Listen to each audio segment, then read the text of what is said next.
Chapter 280. In terms of geography, Jiangdong's Big Bull Gang and Jiangxi's Dragon and Tiger Demon slaying platform stood opposite each other. In terms of geography, they were similar. Adhering to the principle that a close neighbor was better than a distant relative, they generally minded their own business. They were like two old women who treated each other with respect. Although the Xianyuan family's ancestors' morals were questionable, and he was despised by the scholars of Jianghu, his martial virtues were not low. He had made friends with many heroes and warriors in the world. Some of the men who had been on the government's list and wanted to be killed could seek shelter from the Xianyuan family, which was one of the few powerful families in the martial arts world. The government could only turn a blind eye to it. The Xianyuan family's old master, who had controlled the family for half a century, was also willing to cultivate the younger generation, who came to the mountain to study martial arts. After Yuan Tingshan took his revenge, he became a fugitive wanted by the government, and was even on Zhao Guo's list. If it weren't for the Xianyuan family's willingness to let him go to the mountain, he would have been captured by Zhao Guo at the foot of the mountain. To the cold-hearted Yuan Tingshan, this life-saving favor aside, if he wanted to have some achievements in saber art and break through the bottleneck, he had to be willing to do some shady business for the Xianyuan family. When a steward of the Bull Gang found Yuan Tingshan at the foot of the six-fold waterfall, this sabersman was using his back to withstand the water column falling from the cliff of 1,000 feet to temper his muscles and bones. Among the six-fold waterfall of Mount Hui, this one fell the most rapidly and was known as the Dragon Spitting Water. In the past 30 years, no young generation of the Xianyuan family had trained their physique to such an extreme degree. As soon as Yuan Tingshan heard the gist of the situation, he led 20 light cavalry down the mountain to intercept two young playthings who were trying to escape from a small house. He really did not have the energy to do so, but since he was living under someone else's roof, he had no choice but to help them eliminate the disaster. As long as Yuan Tingshan agreed to do it, he would do his best. After finding out the route of the escort agency, he first chopped off the legs of Qin Yaozi, who was good at beating and kicking, and then gathered a group of useless bandits. It was not that he wanted to borrow their strength, but he wanted to create a smokescreen for the government that the bandits and the escort agency had perished together. It was said that the pair of beauties were very famous in Jianzhou. When they were only 12 or 13 years old, their beauty had already spread far and wide. Ancestor Xianyuan had taken a liking to them and regarded them as his exclusive playthings. He had already half-publicized it in River East. He was just waiting for the right time to invite them up the mountain to enjoy themselves. He never thought that the pair of beauties, who were praised as one of them is already beautiful enough to topple a city, while the other is even more beautiful enough to topple a country, would actually run away. Yuan Tingshan, who was slow to realize many things, glanced at the two people who had almost the same face and body, then pointed at the one standing on the coach with the tip of his blade, laughed out loud and said, "Your skin is even better than a woman's. No wonder Patriarch Xianyuan cares more about you. I wonder how many days you can be played with by my sister with your soft and tender skin. Remember, my name is Yuan Tingshan. Before I master my blade skills, don't die. Otherwise, it won't be fun anymore." Yuan Tingshan had already seen the famous uninvited guest sitting high on the horse, looking at him from afar. The corner of Yuan Tingshan's mouth curled up, and a murderous intent surged. He was born poor, and after he started practicing martial arts, he never hid his hatred for the rich and powerful. When he first entered Jianzhou, he slaughtered a whole boat of rich and powerful people on the river. Yuan Tingshan made a beheading gesture to the valiant light horse that Xianyuan had painstakingly trained. He gently tapped his shoulder with the back of his blade, and walked towards the black bodyguard who was still crawling on the ground. He did not forget to turn his head and say with a smile, "I kindly remind you, I heard on Mount Hui that Ancestor Xianyuan has strange hobbies. When the time comes, when the old man asks you to have sex with your sister, what will you do?" The sister with the shocking purple mark on her neck was paralyzed on the ground. When she heard Yuan Tingshan's words, her delicate body trembled and her face turned pale. The blood at the corner of the bodyguard's mouth became thicker. Yuan Tingshan made a suggestive gesture of straightening his back and laughed as he walked towards the young bodyguard who was struggling at death's door. Leaving behind the androgynous pair of brother and sister, The sister who was sitting on the ground raised her head in fear, and looked at her brother, who had been very opinionated since he was young. The latter just happened to be looking at her coldly from above. She shivered to the bone. Yuan Tingshan did not care about being hated by the siblings at all. With their looks, if they could really curry favor with ancestor Xianyuan, it would not be difficult for them to be favored at Bulgang for a few years. However, by that time, Xianyuan Qingfeng would already be his woman. A pair of weak pets who could not even control their fates could not cause any trouble. Han Xiangma, who had lost both of his legs, was still crawling in a pool of blood with difficulty. He was only surviving because of his stubbornness. Yuan Tingshan stood between Han Xiangma and the old bodyguard's corpse. He stabbed his saber into the ground and bent down with a smile. Try a little harder. You will see your father's head soon. When Han Xiangma's head, which was still moving forward with its broken body, reached the edge of the saber, Yuan Tingshan sneered and slowly cut a gully in the road. He then gently cut off the head. After pulling out the saber, he kicked the head with the tip of his foot. Blood splashed out of the head, and the head rolled to the old bodyguard's corpse.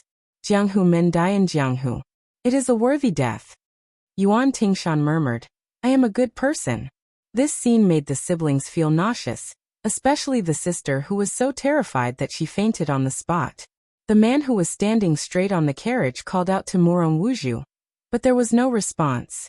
He expressionlessly lifted his sleeve to wipe off the blood. She, who had been praised for her beauty in countless poems in the river east of Jianzhou, had a blank look in her eyes. The Murong family was the last aristocratic family in Jianzhou, far inferior to those powerful aristocratic families. It was said that when the Murong siblings were born, there was a magician who passed by and left a ballad. A female and a male, a female and a male and a female flew into the Wutong Palace. Everyone knew that the Wutong Palace was the palace of Great Peace City. As the Murong siblings gradually grew up, the scholars of Jianzhou praised them. The elder sister was a rare beauty, and the younger brother was as beautiful as a lotus. It was said that since he was born, the lotus pond in the mansion had never bloomed. Every year, the pond filled with green lotuses only grew to buds. Therefore, Murong Tonghuang was also known as the Lotus Man. In addition to the ballad that had been sung for many years, the Murong family had great expectations for this pair of siblings. There was once a clan member who was blinded by lust and tried to molest the siblings when they were only 10 years old. However, no one knew why he didn't succeed in the end. He was even blinded in one eye and was expelled from the family. Unfortunately, when the siblings were 13 years old, they went to Longhu to burn incense. At the foot of Mount Hui, ancestor Xianyuan saw them and regarded them as his exclusive property. The Murong family was powerless in the face of such a huge figure in Jianzhou. It was unknown whether it was because they were cornered that they endured until the end of the 3-year deadline and ran away from home. Ancestor Xianyuan didn't make things difficult for the Murong family, but the Chang'an escort agency, who was kept in the dark, suffered. At the end of the road, His Royal Highness, who had heard the news from the blue-white luan in the sky and had only rushed over to join in the fun, widened his eyes. Seeing the 20 riders charging towards him, he didn't understand for a moment. Could it be the armored soldiers of Hezhou? But it didn't seem like it. If they were really going to fight, wouldn't 20 riders be too shabby? Didn't they know that there were 100 Phoenix Battalion soldiers following behind him? Because of the blue-white luan's warning, he didn't allow the 100 light riders to pull away. His Royal Highness was already in a bad mood as he approached Mount Longhu. Especially after seeing the Machateman's cruel actions of cutting off heads and kicking heads, he became even angrier. He raised his hand, and with great halberd Ningame in the lead, the 100 light riders split into 2 columns and stomped on the ground, creating an ear-piercing rumble. Chapter 281. The 20 riders were not stupid. After being stunned, they immediately turned around and ran away. Motherf **Ker, they were not blind. Who could not see that the cavalry that appeared out of nowhere not only had a standard saber, but they also had a crossbow on their back. Bows and arrows were still fine as the imperial court did not forbid private possession of them. However, crossbows were definitely not something that could be used by the military. Once found in private possession, the light punishment would be banishment to the army and banishment of 3,000 li. The heavy punishment would be the crime of treason, and the head would be chopped off. What was worse was that within the He province, Jian province, and Hu province, only the Goshawk camp and Falcon camp under the Duke of Guangling had the qualifications to possess military crossbows. The Xianyuan family could look down on those counties, but they did not dare to clamor against the elites of the vassal kings. Even the arrogant and domineering Yuan Tingshan could not help but frown. Duke of Guangling's men? That loathsome young master was the son of a general? If it was still the days when he was alone, he would have already pulled out his saber and rushed over. Although he had to run for his life, he had to cut that young master down from his horse no matter what. Yuan Tingshan waved his hand and signaled for the 20 riders to go to the carriage where the siblings were. He stood alone and stared at the dandy who was sandwiched between the two groups of riders. Meeting on a narrow path, the dandy held both sabers and slapped the horse with the scabbard. When he was 50 steps away from Yuan Tingshan, he asked coldly, "You are from the side of Duke of Guangling Zhao Yi?" Duke of Guangling Zhao Yi. Among the 6 vassal kings of the imperial family, his authority was second only to the Duke of Yen. He was very interesting. He killed people like flies, squandered money like it was dirt, and was especially lustful. After the Great War of the Spring and Autumn period ended, this vassal king had the most empresses, princesses, and concubines of a fallen country. As the saying goes, one dragon gives birth to 9 sons. The king of Jing'an, Zhao Heng, and the other imperial brothers were all considered handsome men of the present age. Zhao Yi, on the other hand, was ugly. His body was bloated and dark. Together with the Bailiang Chulushan, they were known as the North and South Fatties. Both of them were infamous jackals and wolves. Although the king of Guangling had a bad character, he was ambitious in leading his troops. Compared to the king of Yanqi, the head of the vassal state of the dynasty, he only lacked in numbers. The skills of individual soldiers were not inferior. Zhao Yi's territory was the homeland of West Chu, the former most powerful country of the spring and autumn period. To be able to suppress the Chu people and kill countless scholars in 20 years, one could see the iron fist of this vassal state. This time it was Yuan Tingshan's turn to be puzzled. But soon after, this undisciplined swordsman began to sneer, appearing very sinister. Su Fengnian asked, "Are they suppressing bandits?" Yuan Tingshan smiled and asked in return, "Then are you a bandit?" Su Fengnian was amused by this cruel swordsman. He smiled sinisterly and said, "So what if I am, and so what if I am not? You will know soon." Yuan Tingshan ignored the 20 crossbows of the light cavalry at the front. His body exploded, dragging his saber as he ran. 20 arrows shot out. Yuan Tingshan twisted and turned like a nimble ape. Within 50 steps, he could clearly see the face of that arrogant young master. What a pretty boy! Only by cutting off the head of this kind of rich family would he be able to vent his anger. But for the sake of his future, he would endure it for a while. He would let you keep your head for a while. When his saber skills surpass old ancestor Xuanyuan's, with Mount Huishan in his hands, Xianyuan Qingfeng would become his crotch. But it was true that he would let you live temporarily, but it did not mean that he would let you continue to sit on the back of a horse and order people around. But Yuan Tingshan dodged a wave of arrows. Just as he leaped into the air, wanting to injure the son of a general, a black horse charged out from the side. The general held a large halberd and stabbed it straight at Yuan Tingshan's chest. If he was stabbed, there was a 100% chance that his heart would be pierced. Yuan Tingshan's body fell from the sky. When he landed, he exploded again. The famed saber in his hand just happened to slash at the horse's head. The heavy halberd swung in the air. It just so happened that it met the saber head-on. Yuan Tingshan narrowed his eyes. The saber in his hand no longer retreated. It chopped at the body of the halberd. The halberd swung backward.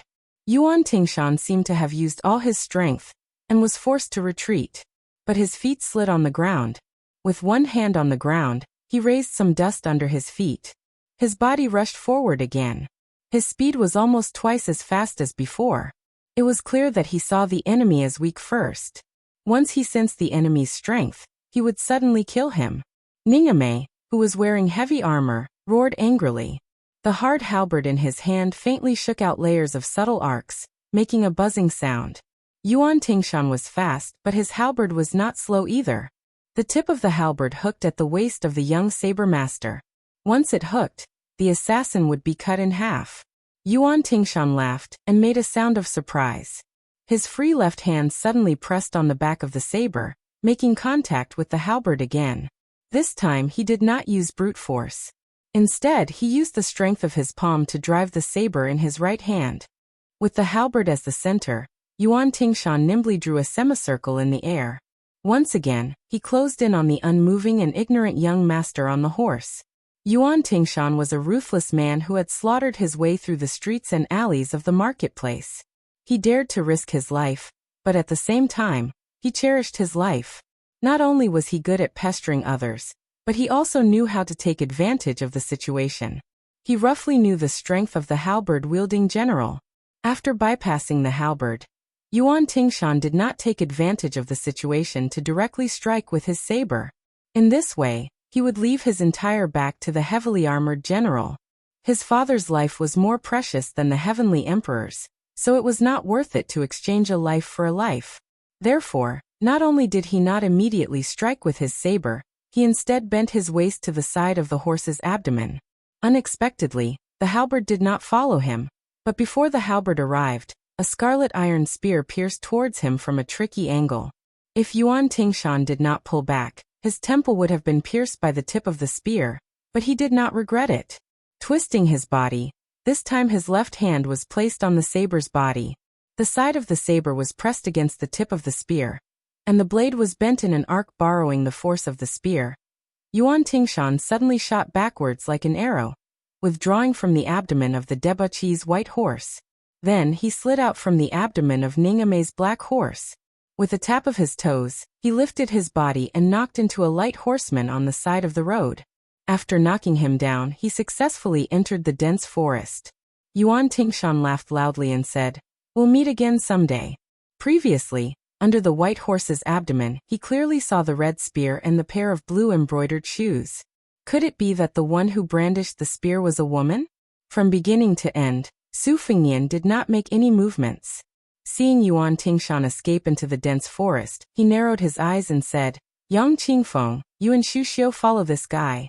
General Ning, take 10 cavalrymen and follow him. If you can't catch up before dark, then forget it." The 20 cavalrymen on the other side of the road looked a little sluggish. Everyone knew that Yuan Tingshan practiced his saber skills on the mountain. This guy's saber skills were learned from a pile of dead people. It was not an ordinary fierce saber skill. Although it was amazing that the light cavalrymen went in and out of the crowd, the fact that the disciple of the military family was unscathed was more than enough to explain the situation. The guy who could resolve Yuan Tingshan's killing intent so easily must have a strong family background. What's more, except for General Great Halberd and the woman in blue who really attacked, the rest of the people were just watching.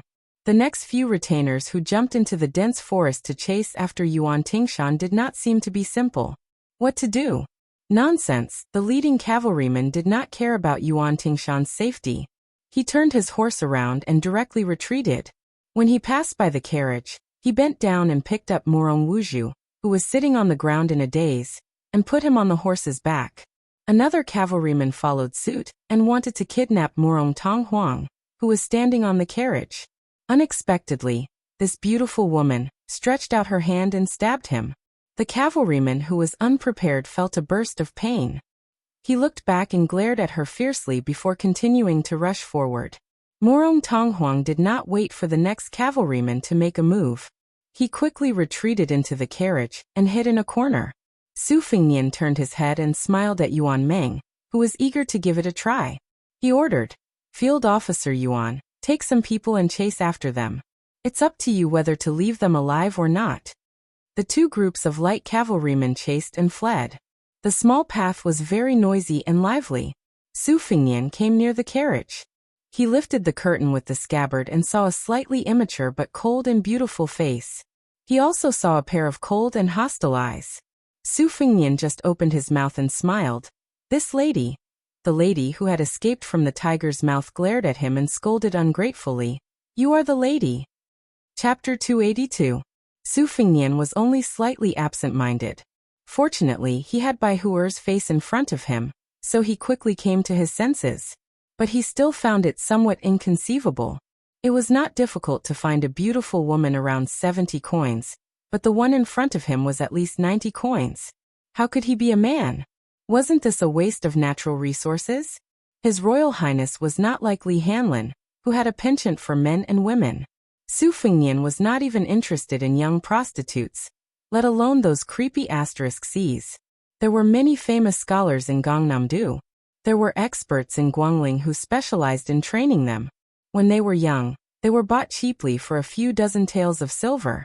When they were 12 or 13 years old, they were sold at a sky-high price of 10, or even 100 taels of gold for the scholar officials and dignitaries to play with. This had become a common practice in the group of scholars in Jiangnan. It was regarded as a wonderful and elegant thing. The scholars were tired of competing with poems, songs, and gold, stone, and jade. It was not easy to usher in the golden age of peace, so they began to compete with the singers and beautiful maids at home. Su Fengnian carefully looked at this girl. Sure enough, her chest was flat and did not look like a woman. Morong Tonghuang was obviously accustomed to Su Fengnian's gaze. The corner of his mouth was cold. Was he trying to drive the wolf away by accident? The world was as black as all crows, and the one in front of him was not a good thing either. Su Fengnian had been in the flower bush for a long time, so he knew how to grasp people's hearts. He smiled and said, "Yes, I am indeed not a good thing." Morong Tonghuang, whose thoughts were seen through, became colder and stiffer. His body instinctively shrank back. Su Fengnian did not care and asked curiously, "It seems that you are not with the cavalry. What's going on? Is this a local tyrant robbing a woman?" Morong Tonghuang bit his lips and ignored this guy with a foreign accent. Su Fengnian turned his head and looked at the light cavalry that was chasing after them on the small path. With the Phoenix Battalion's horsemanship and the horse's leg strength, it was 90 against 20. There was a great disparity in the number of people on both sides. There was no need to worry about the outcome of the battle. If Yuan Meng couldn't eat it, he would be beheaded. As for the young machete man who killed decisively, Yang Qingfeng was proficient in the art of tracking, Xu Xiu had a variety of martial arts, and Ningame, the great halberd, the 10 white horse followers, and even Grandpa Wei said that he wanted to stretch his muscles and bones to participate in the encirclement. The machete man was ferocious, but he was still in a perilous situation. Su Fengnian was not worried that someone was trying to lure the tiger away from the mountain. After the battle at the Reed Marsh, the green and white one above his head would alert him if there was any movement within a radius of 10 li. Not only that, Su Fengnian had carefully selected 5 nimble and agile soldiers from the Phoenix Battalion to serve as roaming scouts, to ensure that they would be able to seize the initiative at the first opportunity. Su Fengnian asked calmly, "Who was the one who was taken away? I didn't see it clearly at that time. If you practice the vow of silence with me again, I won't care if you live or die when my men bring him back." Morong Tonghuang seemed to have been caught in his Achilles' heel. He hesitated for a moment and said, "My sister." Su Fengnian asked, "Then who was the one who took you?" Morong Tonghuang gritted his teeth and smiled nervously. He said with a cold face, "Have you heard of Jiang Shilong Hu Jiangdong Xianyuan?" Su Fengnian pretended to be crazy and said, "Those old Taoists of Mount Long who want to take you up the mountain? Do you want to be Taoist companions and practice the art of sex?" Morong Tonghuang turned his head away fiercely. He was too lazy to talk nonsense with this guy whose head was caught by the door. Su Fengnian smiled and said, "Jiangdong Xianyuan? That's great. Do you know that there's a woman called Xianyuan Qingfeng in this family?" Morong Tonghuang's mind was full of thoughts. He said in a flat tone, "Xianyuan Qingfeng is even more prestigious than the princess in Jianzhou. Why? Did you come here because of her?" Su Fengnian, who had been lifting the curtain with the scabbard, laughed out loud and said, "Because of her? That's right, that's right. I'm about to fall in love with this woman. That's a good way to put it. That guy Wen Hua must be rolling on the ground when he hears it. You know, when he was chased and beaten by this woman, he even flirted with her because she didn't shave her armpit hair clean." Morong Tonghuang stared at this guy in a daze. Was there really something wrong with his head? Su Fengnian put away the embroidered winter and slowly let down the curtain. His stomach full of evil ideas began to ripple. They were actually the private soldiers of the Xianyuan clan. If they wanted to sleep, they could just hand over a pillow. If this crime of killing dozens of people from the escort agency was spread out, he wouldn't be afraid that the 2 provincial governors would be blinded. Right now, the provincial and county system was changing. The 30 or so provincial governors originally in the imperial court were all sharpening their heads, wanting to reach a higher level of enlightenment. During this period of time, it was estimated that the threshold of Grand Secretary Zhang's mansion had been trampled to pieces. There were at least 8 or 9 baskets of name tattoos that had been handed over. This was because regardless of whether it was the administrator or the Jidushi, they could both be said to be real officials of the border. Just in terms of the territory under their jurisdiction, they were practically no different from the monarchs of a country during the spring and autumn period. Although the provincial governors of Huzhou and Jidushi were suppressed by the vassal king Zhao Yi and had no hope of becoming the Jidushi, they could still fight for the administrator's throne.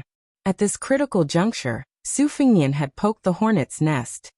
He didn't believe that the 2 provincial governors wouldn't admit defeat. Su Zhao's strength lay in that he couldn't make these 2 important ministers become the administrator, but he definitely had the ability to make them lose their positions. When Su Fengnian saw Bluebird holding the Xana spear, he felt that something was off. He helplessly asked, "Are you tired?" Bluebird shook her head very seriously. The 90 Phoenix Battalion light cavalry swiftly pursued and attacked. The horses' hooves shook the ground, and the crossbows shot out violently. As soon as someone fell off the horse, they would stoop down and stab him, or the crossbowman in the back would accurately shoot another arrow, nailing him to the ground. Fortunately, this was not an official road. Otherwise, the commoners would be scared out of their wits if they saw such a bloody scene. Once defeated, it would become a lifeless hunt. The Bailiang cavalry was originally selected from the Beimeng cavalry who were good at fighting. Their horsemanship could compete with the nomadic cavalry of the grasslands of Beimeng. Although the Bailiang army could not be said to have swept across the desert in recent years, the border cities and towns of the 2 countries were crisscrossed with each other. Every year, there would be small and medium-sized fierce battles. This was especially so under the purposeful arrangement of the Great Pillar State Sushao and the tacit cooperation of the Beimeng side. The scouts from both sides were habitually grouped into a group of 100 to 120 people to fight in pairs. Once they came into contact with each other, it would be a cruel battle of hunting and counter-hunting. The excellent horsemanship of the Bailiang cavalry was forcefully honed in this way. The soldiers of the Yan Imperial and Guangling vassals were also considered ferocious soldiers in the past. Why was it that in the past decade or so, they were unable to compete with the Bailiang army and fight for the title of the world's greatest hero? It was because the Bailiang had the Beimeng as a whetstone. The whetstone had the blood of both sides flowing on it. Before it dried, fresh blood would splash on it. The 20 riders were not able to withstand the slaughter. Soon, only the rider with the woman on his horse was left. Yuan Meng and the rider advanced side by side. The Bailiang knife in his hand was not in a hurry to be unsheathed. He grinned and said, "Brother, if you turn around and obediently go to our family's young master and offer this beauty to him, we will spare your life. If you continue to run, you will become a hedgehog." The rider from the Xianyuan family did not dare to believe it. He wished that his mount had 4 more legs and ran wildly, lashing the horsewhip to death. Yuan Meng laughed coldly and said, "Are you in a hurry to be reincarnated?" Chapter 283. With a flash of the blade, the head of the knight flew up. The headless corpse swayed and finally fell on the road. Yuan Meng leaped from the back of the horse and jumped onto the horse that had no one to drive it. He pulled the reins and the horse finally stopped. Yuan Meng laughed loudly and said, "Let's go back." Passing by the corpses of the enemy cavalry that were scattered on the road, Yuan Meng said viciously, "Give me another arrow. Remember to shoot the head. If any bastard dares to miss, get off the horse and pick up the arrow." The fearsome light cavalry roared with laughter. It turned out that one of them was trying to show off his skills on the white horse and tried to shoot the eyeball of a corpse. In the end, the eyeball brushed past his face and fell on the ground. Yuan Meng turned his head and scolded with a smile, "Wang Donglin, get off the horse and pick up the arrows one by one. If there is one arrow missing, I will make your ass bleed." The valiant light cavalry soldier called Wang Donglin scolded and got off the horse. He used his Bailiang saber to chop the corpse that caused him to lose face into a pile of mud. Then, he obediently went to the corpses one by one to pull out the arrows. He didn't forget to shout at the top of his lungs, "If anyone dares to talk to His Royal Highness about this, I will not let him off." Yuan Meng's laughter came from afar. "Young chick that hasn't even grown hair yet. How dare you talk about me?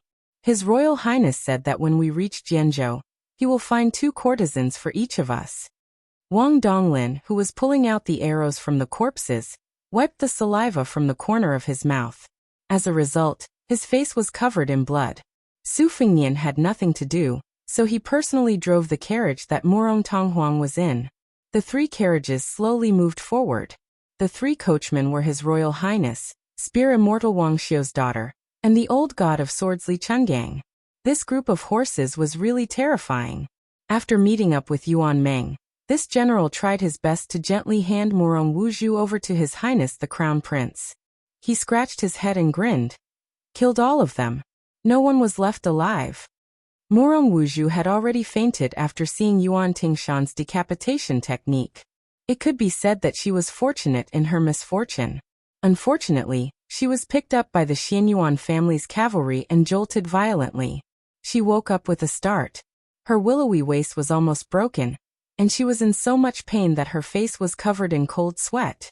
After she was brought back to the carriage by the warm hands of an unfamiliar young master, she only knew that her future was uncertain.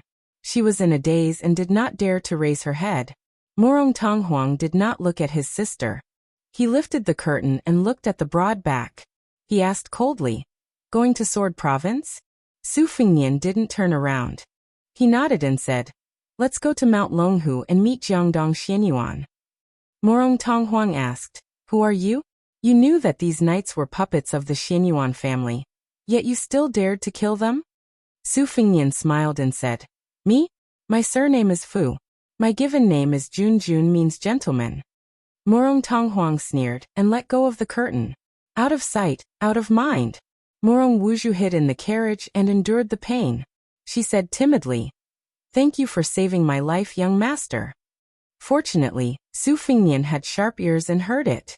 He said with a smile, "According to the rules of Jianghu, young miss, you have to give yourself to me." Morong Wuzhu was stunned and her cheeks turned red. Morong Tonghuang saw this and frowned.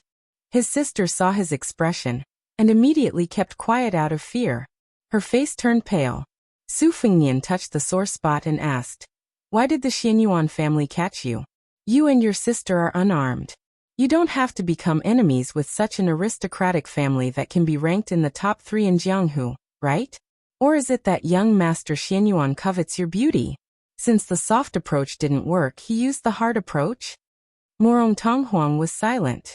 He pursed his lips tightly and looked cold and determined. It was a sharp contrast to his delicate and weak sister. Even with His Royal Highness's imagination, he still couldn't imagine that the ancestor of the Xianyuan family had taken a fancy to this pair of jade discs. Morong Wuzhu was old enough to be the old man's great-granddaughter. The old cow nibbled on the young grass to the extreme. Su Fengnian waved his hand and said to Yuan Meng, "Take 50 riders to the Hezhou provincial governor's office and tell him the situation here. If the old man is playing dumb with you, you can directly mention Chu Lushan. If not, damn it, I'll have to do it myself." Yuan Meng took the order and left. Morong Tonghuang's face finally became as pale as his sister's. He said with a trembling voice, "You're Chu Lushan's subordinate in Bailiang?" Su Fengnian was a little jealous of this damn fatty's reputation. He said angrily, "Don't worry, Chu Lushan won't touch you." Indeed, according to Lucio, Er's temperament, this fatty would even worship His Royal Highness's dog like his own father and mother. However, how could Morong Tonghuang, who didn't know the inside story, be at ease? Wouldn't it be equally miserable if he fell into the hands of Chu Lushan, and that old freak Xuanyuan's hands? He handed the dagger to his sister and said coldly, "Without the dagger, I know you don't have the courage to bite your tongue and commit suicide. This is the last one. Hide it well." Morong Wuzhu took the dagger with trembling hands. She lowered her head and didn't dare to look at Morong Tonghuang. The convoy drove into Jichang City at the border of Hezhou. In fact, His Royal Highness had all the official plates, but whether he wanted to show them or not depended on his mood. Su Fengnian looked up at the top of the city wall. This city was unfortunately massacred by Su Xiao during the Spring and Autumn War. Not 1 out of 10 families was left alive. It was only slightly better than Xiangfan. Su Fengnian drove indifferently into the city gate. Although there were only more than 30 light cavalry guards behind him, the gate guards didn't have the courage to be difficult to deal with. They could make things difficult for anyone, but they couldn't make things difficult for the soldiers. It would be strange if they didn't have a layer of skin ruthlessly peeled off when they encountered a military ruffian with a background. Su Fengnian had a deep impression of Jichang City. The tragic massacre was secondary. The most important thing was that there was a scholar here that Su Xiao admired the most when he was young. His surname was Sun and his name was Ping. It was a very simple name that didn't even appear in any official history. There were no poems that were passed down, no romantic affairs or confessions. However, Su Fengnian knew that this young scholar, who argued with the old Grand Secretary until his lips turned blue, was the most far-sighted scholar in Tian City. There Su Xiao, who returned to the capital for the first time, and Yang Taisui, who was not yet the state preceptor, met Sun Ping, a scholar from the Imperial College who was well-versed in Confucianism and had extraordinary debating skills. Sun Ping wasn't even 20 years old yet, but he wrote a total of 21 books to the late emperor, such as Military Affairs, Selected Scholars, and Shu Shu. Unfortunately, all of them sank like stones into the sea. At that time, the emperor was only the most unremarkable prince. He visited the Imperial College 3 times and was regarded as a think tank. In the end, he was attacked by the Qing currents and retreated to his hometown, Jichang City. During the chaotic times of the spring and autumn period, Sun Ping took the blame for the current emperor and was cut in half at the waist in the downtown area of the city. At that time, it was still under the rule of West Chu. That year, he was only 24 years old. The 21 books from back then had already become the guiding principles of the country. Su Xiao often repeated the words that this scholar, who didn't even have the strength to truss a chicken, had said to him. Scholars can only add flowers to embroidery. Only martial artists can help the common people in their hour of need. The 9 kingdoms of the spring and autumn period are like a large chopping board. Su Xiao, you can just treat yourself as a butcher. Don't do anything else. As long as you chop people up, chop people up, chop people up, chop people up, chop people up, and chop people up, you'll be able to chop out a peaceful and prosperous era. Su Xiao had done this and thus became the only prince with a different surname in the dynasty. Sun Ping didn't have the opportunity to add flowers to embroidery. Chapter 284. It's on the shelves. Tomorrow, I'll have a proper outburst. Every 10 monthly votes, I'll update it with 1,000 words. The maximum is 15,000 words. P.S. You're also casually smashing the recommendation tickets? After Su Fengnian entered the city, he chose a large inn. According to the dynasty's military regulations, the light cavalry behind him had to go to the government office to submit a military document. Then Zhejiang City would arrange for a military camp to be stationed there. How could His Royal Highness take this seriously?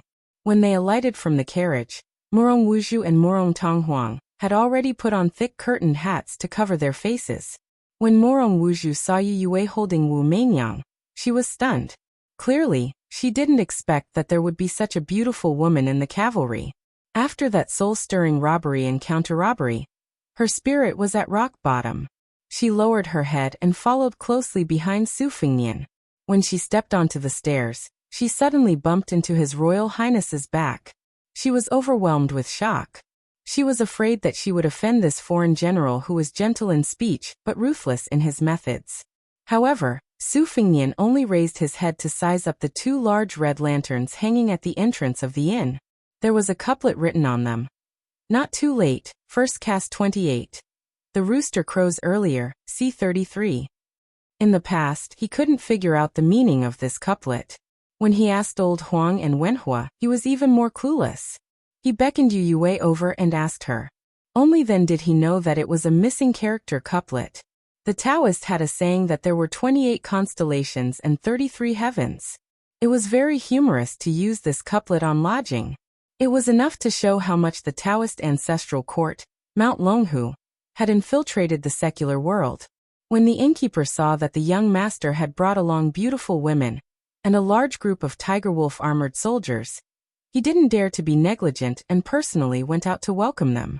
He didn't care about the fact that it was difficult for him to bend his back. After seeing this handsome young master in luxurious clothes and jade belt, he couldn't straighten his back and eagerly recommended the inn's signature wine and meat. After receiving the room number, the hungry Su Fengnian asked the innkeeper to set up a table in the small courtyard. A middle-aged woman personally brought a pot of wine. When Su Fengnian wolfed down the food, he only caught a glimpse of her extremely slender waist. Therefore, her plump buttocks were especially shockingly curved. Moving his gaze up, he saw that her chest could also be considered spectacular. The innkeeper had a shifty-eyed appearance and wasn't very likable. However, this young woman, who was probably the innkeeper's wife, was plump and attractive. It seemed that the inn was determined to serve this group of foreign military lords well. When the young woman saw that the guests at the table had brought their own bowls and chopsticks, silver chopsticks inlaid with jade, emerald wine cups, and a servant girl in green clothes to test for poison, she was even more alarmed. Su Fengnian nibbled on a piece of pastry and raised his head to ask with a smile, "This pastry is not bad. What is it called?" The young woman carefully placed the pot of wine on the table and bent her waist to curtsy.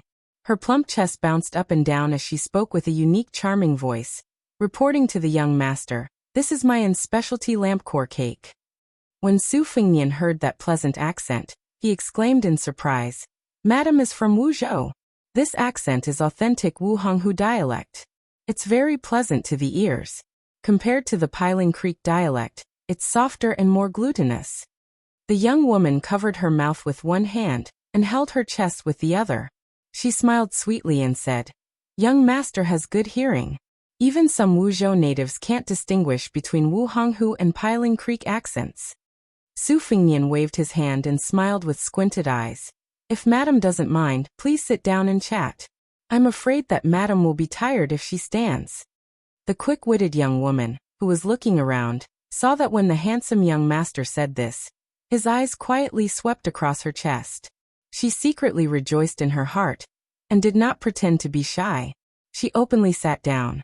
She knew that she was no longer in her prime. If she pretended to be a young girl, it would only annoy people. She might as well be straightforward and rely on her mature and plump body to tease men. However, after entering the courtyard, she did not dare to look carefully. She only focused on the handsome man in front of her. After sitting down and looking around, she suddenly felt ashamed of her inferiority. The woman with the white cat in her arms was really beautiful. Although she could not see the faces of the three women with curtains covering their faces, her refined temperament made her feel as if she was sitting on pins and needles. She wanted to cry but had no tears. This time, she had lost a lot of face. Fortunately, the young master did not dislike her, and talked to her about the local customs of Wuzhou. This made her originally dead heart reignite. She thought to herself, could it be that this handsome young man is tired of eating bird's nest and shark's fin, and wants to try this unpresentable but tasteful lampwick cake? Su Fengnian suddenly asked, "Who has Xianyuan taken a fancy to recently?" The young woman subconsciously said, "Young master, are you talking about the brother and sister of the Morong family? I heard that recently they will be brought to Mount Hui. The young scholars in Jianzhou who are in love with them are stomping their feet and cursing them." Su Fengnian gently smiled and said, "Which Xianyuan young master is so lucky?" The elder sister is called Morong Wuzhu and the younger brother is called Morong Tonghuang. They are the most famous pair of beauties in the neighboring Jianzhou. There is even a ballad to praise them. It is said that they will be able to go to the imperial palace in the capital in the future. Isn't there a Wutong palace in the capital? When the siblings were born, an immortal elder revealed the will of heaven and left a ballad as a prophecy. The general meaning is that the male and female will enter the Wutong palace together. The young woman saw the gentle smile on the young master's face and drank a mouthful of wine. She became bolder and whispered, "I also heard that the Xianyuan family is afraid that the siblings are too famous and will spread to the imperial palace. Isn't there a rouge review in the Jianghu? In order to prevent the Morong family from being listed on the review board, the Xianyuan family's ancestor put in a lot of effort. Su Fingnian narrowed his phoenix eyes. The purple-red mark between his eyebrows was like a vertical eyebrow. He became more and more elegant. He said softly and playfully, "Then isn't the taste of the Xianyuan family's ancestor a bit too heterogeneous? He won't even let Morong Tonghuang go?" The young woman was already stunned.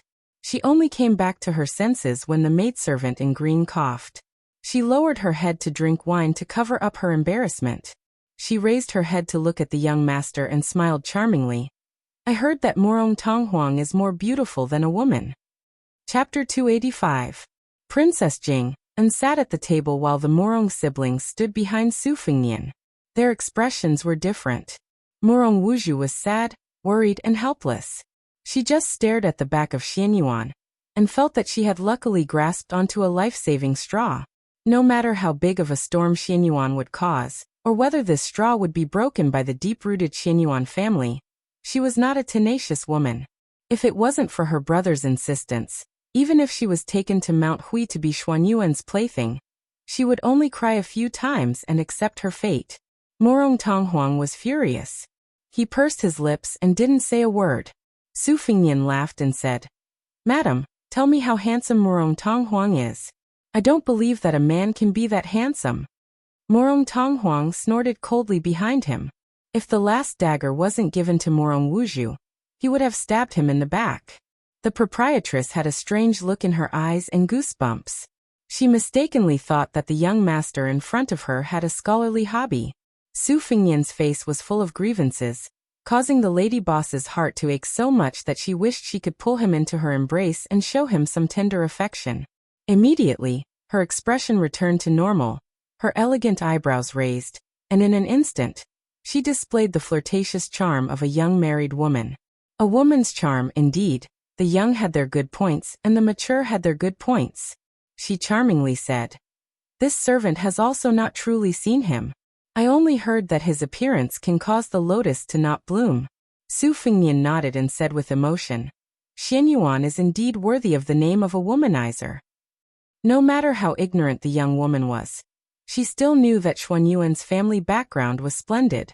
She nervously reminded him, "Young master, you should be careful with your words. Although this is not Jianzhou, it's better to be safe than sorry." Su Fingnian smiled and nodded. "I appreciate your kindness, but I can't repay you. I can only ask for more wine and snacks." The proprietress was very tactful. She enchantingly stood up and curtsied again. Her chest immediately trembled as she turned and walked out of the courtyard. Su Fingnian waited until she left the courtyard before he let the three beauties take off their restraints and sit down to eat. When the Morong siblings saw Princess Jing'an's appearance, they were stunned. Obviously, they didn't expect that there was such a cool beauty in this world. Morong Wuju's eyes dimmed. Morong Tonghuang quietly sighed in relief. His hostility towards the unfathomable general's son dissipated a little. Su Fingnian looked at the three people eating slowly. He asked Blue Bird to fetch a Bailiang short crossbow from the Phoenix Battalion. In the world's military, custom-made was a very sensitive key. From the Bailiang army to the small bows, crossbows, and sabers, all of the regulations were clear and organized. Not to mention the Bailiang sabers, the crossbow in His Royal Highness' hands was also very particular. The crossbow was a crossbow with a horizontal posture. It was different from the bow, which could be shot immediately. The advantage of a crossbow was that the string could be drawn and the shot could be separated. The Bailiang crossbow had the ability to shoot continuously. This crossbow could shoot 4 pearls consecutively. Su Fingnian lowered his head. His fingers stroked the short crossbow's hanging blade and the hook with a concentrated expression. Morong Tonghuang asked seemingly unintentionally, "Crossbow?" Su Fingnian did not pay him any attention. He just remembered the Bailiang army's famous flowing crossbows. The crossbowmen rode their horses and roamed the battlefield, shuttling back and forth, sniping the enemy's generals and taking their lives from a distance of 100 paces. They were one of the Bailiang's renowned elite troops. It was not easy to become a flowing crossbowman. One's horsemanship and archery had to be outstanding. They were ranked first among the 6 classes of soldiers in Bailiang. There were more than 1,200 of them in total. Among them, 600 were organized into the Big Hut Battalion, and the rest were mostly scouts and roaming sentries. There was an unwritten rule in Beiliang. If a Beimang's son wanted to go to the border to earn real military merit, he must first be trained by the old soldiers to lose a few layers of skin and a few pounds of meat. If he was qualified and outstanding, he would be thrown into the sentry battalion as a scout. Only after fighting with the Beiliang spies with real swords and spears and cutting off 3 heads, would he be considered to have a foothold in the Beiliang army. Not long ago, Li Hanlin sent a letter saying that he had successfully become a roaming sentinel. He had dreamed of running into those barbarians in Beimang. In the letter, he said that when his father heard that he was not content to stay in the rear and instead went to work as a scout, he was so angry that smoke was coming out of his 7 orifices. He did not have time to attend to the government affairs and rushed to the border military town, wanting to kidnap the only son of the Li family, who was going to carry on the Li family's ancestral line, and bring him home. He almost had a conflict with the Beiliang army. Fortunately, De Zhugua rushed back to the border from the capital and persuaded Li Hanlin, who was about to take the post of Beiliang's Taoist strategist, to go back. It was the Beimang that had been waging war all year round in the Liang dynasty. Su Fengnian was in a daze. The frontier poets of the dynasty liked to view the barbarians as animals that drank raw meat and drank blood. In the 100 barbarian country, the people were valiant. The barbarian soldiers were all armored cavalry, and there were hundreds of thousands of soldiers who controlled the strings.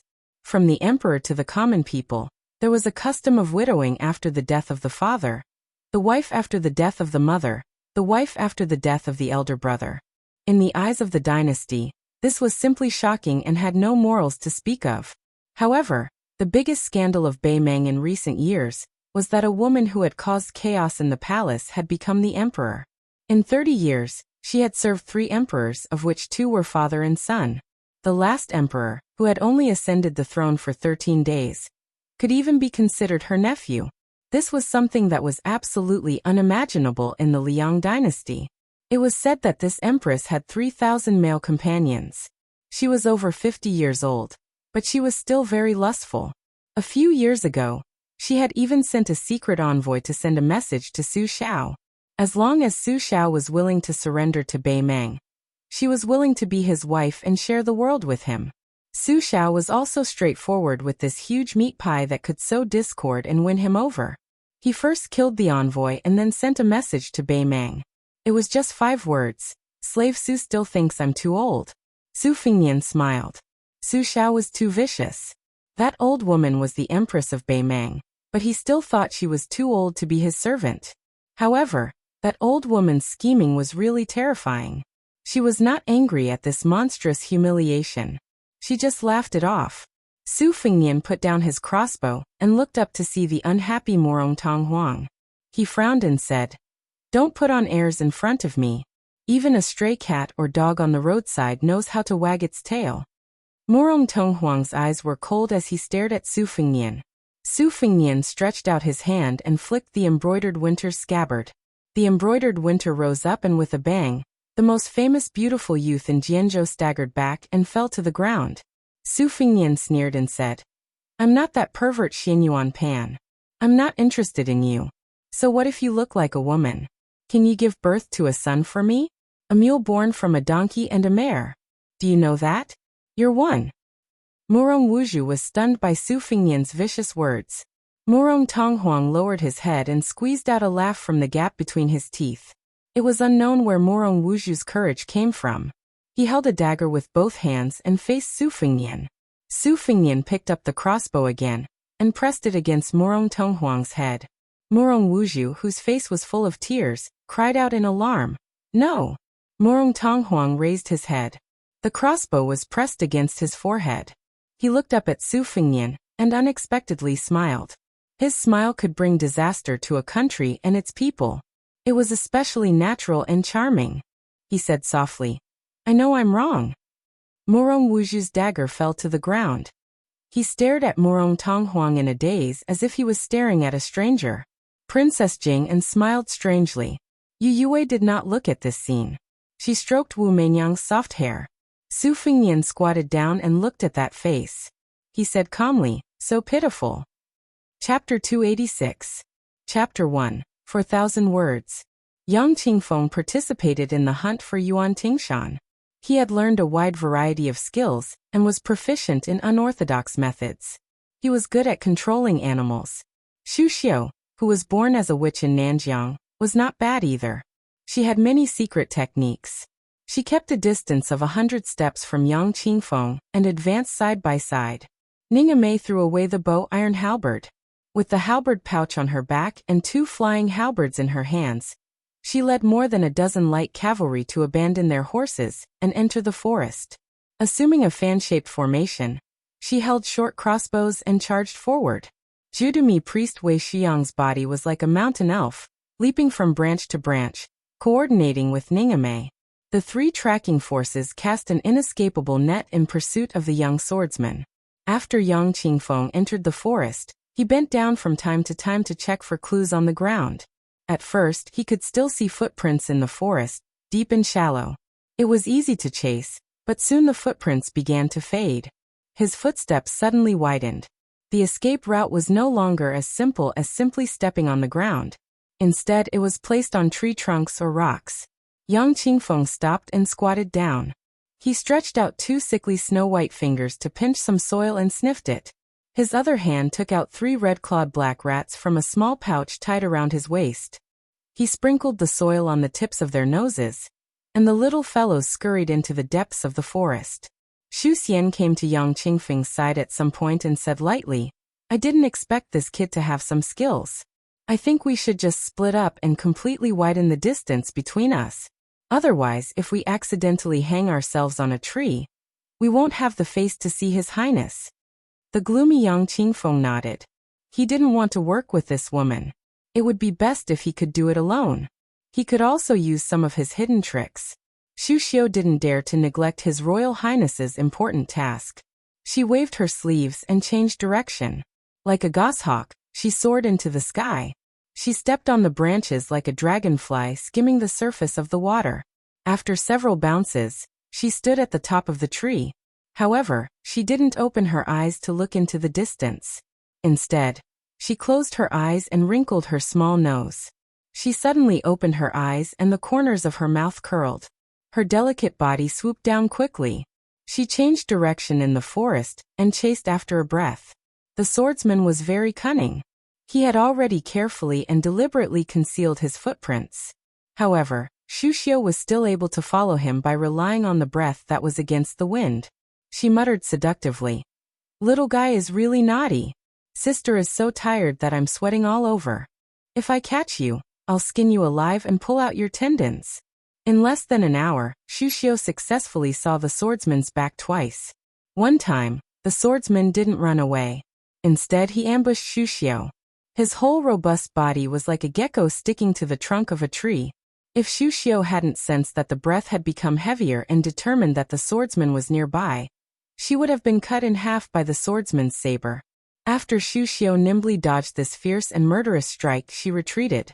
Her hands and feet were glued to the trunk of a nearby tree. She looked down at the young swordsman who was grinning maliciously.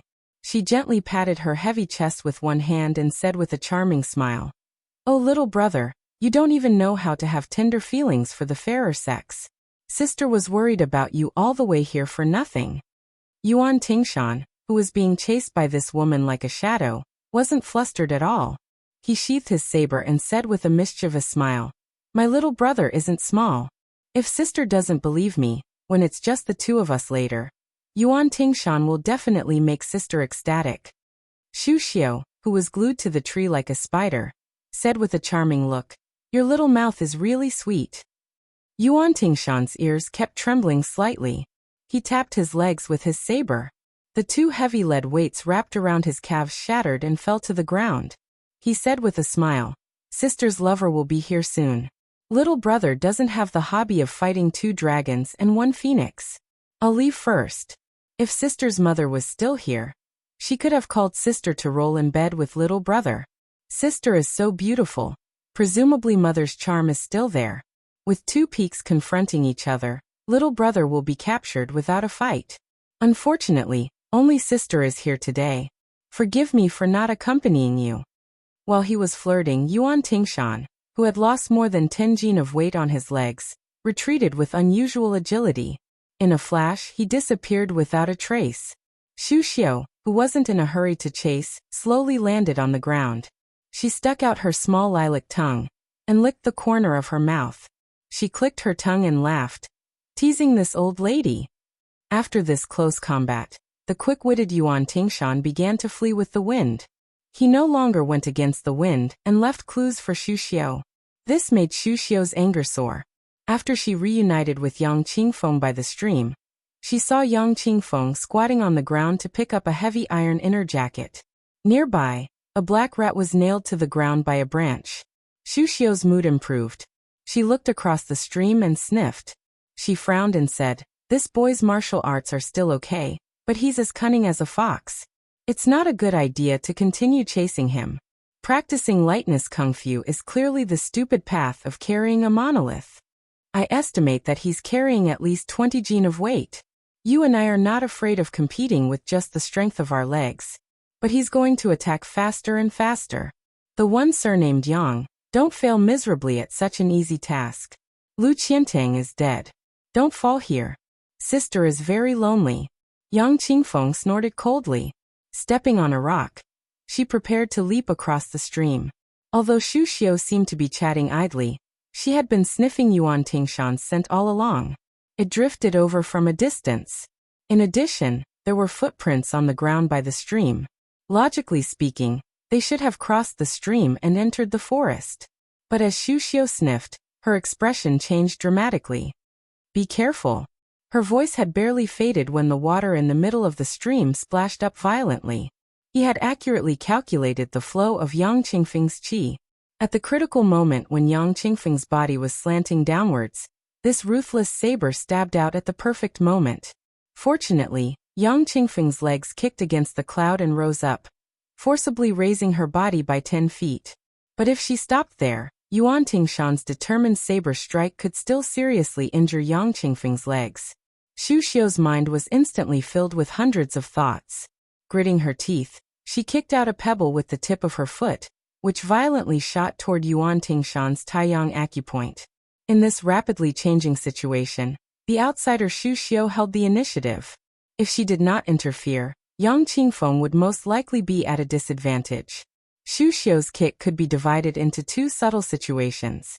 If the pebble hit the blade, it would be most beneficial for Yang Qingfeng to get out of this predicament. But this pebble was aimed directly at Yuan Tingshan's Achilles heel. Xu Xiu's plan of sitting on top of the mountain and watching the tigers fight could be said to be ingenious. Without the slightest hesitation, Yuan Tingshan withdrew his saber and blocked the pebble. His body sank into the stream, and then he exploded the stream water and swept to the opposite bank. Laughing loudly, he said, "Sister, you have a new lover, but you still don't forget your old one. You're so greedy. Be careful not to overfill your stomach." Expressionless, Yang Qingfeng's toes tapped on the surface of the water. Like a swallow, she swept to the opposite bank. She said flatly, "I owe you one." Xu Xiu narrowed her eyes and did not say anything. Chapter 287. Chapter 2. With a calm and collected face, Su Fengnian left the city together with the old god of swords to visit the tombs. The accompanying green bird brought along Xichang City's most famous Angelica wine. Li Chenggang mocked. How can such a soft-hearted person accomplish such a dog-fart important matter? There are so many pitiful people under the heavens. Do you have 3 heads and 6 arms or what? Can you take care of them all?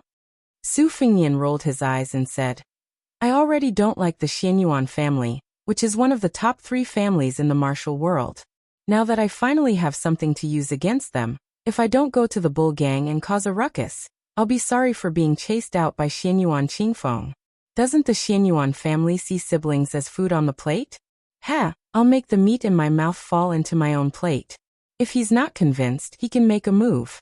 When the time comes, it's no big deal for the old senior to open the gates of heaven again. The old god of swords glanced at him and said, Can you stop scheming against this old man all the time? Now that you don't have Jiang and I to support you, if you really annoy this old man, he'll open the gates of heaven with his sword. Su Fengnian changed the topic and asked, What kind of person is that old Xianyuan guy? I heard that if this pervert doesn't have a woman for a day, His eyes will turn red, his cheeks will become red like fire, and his skin will crack and his tendons will twitch. It sounds like he's possessed by the devil. The old man with the sheepskin fur coat thought for a moment and said with a crooked mouth, "What else can he be like?" Su Fengnian said helplessly, "Tell me in detail. We're about to go to Mount Hui to cause trouble, so we have to know ourselves and the enemy.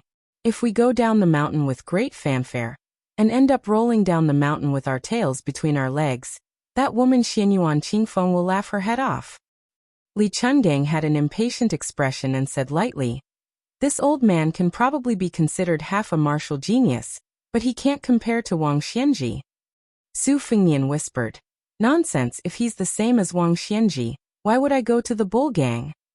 The old god of swords kicked his royal highnesses, but and turned around to ask Blue Bird for Angelica wine to quench his thirst. In the end he was met with a cold look. He sighed and said, "Brat, you only care about showing off in front of the siblings. You don't know the immensity of heaven and earth. If, gu, and." It sounded like he had been lustful and disrespectful all these years, but it was not that simple. This fellow had been proficient in Buddhism since a long time ago. In addition, his inner strength was already profound when he was in the prime of his life.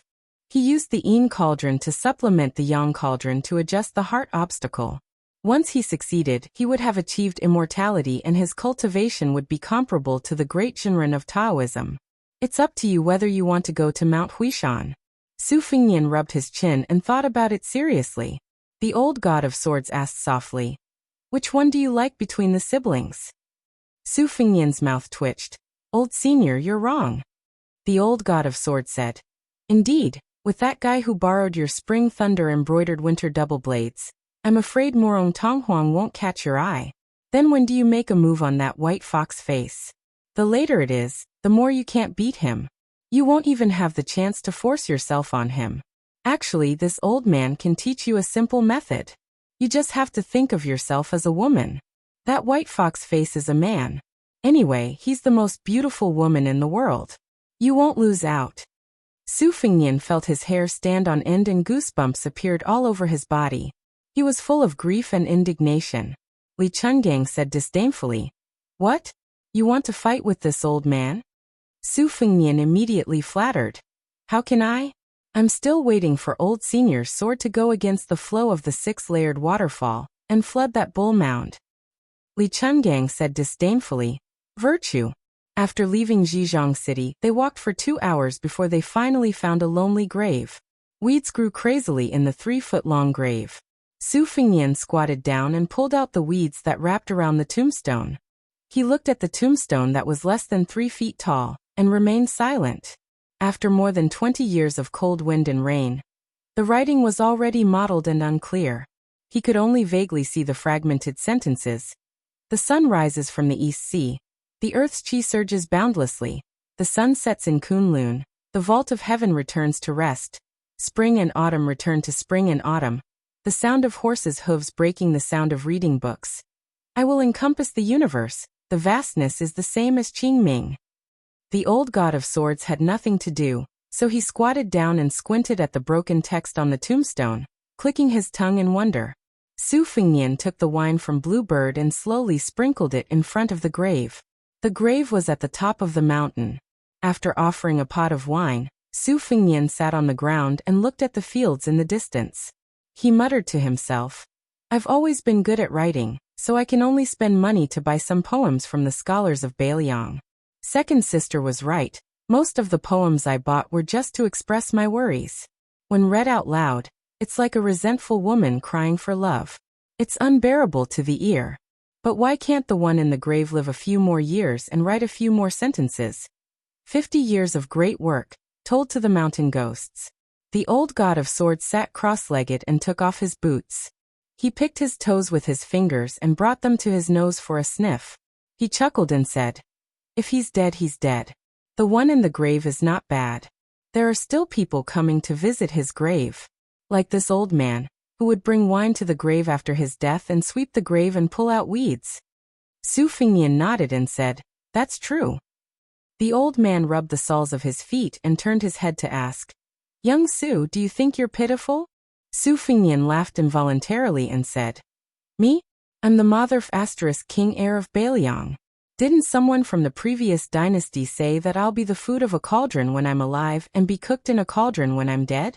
I was born with mountains of gold and silver, and didn't have to worry about food and clothing. There aren't many people in the world who care about food and clothing more than I do. Now that I even have hereditary inheritance, I still king feel pitiful. I'd rather hang myself with my hair or suffocate myself to death with a woman's breasts. That's why I only feel pity for the descendants of a fallen country, and the Jianghu assassins who went to Bailiang Palace to seek death. I don't think they're hateful. Since I'm Su Zhao's son, I should have this awareness. There's no such thing as enjoying life without suffering the cold or hunger. I still had some resentment before I left with old Huang, but it's gone now." The old god of swords laughed and said, "You're quite open-minded." Su Fingnian said self-deprecatingly, "Actually, I'm also worried." Li Chungang smiled and asked, "What are you worried about?" Su Fingnian pulled up a weed and flicked the dirt off its roots. He put it in his mouth and chewed carefully. He said, "I'm just worried about not being able to learn the two-sleeved green snake." The old god of swords said heroically, "This old man's supreme art isn't something that can be learned so easily." Su Fingnian said softly, "Actually, I know that Senior's 216 green snakes are like forging iron, making the big yellow quart in my body more stable. As for how much of the two-sleeved green snake's essence I can learn, it's all up to fate, right?" Li Chungang narrowed his eyes and said slowly, "You're indeed not stupid. To put it bluntly, the two-sleeved green snake's sword moves are already extremely complicated, almost untraceable. Even if you wanted to learn it, you wouldn't know where to start. As for the sword opening the gate of heaven, it's purely sword intent, so you won't be able to learn it." Su Fingnian sighed bitterly while Bluebird smiled behind him. The old god of swords also picked up a weed and chewed it. He spat it out and said, "Next, this old man will have to trouble you a little to feed you moves. Kid, don't bite off more than you can chew. First, you'll have to work on those 20 moves that you've pieced together. Actually, this old man's punches and kicks are enough to deal with Wang Mingyin." Without waiting for Su Fingnian to speak, the old god of swords wiped his face and said, "If little Jiang was here, she would definitely say that this old man doesn't even have a draft for bragging." Su Fingnian chuckled. He thought about which corner Miss Hehe was hiding in, waiting to make a move. The three of them went down the mountain and walked on the path in the field. "Kid Su, you really don't have any thoughts about that beauty called Morong Tong Huang? This kind of twin lotus flower on one stalk is hard to distinguish between male and female. It can be called an immortal item. Even with this old man's outstanding eyesight, it's a once-in-a-century chance. Are you really not tempted?" "You can be tempted. This old man can turn a blind eye to your beastly behavior this time. Just think that Morong Tong Huang is a woman. When the lights are dark at night, can you tell who is Morong Wuzhu and who is Morong Tong Huang? Can you tell who is male and who is female? Kid, why don't you fart? Old senior, I can't beat you in a fight now." "What? Little brat, don't think that this old man will feed you moves. In the future, I'll still use the two-sleeved green snake to take care of you. Don't. Then do you want to eat this pair of twin lotus flowers on one stalk? Get lost. Kid, you've been holding it in for more than a year, haven't you? Get lost. How can the word miserable be enough to describe it? There are so many peerless beauties in front of you, but you can't even eat a single one of them. Miserable, miserable. Old senior, can I get lost?" Bluebird walked behind, listening to His Royal Highness and the old god of swords bickering. She smiled like a lotus flower in clear water. Chapter 288. Chapter 3. In the mountain forest, danger lurked everywhere. Xu Xiu, Yang Qingfeng, Ninga Mei, and Wei Shuyang's groups gathered together. They all felt a sense of powerlessness and frustration. Several times, they wanted to surround and capture him, but in the end, that brat found an opportunity to escape. He was as slippery as a loach. One time, Ninga Mei's short halberd even pierced that person's arm. That brat forcibly withstood a blow from old Taoist Mi's sleeve, and used the momentum to roll a few times. Full of viciousness, he left behind a sentence, "Grandson, this grandfather will definitely return the favor double in the future."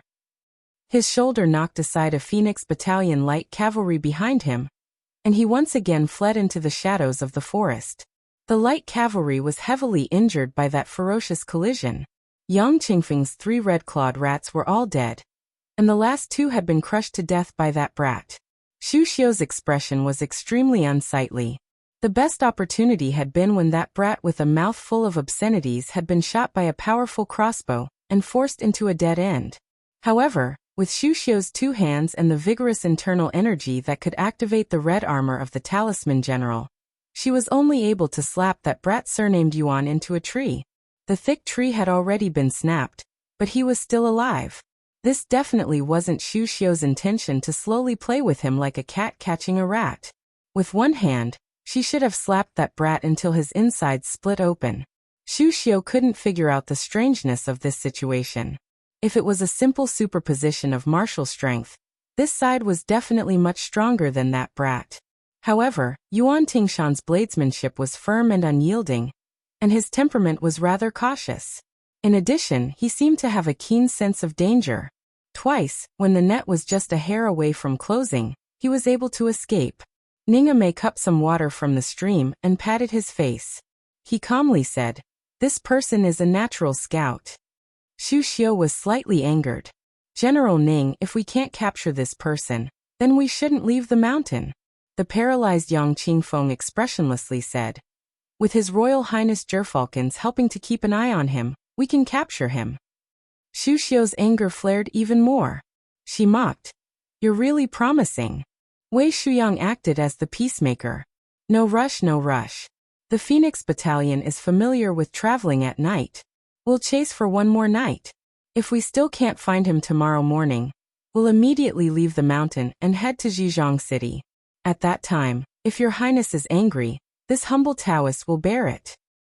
His expression, he turned his head and asked, without a change of expression. He turned his head and asked. Because they were busy chasing after the enemy, they didn't have time to retrieve many of the arrows that were shot out. Other than the one who was heavily injured, the other 9 members of the Phoenix Battalion reported the number of arrows they had shot out. Ningame said, "Let's redistribute it. Zhu Ji Yizhenfu, you 2 escort the injured Xiao Donglu. Purposely keep a distance from us and act as bait." Without any hesitation, the 2 white horses replied, "Understood." Wei Shuyang couldn't bear it. He said softly, "General Ning, isn't this a little?" Ningame, whose voice was as soft as that of the young woman from Wuzhou in Zhejiang City, smiled. She did not explain anything, but Xu Xiong could see the determination in this general's eyes. Xu Xiu couldn't help but ask, "General Ning, are you sure that kid will fall into the trap?" Ningame said calmly, "Yuan Tingshan has a vengeful personality. He's also very opportunistic. Even if there's a risk, he's willing to take a gamble. In this encirclement, I can see that this person has always believed in his gamble." Xu Xiu said, "Oh." She didn't say anything else. As long as the mission was completed, the death of a few light cavalry was nothing to her. But in her heart, her evaluation of this good-tempered Bailiang general increased. An hour later, Yuan Tingshan squatted on a branch and stared at the 3 light cavalry that had left the formation. The wound on his arm had been bandaged, and the short halberd was in his mouth. To kill or not to kill? Yuan Tingshan was hesitating. He could kill people with a sharp blade, but he could also cut flesh with a blunt blade. Even with his strong will, he was cursing in his heart. An originally easy mission had turned into such a miserable state. Even a clay bodhisattva would have some anger. Yuan Tingshan believed that in terms of talent, he was not inferior to the disciples of the aristocratic families. Among the Xianyuan brothers on the Bull Mound, 2 of them had left the mountain to travel the Jianghu to earn their reputation as heroes. One of them had almost had the tendons in his arms and legs broken, while the other had some real skills. They fought to a draw, but Yuan Tingshan only lost in terms of moves. If he really fought with his life on the line, he was confident that he could cripple the elegant aristocratic family disciple within 100 moves. A cold smile appeared on Yuan Tingshan's face. Reincarnation was very important. If one was born into a good mother's womb, they would be able to easily obtain top-tier secret manuals. With the guidance of an expert in the family, they would be stable. The people of the same age from the aristocratic families would pretend to be extraordinary. If they could not beat them, they could just cry to their parents. It would be difficult to suffer even if they wanted to. Song Kelly was undoubtedly one of the best among these people. Yuan Tingshan lowered his head and looked at the padao that was as inconspicuous as his own. What could he rely on? He could only rely on this damn padao to carve out a future for himself. Hateful. Hateful, I should kill. Kill. I don't believe that I will die here. As long as I don't live long enough. Even the king of hell will not be able to take my life. Yuan Tingshan bit the short halberd and was about to jump down from the branch. His body instantly stiffened like a full moon bow. Someone above him laughed. At this critical moment, Yuan Tingshan was about to fight to the death. That person said softly, "Don't regret it." Yuan Tingshan did not move at all. He did not hesitate to reverse the flow of his qi. Blood oozed out from the corner of his mouth due to his internal injuries. However, his mind was extremely clear. No one wants to buy your life. I am too lazy to kill you. I just find it fun to see you running around. I don't want you to die so early. Yuan Tingshan gritted his teeth and asked, "Who are you?" There was no response. Yuan Tingshan risked looking up and saw a little girl squatting on a swaying branch. She was carrying a golden sunflower. On the tree and under the tree, they stared at each other. Other than an old man who taught me how to kill, I usually only talk to the dead or those who are about to die. If you speak more than 20 words, you will die even if you don't. How many words have you seen? The girl spoke very stiffly. At the end of her sentence, the corners of her mouth curled up. Yuan Tingshan's qi surged. He was not only bleeding from the corner of his mouth, but also from his 7 orifices.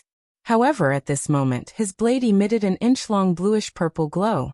That day, he went deep into Mount Longhu with Xianyuan Qingfeng and saw a middle-aged Taoist fishing. He was the only one who ate all the vermilion fruits. At first, Yuan Tingshan did not think much of it. However, when he went down the mountain and boarded the boat, he heard a voice. It was that Taoist's voice. He only said the words "dragon spits water." However, when he looked around, he could not see that Taoist. Then his qi began to roll. When he arrived at Mount Hui, he vomited blood all the way up the mountain. When he arrived at Sixfold Waterfall, he almost crawled under the dragon spits water. Later, he had to carry the torrential water on his back. With his physique, it was reasonable to say that he could hold on for half an hour. Any longer, and he would hurt his internal organs and meridians. However, he sat there for 24 hours. It was indescribably mysterious. His realm advanced rapidly. This was the biggest reason why Yuan Tingshan dared to use his blade against that young master on the white horse. Now he only lacked a secret blade technique manual. Yuan Tingshan raised his blade and chopped off half of the branches of the towering tree. At some point, the little girl was squatting on a nearby tree. She was still carrying that eyesore of a sunflower. She said calmly, "Hey, your realm advanced." This time, Yuan Tingshan was really running for his life. Chapter 289. The original name of Yanqi Pass had long been forgotten. It became Yanqi Pass only because a poet from the frontier fortress of the previous dynasty said that the southern geese wept to the north. This pass was heavily guarded by Bailiang. With one man guarding the pass, it forcibly blocked the northern barbarians' passage to the south. Dark clouds covered the city, wind and rain filled the buildings, and sand and rolling stones were flying in the desert. However, in the distance, one could vaguely see Bailiang soldiers continuing to train in the sandstorm. Bailiang was as cold and bitter as the Bailiang cavalry. Further north, although there were more deserts, there were also patches of fertile water plants. The area around Yanqi Pass was completely desolate and barren. A white-clothed man stood at the top of the city wall. On his left was Dian Xiongzong, who looked like a western lion. On his right was Wei Fuqing, who looked like a poor old pedant. Dian Xiongzong, who held 6,000 iron stupa heavy cavalry, opened his bloody mouth and stood at the top of the city wall for a long time. In the end, he couldn't help but roar, "General, now that Bailiang Road has been established, it's natural for the great general to be the Jadushi. Whoever dares to snatch this position, old Dian will chop him down with an axe." But why should the governor of Feng Province, Li Gongda, Be the administrator. This old fellow claims to be the second best at making money, and no one says he's the first. How can he govern Bailiang? Bah, I'll spit on his face. Old Dian, I'll say the ugly words here. If Li Gongda has the guts to be the administrator, we'll take 6,000 cavalry and slaughter him. Wei Fuqing's body was weak. As the wind and sand blew, he coughed repeatedly. He raised his sleeve to cover his mouth and said vaguely, "Don't talk nonsense. The administrator is not a rare thing. It doesn't matter who sits in this position. As for the supervisor, I don't know which guy the imperial court will send to take this position." Dian Xiongzong said carelessly, "Wei Fuzi, you're King poor and fastidious. How is the administrator not a good thing? Shouldn't the second most important official in Bailiang be our general?" Wei Fuqing waved his sleeve and said with a helpless smile, "You're a guy who only has strength but not brains. If the administrator is the general, then it will be a big problem. If the imperial court wants to do this, and the general doesn't refuse." Teacher Wei stopped speaking halfway. He narrowed his eyes and looked at the rolling black clouds in the sky. He sighed softly. Stunned, Dian Xiongniu said, "What do you mean? Wei Fuzi, it's not like you don't know that old Diane's head was kicked by a horse when he was a child. It's useless. Whenever I move my head hurts." This was absolutely true. The third-rank military officer, Dian Xiongzong, had incomparable strength at a young age. One time he was dragging a horse in reverse on the street. In the end he was turned around and trampled by the crazy horse. Not to mention his body, his head was ruthlessly trampled by the horse's hooves. It was a miracle that he didn't die. However, everyone in Bailiang was well aware that General Diane's brain had nothing to do with whether it had been trampled by horses or not. Wei Fuqing was rendered speechless by this scoundrel's scoundrelly behavior. After carefully weighing his words, he said slowly, "You want the general to go to Liangzhou City to be the administrator, to deal only with official documents all year round, and to ignore all military affairs in Bailiang?" Dian Xiong was stunned. This, from beginning to end, the white-clothed Chen Jibao turned a deaf ear to him. He only turned his head to look at one of Bailiang's newest young generals. His surname was Che, and his name was Yi. He was born in Beimang, but he was a slave of the lowest status. He was skilled in archery and horsemanship, and he was good at fighting. He was originally a man of sacrifice raised by the nobles, but he had committed a heinous crime in Beimang. All the way to the south, he had killed more than 20 Beimang's wolf and eagle guard with one man, one horse and one bow. This Wolf Fang soldier was already the second best warrior in Beimang, second only to the great Tiger Ben. He was roughly equal to the Iron Soldiers of Bailiang. It must be known how cruel the Iron Soldiers' selection process was. They were given a short crossbow or a hard iron bow, 20 arrows, a Bailiang saber, and 3 days' worth of food. 5 people in a team were thrown into Beimang's territory. Each person had to cut off 6 heads of Beimang's soldiers before they could return. After that, there were still tests for infantry and cavalry. After Che Yi defected to Bailiang's army, he joined the scouts and immediately became the crossbowman who had beheaded the most people. Last year he followed Chen Jibao and personally led 600 cavalry to raid Beimang's White Sun City. With one arrow, he shot through a certain member of the Beimang royal family who was patrolling the border. When this kid returned with Chen Jibao, he had a total of 30,000 Beimang cavalrymen hanging on his tail. Taking everything into account, Che Yi was only 19 years old this year. Che Yi was wearing silver armor and holding a helmet in his hand. The wind and sand blew in his face, but he remained motionless. Chen Jibao gently waved his hand, indicating for Che Yi to take 2 steps forward and stand side by side at the top of the city wall. He smiled and said, "Do you think it will rain in this weather?" Dian Xiongnan slapped his forehead. The general was really too much. If he had the time to ask about such trivial matters, he might as well tell old Dian about the administrator. Wei Fuqing rubbed his eyebrows with his thumb and smiled without saying a word. The young Che Yi shook his head and said, "Reporting to the general, it won't." Chen Jibao made a sound of acknowledgement and then fell silent again. Dian Xiongnan couldn't bear the loneliness, so he wanted to go down the city wall and train those bastards outside the city. All of a sudden, a crack appeared in the thick black clouds. An ray of sunlight shone on the city wall. It shone on the white-robed Chen Jibao and the scout Che Yi. Because the latter was wearing silver armor, he immediately shone with golden light, like a divine soldier and celestial general. At this time, howls shook the sky at both ends of the Inma River about 5 kilometers away from the city. There were more than 100 iron chains hanging on the Inma River all year round. At this moment, all of them were pulled taut by the soldiers standing on both sides of the river. It was a tug-of-war between 50 people. Regardless of whether they were soldiers or captains, regardless of whether it was winter or the scorching sun, they all had to bare their upper bodies. Their skin was soft and tender. If they were pulled out once or twice in June or July, their skin would explode. Now that autumn was coming, they could be considered lucky. But in a few months, it would be the worst. According to Bailiang's military rules, how could the loser of a tug-of-war lose? That was to drag the other party into the river with the iron chains. In summer, it could be used as a bath, but in winter, how could it be comfortable to fall into the river? Bailiang's army had many small hills, and the pillar state didn't care about it. However, private fights were prohibited. This was an iron law. If there was friction, it was fine. Either go to the drill ground and have a fierce fight, or each side brought 50 people here for a tug-of-war. When a hunchback old man accompanied by White Bear Yuan Zuozong came down to the Inma River, all the shirtless men instantly felt their blood boil. Oh my God, the great general is here. There was no harmony in a tug-of-war.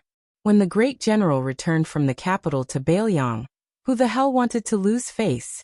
Su Shao, who wasn't wearing armor, came near a group of 50 Bailiang soldiers with his hands behind his back. He smiled and didn't say anything, just looking at the iron chains across the river. Gradually, people fell into the river from the 100 iron chains. After a whole incense stick's time, only the iron chain beside Su Shao remained across the Inma River. Su Shao squinted and saw that more than half of the 100 people on both sides of the river had blood on their hands. Their shouts were hoarse. Someone on the left bank shouted, "Zhao Taizhu, you didn't drink milk when you were young, right? Stand up for me."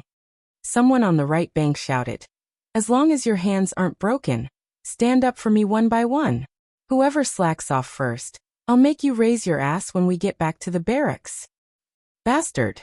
Do you really think you're a coward? Come on, kid. Didn't you claim to be able to draw a 3-stone bow? This time, beat those bastards on the other side. Huang Qiong, you're the bastard. No one expected that the iron chains would be broken by 2 groups of people. The 100 people were all lying on the ground, unable to move a finger. Their hands were all covered in blood. Su Shao smiled and said, "Okay." No one knew who was the first to shout, but all the soldiers who could still move shouted at the top of their lungs, "Long live the great general! Long live the great general!" The hunchback old man didn't stop them.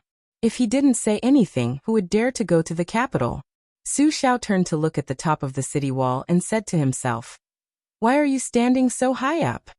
Chapter 290. News of the sudden death of 20 riders near Zhejiang City in He Province had already spread throughout Mount Hui, and there was no news of their leader, Yuan Tingshan. For a time, all kinds of rumors and slanders were flying around. Some said that Zhao Yi, the prince of Guangling, had mobilized his armored cavalry to steal a woman. Others said that Yuan Tingshan, who was destined to be a lone star, had brought disaster upon himself and had been targeted by Zhao Go, implicating the cavalry team that the clan had spent a great deal of money to train. Others said that the young male and female of the Murong clan were not ordinary people and had the protection of immortals. All kinds of rumors were said and all kinds of sneaky, because the old family head had been in closed-door training for many years, and Xianyuan Guoqi, who was in charge of Mount Hui, was having a sword competition with someone at the Dongyue sword pool. The Xianyuan mansion on Bull Mound was without a leader. In addition, there were many factions within the clan to begin with, and the eldest branch and the other branches appeared united in appearance, but were divided at heart, so there was no one who could suppress the growing clamor. Xianyuan Qingfeng was from the eldest branch of the main branch, which was the main branch of the Xianyuan clan. Unfortunately, no matter how much effort the ancestors put in to nurture her father, Xianyuan Jingcheng, he was not of much use. What could they do if they couldn't be helped? A large clan also had its advantages. Xianyuan Qingfeng had 2 uncles, Xianyuan Jingqing and Xianyuan Jingxian. One was calm and steady, while the other was determined to make progress. The latter's talent in martial arts was particularly astonishing, and he was only a thin layer of paper away from the realm of grandmasters. It felt like he would break through with a single poke if he dipped his finger in saliva. Therefore, in Xianyuan Jingshuan's line, the mother's status depended on the son's, and the son's glory depended on the father's, so they were domineering in Mount Hui. However, in the entire Mount Hui, the man that Xianyuan Qingfeng least wanted to see was her biological father. The man who only knew how to nod his head and say yes. In an ordinary landowning household, the behavior of the eldest grandson of the main branch might be barely enough to maintain the image of a gentle and well-mannered man. However, this was Bullmound, and the Xianyuan clan was a martial arts clan that stood on equal footing with the Wu clan, and the Lu clan of Western Shu. So what if he was well-read? Could he compare to a pair of fists that could destroy mountains and shake cities? Everyone on the mountain knew that not only did Xianyuan Jingqing grant his only daughter's request, he was also extremely fearful of his wife, and never had the slightest thought of taking in a concubine. Although the Xianyuan clan was so domineering that anyone who wanted to come up the mountain had to change their surname to Xianyuan, and there was no lack of martial arts heroes who married into the Xianyuan clan. But the dignified eldest son of the main branch did not have a single heir to carry on the family name. Even if Xianyuan Qingfeng succeeded in getting a talent to marry into the family in the future, the main branch of the main branch would never be able to lift their heads up high. In these years there was discord, and many people changed their allegiance to the other two branches that were flourishing with each passing day. Xianyuan Jingqing completely became a loner, and everyone even knew that the wife who gave birth to the eldest grandson of the main branch still loved someone else to this day. At the beginning of their marriage, she made a defiant promise with Xianyuan Jingqing that she would only have one child, and whether it was a son or a daughter would be left to fate. After Xianyuan Qingfeng was born, Xianyuan Jingqing really kept his promise. When Xianyuan Qingfeng was young, she still ignored her mother's gloomy expression that could never be resolved. She felt that her father, who never lost his temper, did not do anything wrong. As she grew older, she finally understood how fatal her father's indifference was in the Xianyuan clan, who had worshipped martial arts for hundreds of years. The older she grew and the more she was exposed to the ways of the world, the more Xianyuan Qingfeng wanted to stay as far away from this mediocre man as possible. When Xianyuan Qingfeng saw Song Kelly off Mount Hui, she naturally felt guilty towards this young phoenix of the Song family. The Song family was a first-class noble family in the dynasty. Moreover, the Song family had only one son in 3 generations.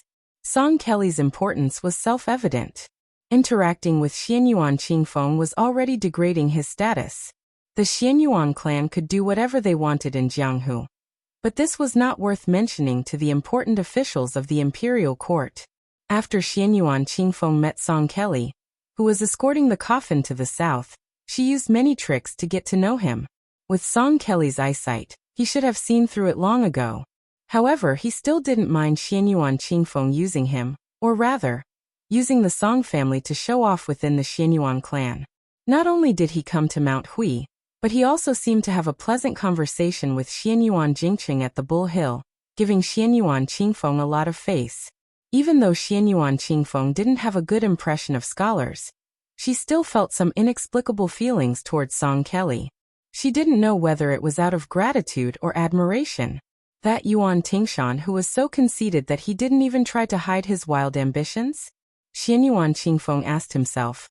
Would I feel regret if he really died? Walking down the mountain on the limestone path, Xianyuan Qingfeng glanced at the 6-fold sisters' waterfall. Song Kelly smiled and said, I learned some physiognomy from my father. It's not easy for Yuan Tingshan to die. His fate is very bad, but he's very tough. Xianyuan Qingfeng was a bit frightened, and was about to explain. Song Kelly said gently, Miss Xianyuan, you're overthinking. Xianyuan Qingfeng didn't say anything else. He was afraid that he would add fuel to the fire. The two walked silently on the path. When they reached the foot of the mountain, they saw a boat. Song Kelly suddenly stopped and hesitated for a moment. In the end he said, Mr. Shoujua is very knowledgeable and has analyzed the 3 doctrines in simple terms. I've been talking with Mr. Shoujua through candlelight for the past few days, and have learned a lot. Mr. Shoujua said that learning from reading scriptures is like looking at plum blossoms and drawing pancakes. His words enlightened me. In the past, I remembered my family's teachings to be humble and respectful in all matters, and not to be overbearing. However, in the end, I didn't understand why I had to be humble. In the eyes of a wise person, my childish words and actions would only make me a laughing stock. Miss Xianyuan, please forgive me for speaking bluntly, but Mr. Shoujua is definitely not a mediocre person. Xianyuan Qingfeng smiled and didn't think much of it. He only joked. Did my father ask you to be a lobbyist? How many books did he give you?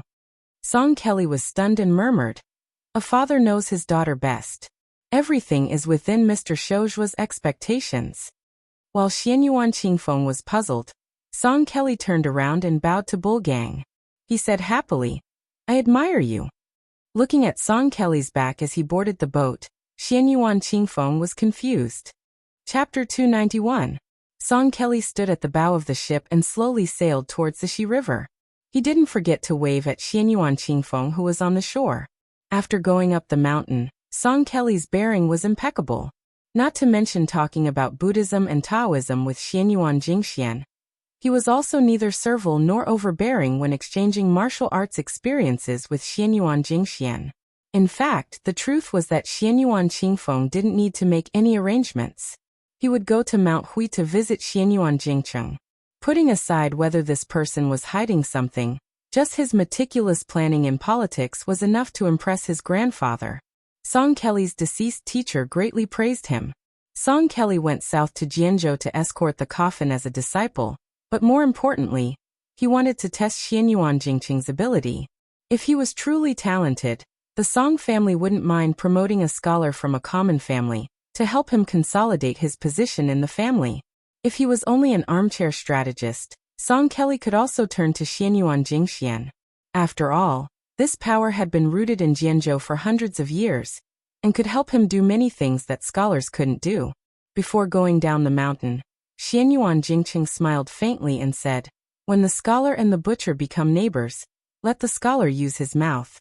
When fighting, the butcher will use his hands. There's no harm in helping each other.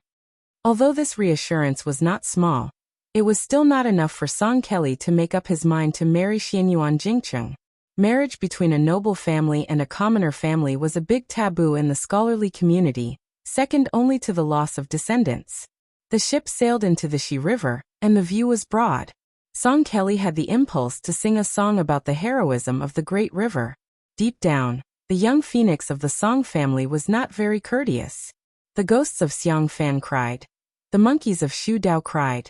And the waves of the river were vast and boundless. He wanted to write a poem to express his feelings. Unfortunately, Song Kelly's family had learned a lot, and he was not inferior to a famous scholar. However, during the journey, Song Kelly would send out beautiful poems into the scholarly community every once in a while. The unknown inside story was that many of these poems were written by his father, or even his grandfather. How difficult was it for a scholar to become famous? Hoping to write a poem that would shock the world? It was almost impossible. Without the support of the seniors in the literary world, and without the support of the students, no matter how well it was written, it could only be described as passable. Nowadays, the famous works were not famous when they were first published.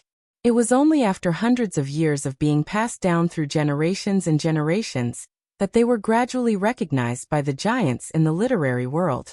Song Kelly could not be more familiar with this. How many Wang Dongxiang were there in the world? What's more, the first snow was a voluminous 500,000 words long. While Song Kelly was having mixed feelings, he saw a tall ship coming towards him. A handsome young man with a sword was standing at the bow of the ship. Beside him was a maid in green and a one-armed old man wearing a sheepskin coat. Song Kelly didn't pay much attention to them, and just thought that they were ordinary pilgrims visiting Longhu. Song Kelly stayed in Mount Hui, because he wanted to wait for the Bailiang crown prince. Unfortunately, he still had things to do under his father's orders. He couldn't wait any longer. The two tiger kuei that finally didn't have to stay in the carriage played coquettishly at Su Fengyan's feet. Su Fengnian pointed at the bluestone roof of Mount Hui and asked, "Bull's gang." The old god of swords nodded. Su Fengnian squinted his eyes and rubbed the handle of his spring thunder. Unexpectedly, the operation to capture Xianyuan Yuan Tingshan some time ago had ended in failure. According to Wei Shuyang's detailed description, this Machateman's martial prowess couldn't be considered world-shocking. There was still a large gap between him and the outstanding talents of the younger generation, Qi Xianxia and Wu Luding. However, his intelligence and luck were excellent, so His Highness the heir of the crown wasn't angry. Even though Prince Jinggan, Zhao Heng, had suffered a double loss at the Reed Marsh, how could he not be able to kill Yuan Tingshan? Then there was Yuan Meng's visit to the Hezhou provincial governor with Bailiang's military edict. It was a fact that the Xianyuan family banned people by force. However, the old man ignored it. Looking at his attitude, he didn't even care about Chu Lushan, who had already caused chaos in Xiangfan City. Su Fengnian muttered to himself, "What a tough guy." The old god of swords used his finger to pick a vegetable leaf between his teeth. He grinned and said, "There are as many scholars as there are fish in the river.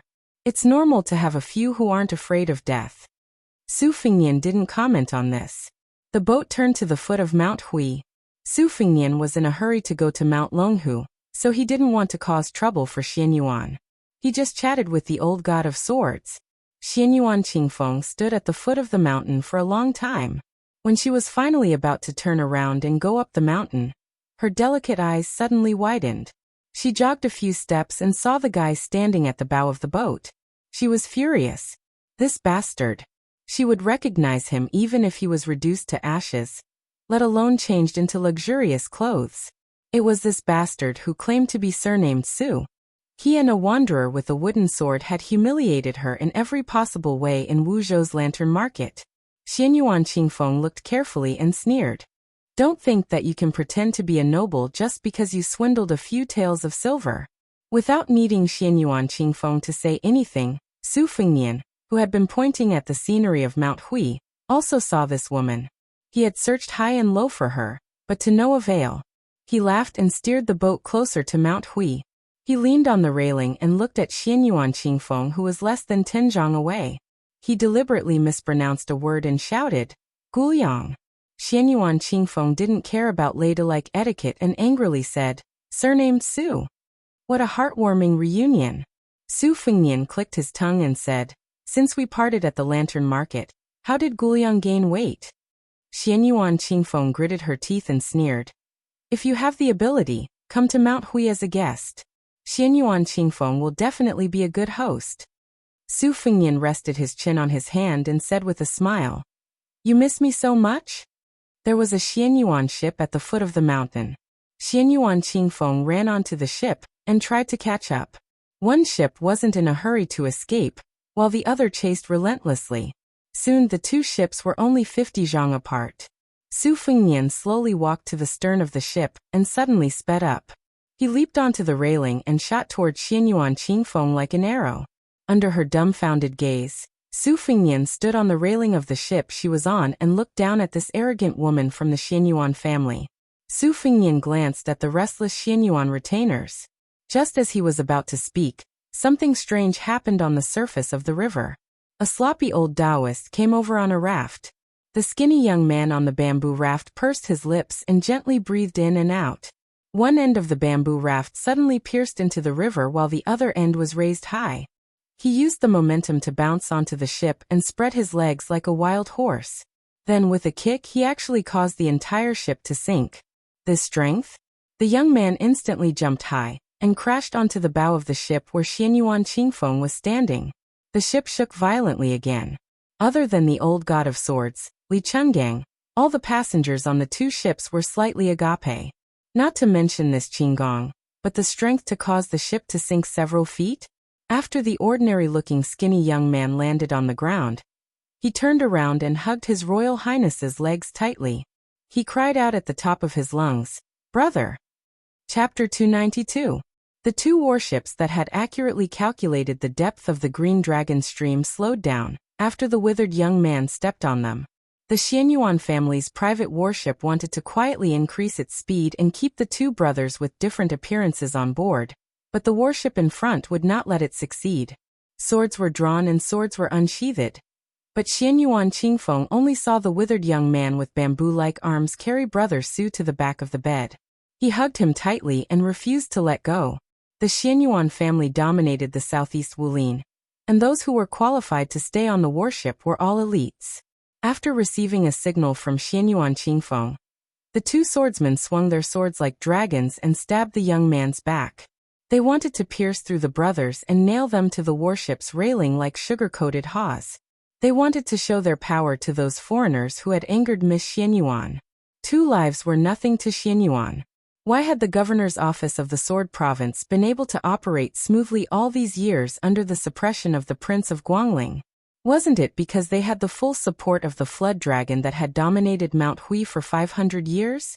Otherwise, when a scholar encountered a military ruffian, he would have been suppressed by the powerful Prince Zhao Yi to the point that he was worse than a stray dog. Since the governor's office of the Sword Province was mutually beneficial, the governor's office of the Guangling army was not a mediocre person. He had given Xianyuan a great deal of power and authority, and had spared no effort in eliminating dissidents through bloody means. He had secretly supported Xianyuan. Otherwise, how could Mount Hui have cultivated a 200-man private cavalry under the nose of the imperial court? Xianyuan Qingfeng frowned. She clearly saw that Brother Su only touched the young man's head, and did not seem to notice the 2 swords. This was not in line with this guy's cowardly demeanor. Although Huang Manor's heart acupoint was not opened, his sense of danger was probably above that of Yuan Tingshan's. The 2 swords came at him, but he did not seem to move skillfully. He only turned around and held the sword with both hands. The swordsman suddenly exerted force, wanting to crush the ignorant young man's palm. Huang Manor's face was as ferocious as a vajra. He suddenly twisted, easily twisting the sword as if it was a reed pole. He then pulled it again and rushed forward, dragging the 2 swordsmen who hesitated and did not have time to let go of their swords in front of him. His 2 fists smashed into the swordsmen's chests. A thick mist of blood exploded from the swordsmen's chests, and they died on the spot. Their corpses fell into the river like kites with their strings cut. The rest of the Xianyuan men of sacrifice who were originally watching the show saw that the situation was not good. In order to protect Xianyuan Qingfeng, who was standing on the bow, they had to brace themselves and go forward. As a result, the young man was still stabbed between his eyebrows by a sharp sword. He laughed and raised his arms, causing his clothes to flutter. Everyone saw that the sword formed a large arc between the 2 of them, but it did not pierce between his eyebrows at all. The sallow and emaciated young man stepped on the right foot, raised his left knee, and placed his center of gravity on his right foot. His right foot rotated forward, and his left knee turned inward, and the instep straightened outward. He suddenly jumped into the air, and whipped out his lower leg. The force of the kick reached the instep of his foot, and the result was that when the young man landed on the ground, the body of the man of sacrifice was still in the forward position, but his head flew several feet into the air. The young man stretched out his hand to push away the headless corpse, and stared at Xianyuan Qingfeng, whose lips had turned pale. The few men of sacrifice who knew each other well looked at each other, and saw the shock and fear in each other's eyes. No wonder this monster could shake the boat with 1 step. Not to mention the strength of the dragon and elephant, his attack speed was also extremely fast. Damn it! This young man actually had the legendary indestructible body of a Vajra? Amidst the dead silence, 2 supernatural beasts leaped across the river one after another. They were completely red, covered in armor and scales, and dragged their tails behind them. They jumped from the boat in front to the Xianyuan ship, and their front claws just happened to grab onto the railing. After a few struggles, they finally squatted on the railing and bared their fangs and claws. The young man leaned forward and let out an angry roar. Xianyuan Qingfeng was so scared that he staggered back. Outside the ship, a sloppy old Taoist was walking on a raft. Coincidentally, a head smashed towards him, and he rudely slapped it into the river with a bamboo pole. He clicked his tongue and said, "How can a short donkey and a horse bear the stampede of a dragon and elephant?" The old Taoist was like a 1,000-year-old tortoise. He stretched his neck and shouted, "Your Highness, we're about to reach my Shaorao temple." Zhao Shituan hesitated for a moment and said with a smile, Tell Xianyuan Great Pan to stop being a coward. If he doesn't come out, he'll be waiting for his nest to be destroyed. Su Fengnian no longer paid attention to Xianyuan Qingfeng. He pulled Huang Manor and didn't return to the ship. Instead, he jumped onto the bamboo raft, and the two tiger kuei followed closely behind. The King Kong's eyesight was obviously not as good as its sister Bodhisattva's. It directly dove into the water, causing countless splashes. Bodhisattva, who was on the bamboo raft, saw her brother having fun in the river and also jumped down. Su Fengnian smiled and said, "Old Taoist, I didn't say that I'm going to Mount Hui to cause trouble. What are you blindly making a fuss about? Are you planning to divert the trouble from the west to the east?" The old Taoist, who was the quietest and most unknown Taoist in the Taoist master residence, purposely exclaimed in surprise. He was afraid that the eccentric crown prince of Bailiang would turn hostile. To be honest, as the second Taoist master of the Taoist immortal abode, old Taoist Zhao Shituan's seniority in the Taoist orthodoxy could be said to be superior to the 33 heavens. Mount Longhu and Bailiang were separated by thousands of li, so the old Taoist had seen all kinds of storms. When he was in Bailiang's territory, he didn't mind putting his arm around this junior's shoulder. It wasn't necessarily because he was afraid of the great pillar state Su Shao. It was just that he had a carefree temperament to begin with. When he was young, he was also an extraordinarily frivolous and alcoholic. He was truly a rare talent with great ambition. Otherwise, he wouldn't have left the country to travel far away with his sword. Once he left the mountain, he didn't return to Mount Longhu for a whole 20 years. Now that he met His Royal Highness, who was frivolous and unrestrained, he was quite suitable. If it were Zhao Danxia and Zhao Dongping's nephews, one of whom was a minister of Yue and the other a prime minister of Qingxi, who were together with Crown Prince Su Fengnian, they wouldn't have such an attitude. Su Fengnian glanced at the giggling Huang Manor, then raised his head to look at the old Taoist. He asked in surprise, "You're not afraid of water anymore?" Chapter 293. The old Taoist nodded. "I've been afraid for a long time. Shaorao Temple is right next to the Green Dragon Stream. I told him to follow the stream to Mount Hui where the Dragon King River enters the Shi River. Then keep going north until it reaches the Spring God Lake. We'll be getting closer and closer to Bailiang. I told him that your brother will come to Mount Longhu in autumn. Dragon Elephant will wait for you at the stream if he has nothing to do. Then he won't be afraid of the water anymore." Su Longxiang hit the water with his palm, and a big fish was shaken out of the water. Its claws were like hooks. After catching the fish, he looked at his brother and grinned foolishly, as if he was asking for credit. Su Fengnian patted Huang Manor's head and shook his head. "When in Rome, do as the Romans do. Just eat some vegetarian food. Let the fish go." Huang Manor put the fainted fish back into the water, but it was eaten by a tiger kuei chasing after the bamboo raft. Su Fengnian suddenly asked, "Is there an old Taoist called Zhao Huangqiao in Mount Longhu? A very old senior?" Old Taoist Zhao Shituan thought for a while and shook his head. "There are many century enlightened masters in seclusion on the mountain, but none of them are called Zhao Huangqiao." The boats and rafts sailed up leisurely while the Xianyuan cruise ship turned around and returned to the Mount Hui pier. Xianyuan Qingfeng stood at the window of the cabin. His lips were livid and his body was trembling. It was hard to tell if he was scared or angry. She wasn't blind. Although her martial arts talent was mediocre, she had a good memory and was outstanding on Mount Hui. No matter how complicated the moves were, she would never forget them. To put it nicely, Mount Hui was a place where people from all walks of life accepted talents. To put it bluntly, it was a place where people of all walks of life lived together. The Xianyuan family had a rich collection of books. Other families and sects regarded them as treasures, but the aspiring tripod pavilion in Mount Hui had countless books. In terms of the number of books, it was only inferior to the Tide Listening Pavilion in Bailiang. Yuan Tingshan said he wanted to marry her because he saw her as a shortcut to the peak of martial arts. Even if she couldn't enter the aspiring tripod pavilion, as long as Xianyuan Qingfeng personally taught her, all problems would be solved. How could Xianyuan Qingfeng not see how terrifying the yellow-skinned youth was?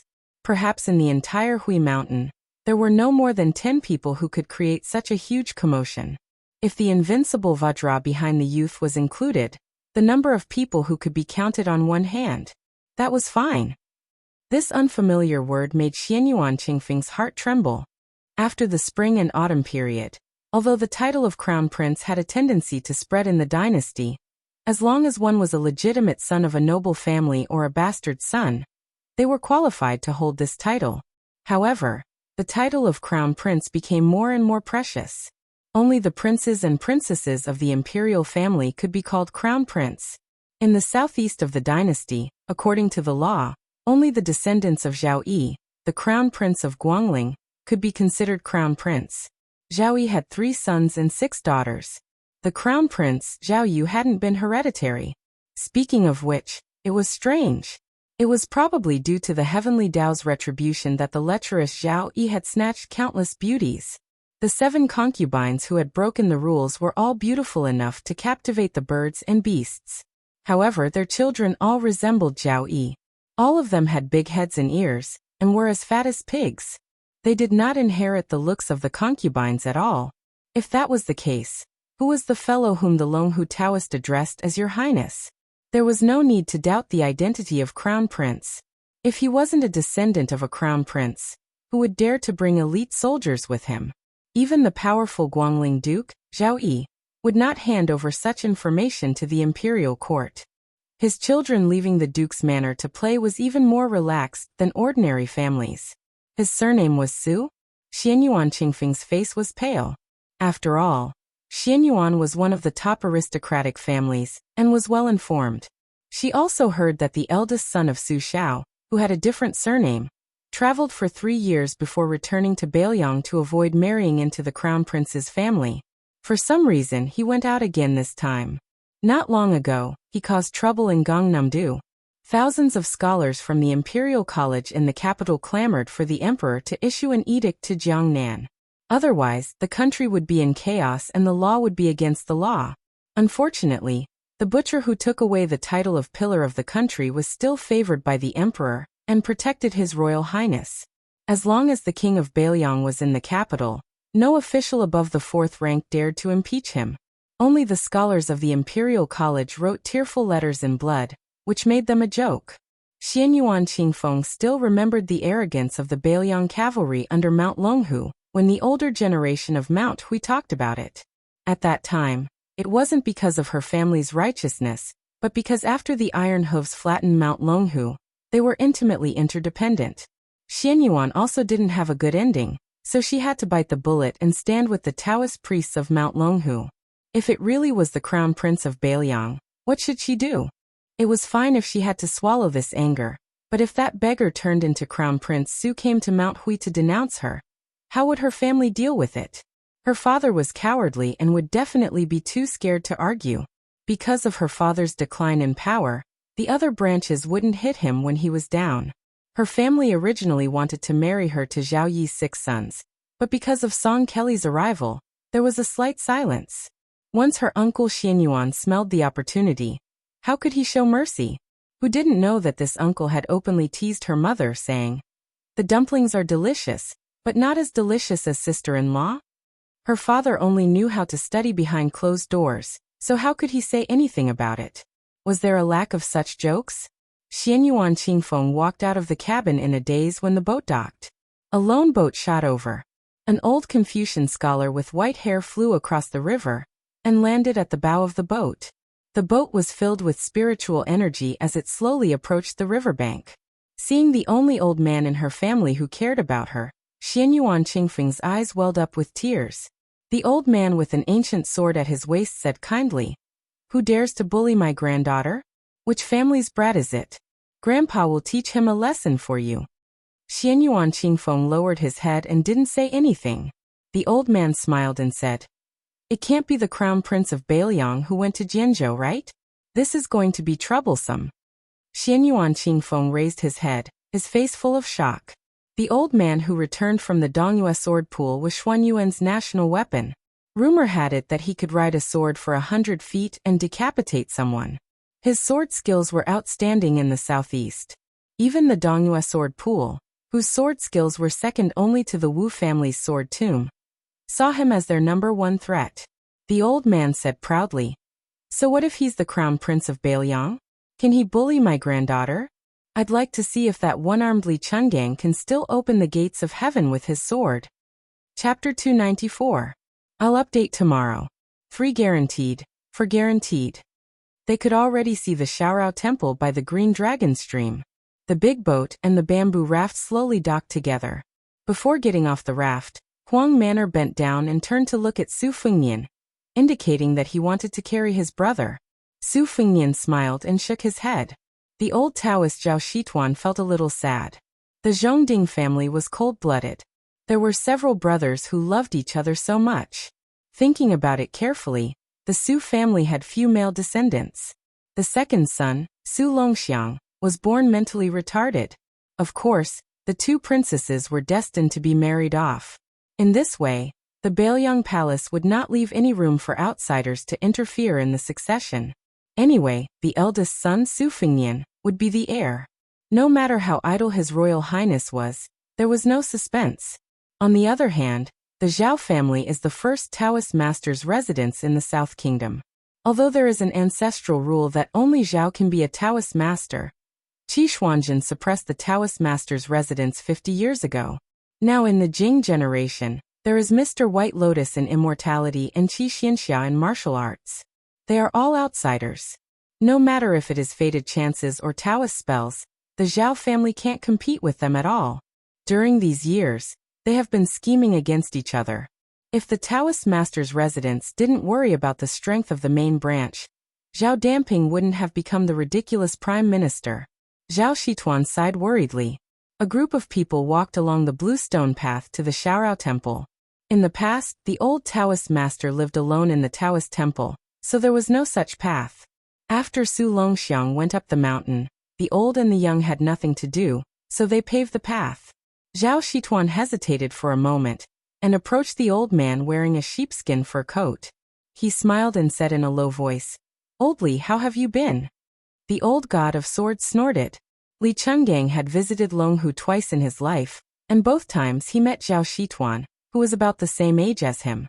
As a result, he was pestered by Zhao Shituan. The first time, it was Zhao Shituan who led him to the devil-slaying platform. Li Chungang did not have a bad impression of this guy, who was highly regarded by both the old Taoist master and Qi Xuanjin. Everyone in the Taoist master's residence was as old-fashioned as clay statues, with neither immortal nor human aura. Li Chungang had already scolded them for being neither human nor ghost. He remembered that the first time he went down the mountain, this Taoist master's residence finally had an unrestrained young Taoist, who insisted on following him to Jianghu for several months. Zhao Shituan Taoist master said shamelessly, "Old Li, my kung fu is far worse than yours." Li Chungang thought of Jiang and I and his own difficulties in accepting a disciple. His Achilles heel was poked and he was furious. He pointed at Su Fengnian and glared at Zhao Shituan. "Look, my new disciple. Even if Su Longxiang becomes invincible in the future, do you think he can beat this old man's disciple?" Old Taoist Zhao was angry at first. Back then, when the Taoist nuns on the mountain heard that Li Chungang had come to the mountain, they all rushed to the devil-slaying platform like crazy, screaming as if they had seen an immortal descending to the mortal world. Zhao Shituan thought that when he was young, he was also very handsome. Although Li Chunggang's kung fu was a little higher than his, he was a little more handsome, and he was a little more famous. This group of women who were supposed to be pure and devoted to the Yellow Court would not be so crazy. However, at that time, Li Chungang held his sword and came with an unparalleled momentum. Zhao Shituan was not convinced. Until today, it was not that old Taoist Zhao thought that he could beat old Li in a fight, but when it came to competing with disciples, Zhao Shituan was confident that no one dared to jump out and compete with him. But no matter how much he thought about it, he did not expect Elder Li to bring up His Highness the Crown Prince. The old Taoist was immediately discouraged. There was no way to compare. Even if Su Longxiang was really ruthless and dared to drag Wang Xianji down, how could he be unreasonable to His Highness the Crown Prince? Li Chungang was in a good mood when he saw that Zhao Shituan was defeated.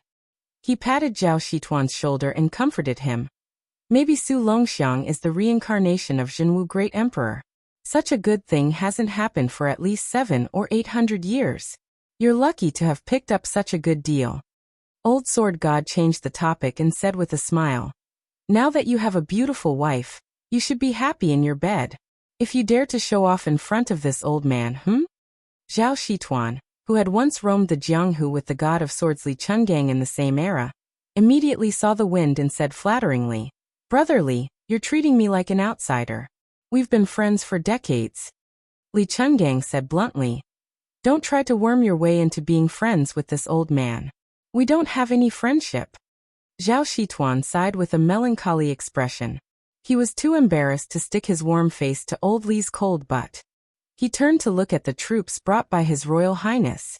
Other than old Li and 100 light cavalry, as well as a few personal retainers who could be considered top-notch in martial arts, there was no other force to be used. Looking at the signs, they did not intend to stir up trouble in Mount Longhu. This was a good thing. Otherwise, he would be stuck in the middle of both sides and would be in a dilemma. While Zhao Shituan was muttering to himself, he caught a glimpse of the 3 women in curtained hats. Then he saw the maid in green, and the beauty holding the cat behind His Highness the Crown Prince. They all had the style of immortal women. The old Taoist pondered over His Highness the Crown Prince's good fortune. In the southeast, only old man Xianyuan, who enjoyed the good fortune of the land alone, and Prince Guangling, Zhao Yi, who collected beauties from all over the world, could compare. Su Fingnian walked to the door of the Taoist temple and stopped. Zhao Shituan's expression was ugly. He admitted that he was in the wrong. It was not easy to trick Su Longxiang from Beiliang to Mount Longhu, but in the end, he was cultivating in this dilapidated Taoist temple. He was really embarrassed. Just as he was thinking about how to explain to His Royal Highness, Su Fingnian, who had never treated the old Taoist master as an expert, slowly turned around and faced Zhao Shituan, bowing deeply. Zhao Shituan was flustered. He was pleasantly surprised, but also fearful and restrained. He hurriedly helped him up and said, "I don't deserve such courtesy from your highness. It's too much." Chapter 295. The old god of swords looked on coldly from the sidelines. He was still a little surprised in his heart. Li Chungang, who had experienced many hardships, had long since figured out Su Fingnian's temperament. Now that he had bowed so openly and sincerely, it could be considered that he had given Zhao Shituan and Mount Longhu enough face. Otherwise, given Su Fingnian's stubborn personality, he would have fought to the death even if he had provoked some king of Jing'an, Zhao Heng, or some scholarly group of Gangnam-do. Yu Yue held Wu Mainyang between her breasts. The white cat was comfortably pretending to be asleep, half asleep and half awake. Occasionally, it would use its furry head to rub its perky bosom. Princess Jing'an did not know Zhao Shituan's identity, but she guessed from the scene that this foolish youth was Su Fingnian's younger brother, the future prince of Beiliang. She could not imagine that the 2 brothers of the Marquis clan could get along so well. As for why the young prince was cultivating with a sloppy old Taoist in a shabby monastery at the foot of Mount Longhu, Pei Nanwei did not bother to make wild guesses. What shocked Zhao Shituan even more was the following scene. After His Royal Highness bowed with his hands clasped, the White Horse Cavalry, led by Ningame, gripped the hilts of their Beiliang sabers with their right hands and crossed their left arms before their chests. They took a step back in unison as a sign of respect. Everyone knew that the Beiliang cavalry were the best in the world, arrogant because of their proficiency in battle. During the Spring and Autumn War, when they traveled with Gu Jiantang and the other vassal armies, they always took the lead and no one dared to cut in. Throughout the Spring and Autumn War, only once did the Beiliang army give way to a scholar-led brigade that achieved great merit. Within the Northern Liang army, this tradition had always been passed down. Those who did not have great military exploits would have to give way to those who had great military exploits. Even if it was a military officer with a high military rank, he would have to give way to those who had great military exploits. For example, the scouts who accumulated their reputation by killing the barbarians' heads, even if they were just low-level armored soldiers, in Beiliang's military towns, even if they ran into border officials at the level of county governor, they could still advance on the official road without getting off their horses or bending down. Zhao Shituan sighed inwardly. His Royal Highness had changed. It was a good thing for him, but it might not be a good thing for Mount Longhu, especially the Celestial Master residence.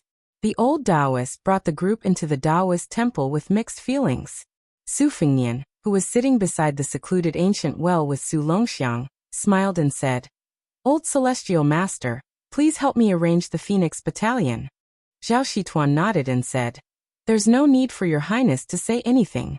Mount Longhu will naturally make the appropriate arrangements."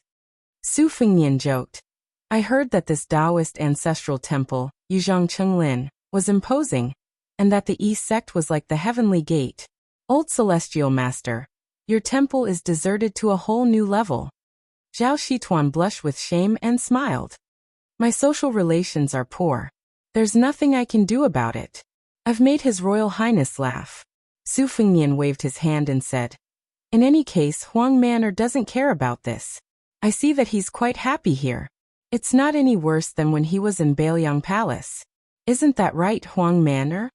Su Longxiang grinned foolishly. On this side they kept talking about His Highness Bailiang and the old Celestial Master. The authorities were calm and indifferent, accustomed to it. As a result, the Murong siblings, who were outside the situation and were kept in the dark, were greatly frightened. Although Murong Tonghuang had long expected that Su Fengnian's identity was very special, no matter how he thought about it, he felt that being able to rank with Chu Lushan in the front line was already extremely shocking. For the remnants of the spring and autumn period, specifically in the provincial capital, the most unforgettable thing for the Bailiang army was undoubtedly the ghost city of Xiangfan, which had been completely massacred after the city was breached. There was also Jianzhou, where the western Leibi sat. Longhu and Xianyuan faced each other from east to west. How could they forget the humiliation brought by the Bailiang's iron armor? Murong Wuzhu was in high spirits. She was overjoyed when she mistakenly thought that she had caught a thin straw in the wind and waves, only to discover that it was a towering tree. It was like she had accidentally fallen in love with a poor scholar, only to find out that the scholar was the heir of a wealthy family after eloping with him. Murong Tonghuang could not help but tremble. His face was flushed, and he stared at His Royal Highness with a complicated expression. Other than the master of the Wutong Palace, who in the world was the most feared figure in the world by Jiangdong and Xianyuan? It was Bailiang. Su Xiao, the butcher of Jianghu, Bluebird and Yu Yue went to the Taoist temple to clean up the house. Pei Nanwei had to lower her head under the eaves. Most of the time, she was no different from a maid. She had already accepted her fate. Ning'e Mei and the others were taken to the nearby Taoist temple by the old Taoist master Zhao Shituan. The old god of swords went to take a walk by the Green Dragon stream alone. In the end, only the brothers and siblings with different identities were left in the courtyard. Su Fengnian touched Huang Man's head and glanced at Murong Tonghuang, who was looking straight at him. Murong Wuzhu was peeping at His Royal Highness, but soon he lowered his head and looked at his feet. His Royal Highness said calmly, "You finally know my identity?" Murong Tonghuang bit his lips. Su Fengnian smiled and said, "Did you pee in your pants?" Murong Tonghuang was stunned. Su Fengnian smiled and said, "If Wen Hua was here, he would definitely say that I peed in my pants." Murong Wuzhu did not feel disgusted when he heard such frivolous words. He just felt unbearably shy. His ears and neck were red, and he did not dare to look at His Royal Highness, who had a prominent identity. Murong Tonghuang could still hold on, and looked at Su Fengnian from beginning to end. Su Fengnian thought for a while and said with a naughty smile, "I do have a little grudge with the Xianyuan family, but don't think that you can just watch the flood leisurely. When the time comes, you will go to the Bull Gang to discuss the Xianyuan family. I'll have to trouble you and your brother to cooperate and act closer to me." Murong Wuzhu quietly raised his head and quickly lowered it. Murong Tonghuang asked straightforwardly, "Are you really the Prince of Bailiang? The eldest son of the King of Bailiang?" Su Fengnian nodded and said, "Otherwise, would I dare to use 100 light cavalry to slaughter 20 Xianyuan cavalry?" Murong Tonghuang smiled. Sure enough, he was more charming than a woman. He slowly walked toward His Royal Highness. Su Fengnian quickly raised his hand and said with a frown, "Don't do this, I can't stand it. How can I be looked at by a man? Fine, when we go to Mount Hui, your sister will be the only one to suffer. Let's make it clear in advance that I am taking advantage of you. There is no room for discussion. However, if you shamelessly snuggle up to me, I will always feel that you are taking advantage of me. Both of us will have goosebumps." Morong Wuju covered her mouth and let out a soft and light laugh.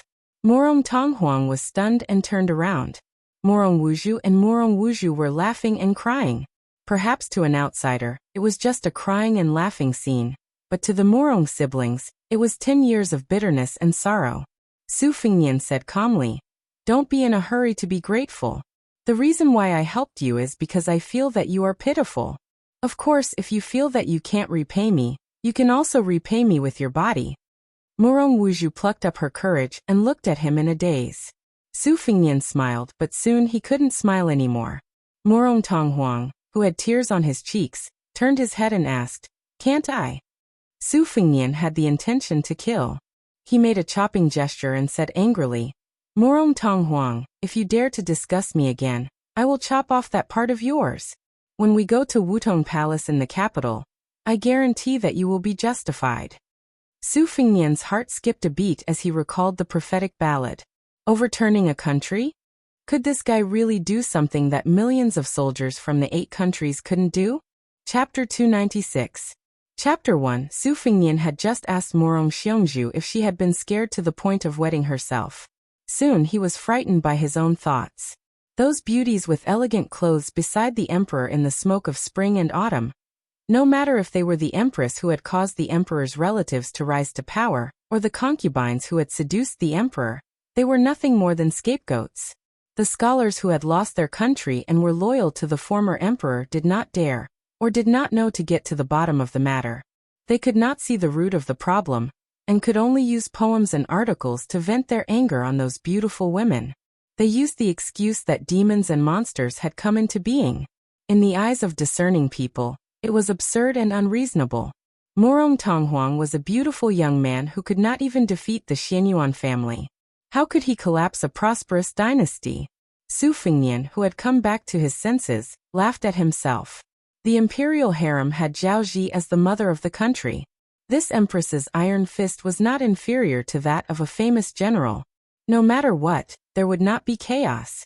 In the capital, there was that emperor who was adept at controlling all factions and parties.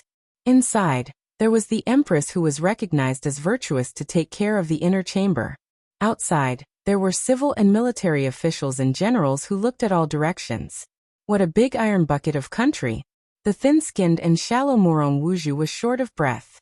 She carefully sized up this young man whom she had only known for a dozen years. His Royal Highness in Beiliang? How high was his official position? Morong Wuju did not understand these things. She only occasionally heard some bad comments about Beiliang when she was socializing with the scholars of Jianzhou. They said that the king of Beiliang was a tyrannical executioner who had killed the most people in the dynasty.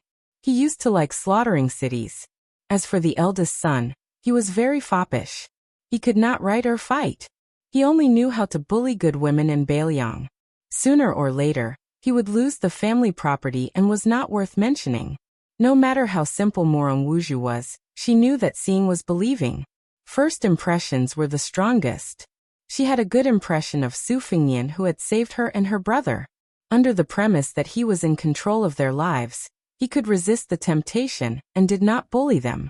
This was 100 times better than those aristocratic scholars who were full of benevolence, righteousness, and morality, but secretly had obscene eyes. She was so simple.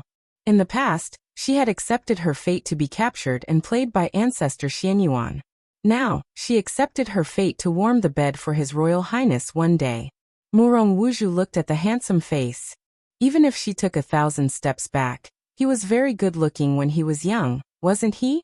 Among the siblings, Morong Tonghuang, who was the one who made the decisions since childhood, saw the look in his sister's eyes and felt helpless.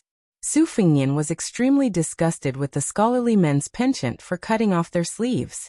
Of course, he kept a respectful distance from Morong Tonghuang. However, he quite liked this guy's unscrupulous ruthlessness in order to achieve his goal. He was truly ruthless if he dared to be ruthless to himself. If a man could endure the disgust and throw flirtatious glances at another man, he would be unlucky to be born in a small family. If he was given a bigger stage, he would be good at dancing. Since Morong Tonghuang's words and actions were straightforward, Su Fingnian couldn't disappoint him.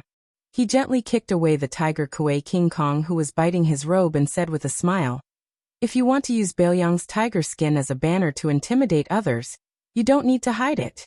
Since I've eaten my fill and have nothing better to do, I won't be so shameless. However, I'll say the ugly words first. At least we're in the same camp now. Don't stab me in the back and think about giving Mount Hui a proof of your allegiance. We can't let you and your sister take all the good things. Murong Tonghuang nodded and said gloomily, after we stepped out of the family, we didn't think about going to the Xianyuan family to live an ignoble existence. However, since His Royal Highness said so, I also hope that Your Highness won't use us to win over Mount Hui. If so, Su Fengnian waved his hand and shook his head. Then you're underestimating me, Su Fengnian. Murong Wuju whispered softly, Su Fengnian. Su Fengnian said with a smile, isn't the name nice? A phoenix won't perch unless it's a parasol tree. You two are quite faded, right? My courtyard in Baoyang Palace is called Parasol Garden. If you have the chance, you can go there and play. Don't worry, I really don't have any thoughts about you two. I also feel that it's a waste of saliva to keep talking about this. In the future, don't be on guard against this. Do you see the big sister holding the white cat? I like her. If we're talking about her face and smooth skin, then Big Sister Pei, or Aunt Pei, who wears the veil hat with you two, is definitely more outstanding than you two. You two are guarding against me like you're guarding against a thief. It's very hurtful. Murong Wuju giggled. As a result, she was glared at by Murong Tonghuang, but this time, she didn't shrink back for the first time. Su Fengnian looked at Murong Tonghuang and said helplessly, you can't protect your sister for the rest of her life. She has to get married and take care of the family alone. When that time comes, don't tell me that you're still following behind your sister. Aren't you afraid that your future brother-in-law will dislike you for being an eyesore? Murong Tonghuang coldly snorted and said, that'll have to wait until she finds that kind of man. Once she finds that kind of man, it's fine even if she wants me to die. Chapter 297. Su Fengnian was speechless.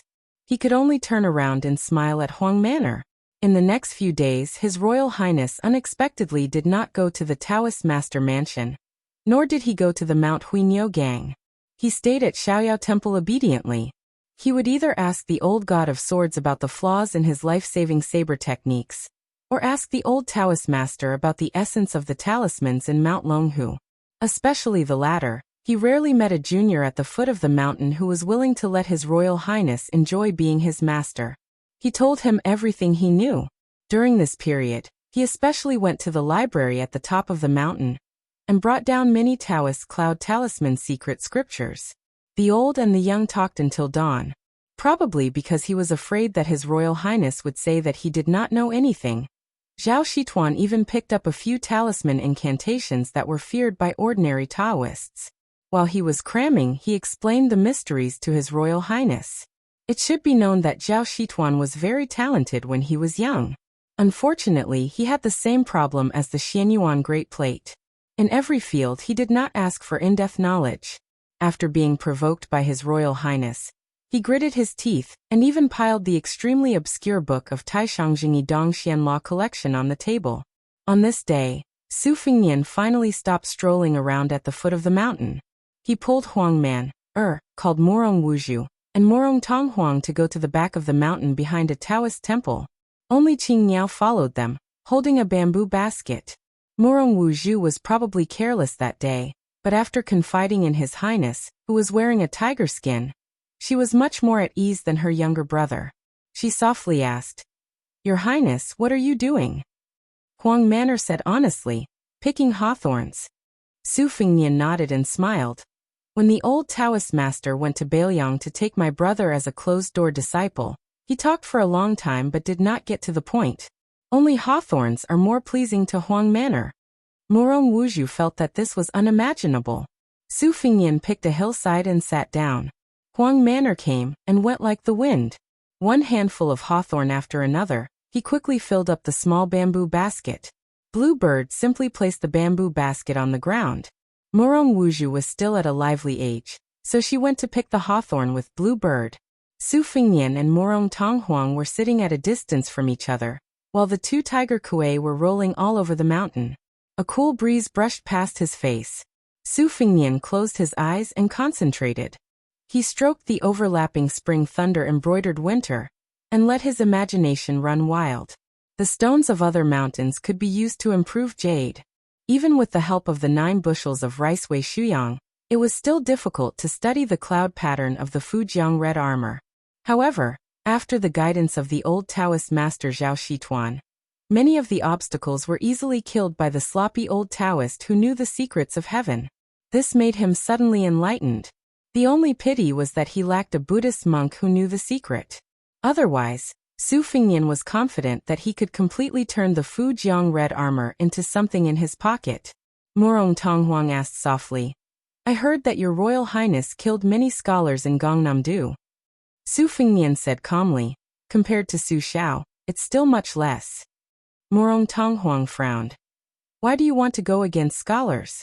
Don't you know that public opinion can confuse gold and make you and your father go down in history and infamy?" Su Fengnian wiped the spring thunder with his slender fingers and said slowly, "The winner takes all. Think about it. The history books of the 8 kingdoms of spring and autumn were all written by the historians of the Liang dynasty. For those who wanted their ancestors to be known as loyal ministers, even if they only left a dozen words for their descendants, they would not hesitate to become officials in the new imperial court. For those who wanted their fathers not to be known as traitorous ministers, they would even rush to the capital and rack their brains to please the Hanlin emperor. They would cry and shout, wishing that they could present their wives and concubines with both hands. Isn't there a ridiculous story of someone who asked his wife to take off her clothes to warm his hands with her breasts?" Murong Tonghuang said seriously, "Your Royal Highness, you can't generalize." Su Fengnian opened his eyes and said calmly, "I understand this. It's not that Su Xiao didn't admire scholars from the bottom of his heart, but it seems that not many of them had a good ending. Sun Ping of Hezhou, who submitted the 21 treatises on governance, was cooked by the people. Zhao Guangling vomited blood and died in the military tent outside the West Shu imperial city. Li Yishan, who used to be a judge of civil and military affairs, was killed by some literary giants who were also scholars. He was implicated and finally escaped to Su Zhao's side to survive. Of course, you can continue to say that this is a generalization.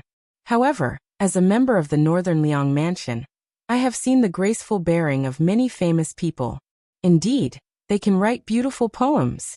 Regardless of whether it is killing with words or singing praises, they are all top-notch. Fame and fortune, fame and fortune. Do you know why the name comes before the word fortune? Saint Zhang of the North once said that there were 3 immortals. The first was to establish virtue, the second was to establish one's words, and the third was to establish merit. This was the answer, and also the basis of why scholars look down on martial artists. How many scholars went to establish virtue? Studying back and forth, the most they did was to establish their words. Establishing one's words, accumulating one's character, earning fame, bringing honor to one's ancestors, leaving one's name in the annals of history. How could they care about the people's hunger and hunger? Su Fengnian said softly, "When I was in Gangnam-do Baogua Temple, I heard the famous scholars of Jiangnan talk about righteousness and profit.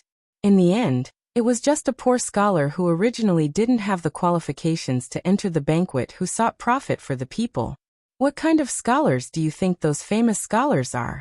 They only know how to recite the wind, the flower, the snow and the moon, talk about profound mysteries, and if the whole world applauds, is it really good? Reading 10,000 books. There's no book that you don't read, no scriptures that you don't understand. Don't you know that there is a frozen bone outside the Vermilion Gate? Is that a scholar's scholar?" Su Fengnian laughed and said, "You might not believe it, but after Xiang Fan Confucian Wang Yangming committed suicide, he was originally at the top of the list of traitorous officials. It was Su Xiao who had a quarrel with the old Grand Secretary, rolled up his sleeves and personally cut it off. And the history books of West Chu did not leave half a word about this scholar, who once sat alone on the fishing platform for West Chu for 10 whole years. This time, it was the old leader of the imperial court, West Chu's old Grand Preceptor Sun Shiji, who personally erased it." Murong Tonghuang was still persisting, but he was no longer as confident as he was at the beginning. Lowering his head, he said, "Scholars are still mostly good people." Su Fengnian said self-deprecatingly. I didn't say that I have to make life difficult for scholars. Besides, there are a lot of people and things that have no right or wrong to speak of. If we get into a dead end and insist on either one or the other, then there's no reason to speak of. Morong Tonghuang grunted. Su Fengnian propped his chin on his hand and looked toward the bull de gang. He muttered to himself. That kid Wenhua is still open-minded. I wonder where he is right now. Morong Tonghuang was in a daze, lost in thought. Su Fengnian turned his head and stretched out 2 fingers. Imitating the Taoist priests of the charm and spell sect who subdued demons and exorcised devils, he pointed at Morong Tonghuang. Laughing heartily, he joked. Urgent as the law commands. You evil creature who brings disaster to the country and the people. Why haven't you shown yourself yet? Chapter 298. Chapter 2. Morong Tonghuang hesitated for a moment, and hammered his Royal Highness's chest with all his might. At this moment, he no longer pretended to be seductive and charming, nor was he gloomy. Instead, he exuded an unfamiliar aura of awe-inspiring heroism. Su Fengnian lay on the slope and said with a smile. Chen Yu, who is ranked second in the Rouge ranking, is said to not lose to Nangong. Do you know that? Morong Tonghuang nodded, but he was confused as to why Meng Qi mentioned Chen Yu and Nangong. Su Fengnian said with a smile. That Nangong is the same as you. He is a man with a white fox face. He is even more good-looking than you. Now he is reading secret manuals in the Tide Listening Pavilion of Bailiang Palace. When he comes out of the pavilion, he might be the number 1 in the world. These 2 sabers of mine, Spring Thunder and Embroidered Winter, were originally his. Later, I gave one to him and borrowed the other. Morong Tonghuang laughed and said, If you continue to explain, be careful that you don't say that you are trying to hide 300 taels of silver. Su Fengnian felt relieved. There were thousands of knots in his heart. If he could help this pair of siblings untie one by one, he would deal with the mess of the Xianyuan family. As for Morong Tonghuang's life, he only needed to lay down some foreshadowing. After that, he would no longer pay attention to him. He really needed to learn from that old monster Huang Sanjia to play chess. Regardless of whether he was drawing a tiger or a dog, he needed to learn first. Su Fengnian suddenly thought of the celestial being from Mount Longhu, Zhao Huangqiao, who came by dragon in his dream. This Zhao was not the Zhao from the Zhao family of the Taoist master mansion. Su Fengnian still had not figured out whether it was a dream or reality. If it was the truth, why didn't Miss Hehe, who was climbing the cliff all night long, respond? Even the old god of swords, Li Chungang, did not notice it. However, if he were to treat it as a dream, then everything the white python told the black dragon and the middle-aged Taoist priest, Zhao Huangqiao, said was reasonable and well-founded. Especially the bearded heavenly dragon that rose from the cliff.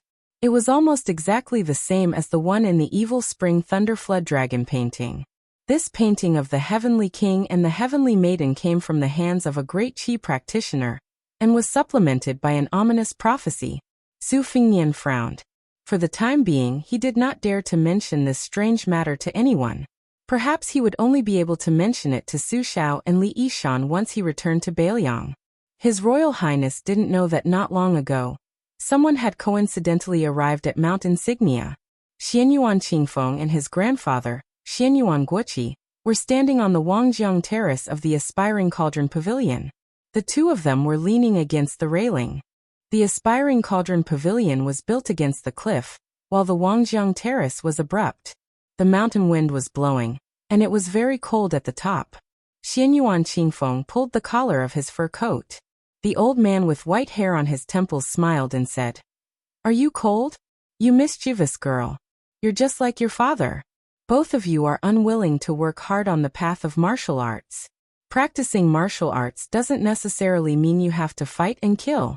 Strengthening your body is fundamental. Xianyuan Qingfeng's cheeks were flushed from the strong wind from the river to the wall of Bull Mound. He shrunk his neck and said coquettishly, It's not too late to learn now. Xianyuan Guoqi, who had an ancient sword hanging from his waist, smiled but didn't say anything. The old man was the only son of Xianyuan of Mount Insignia's generation. After his ancestor, Xianyuan Great Plate, suffered defeat after defeat, he went into seclusion to cultivate. It was Xianyuan Guoqi who single-handedly supported him. When he was young, he was a nobody.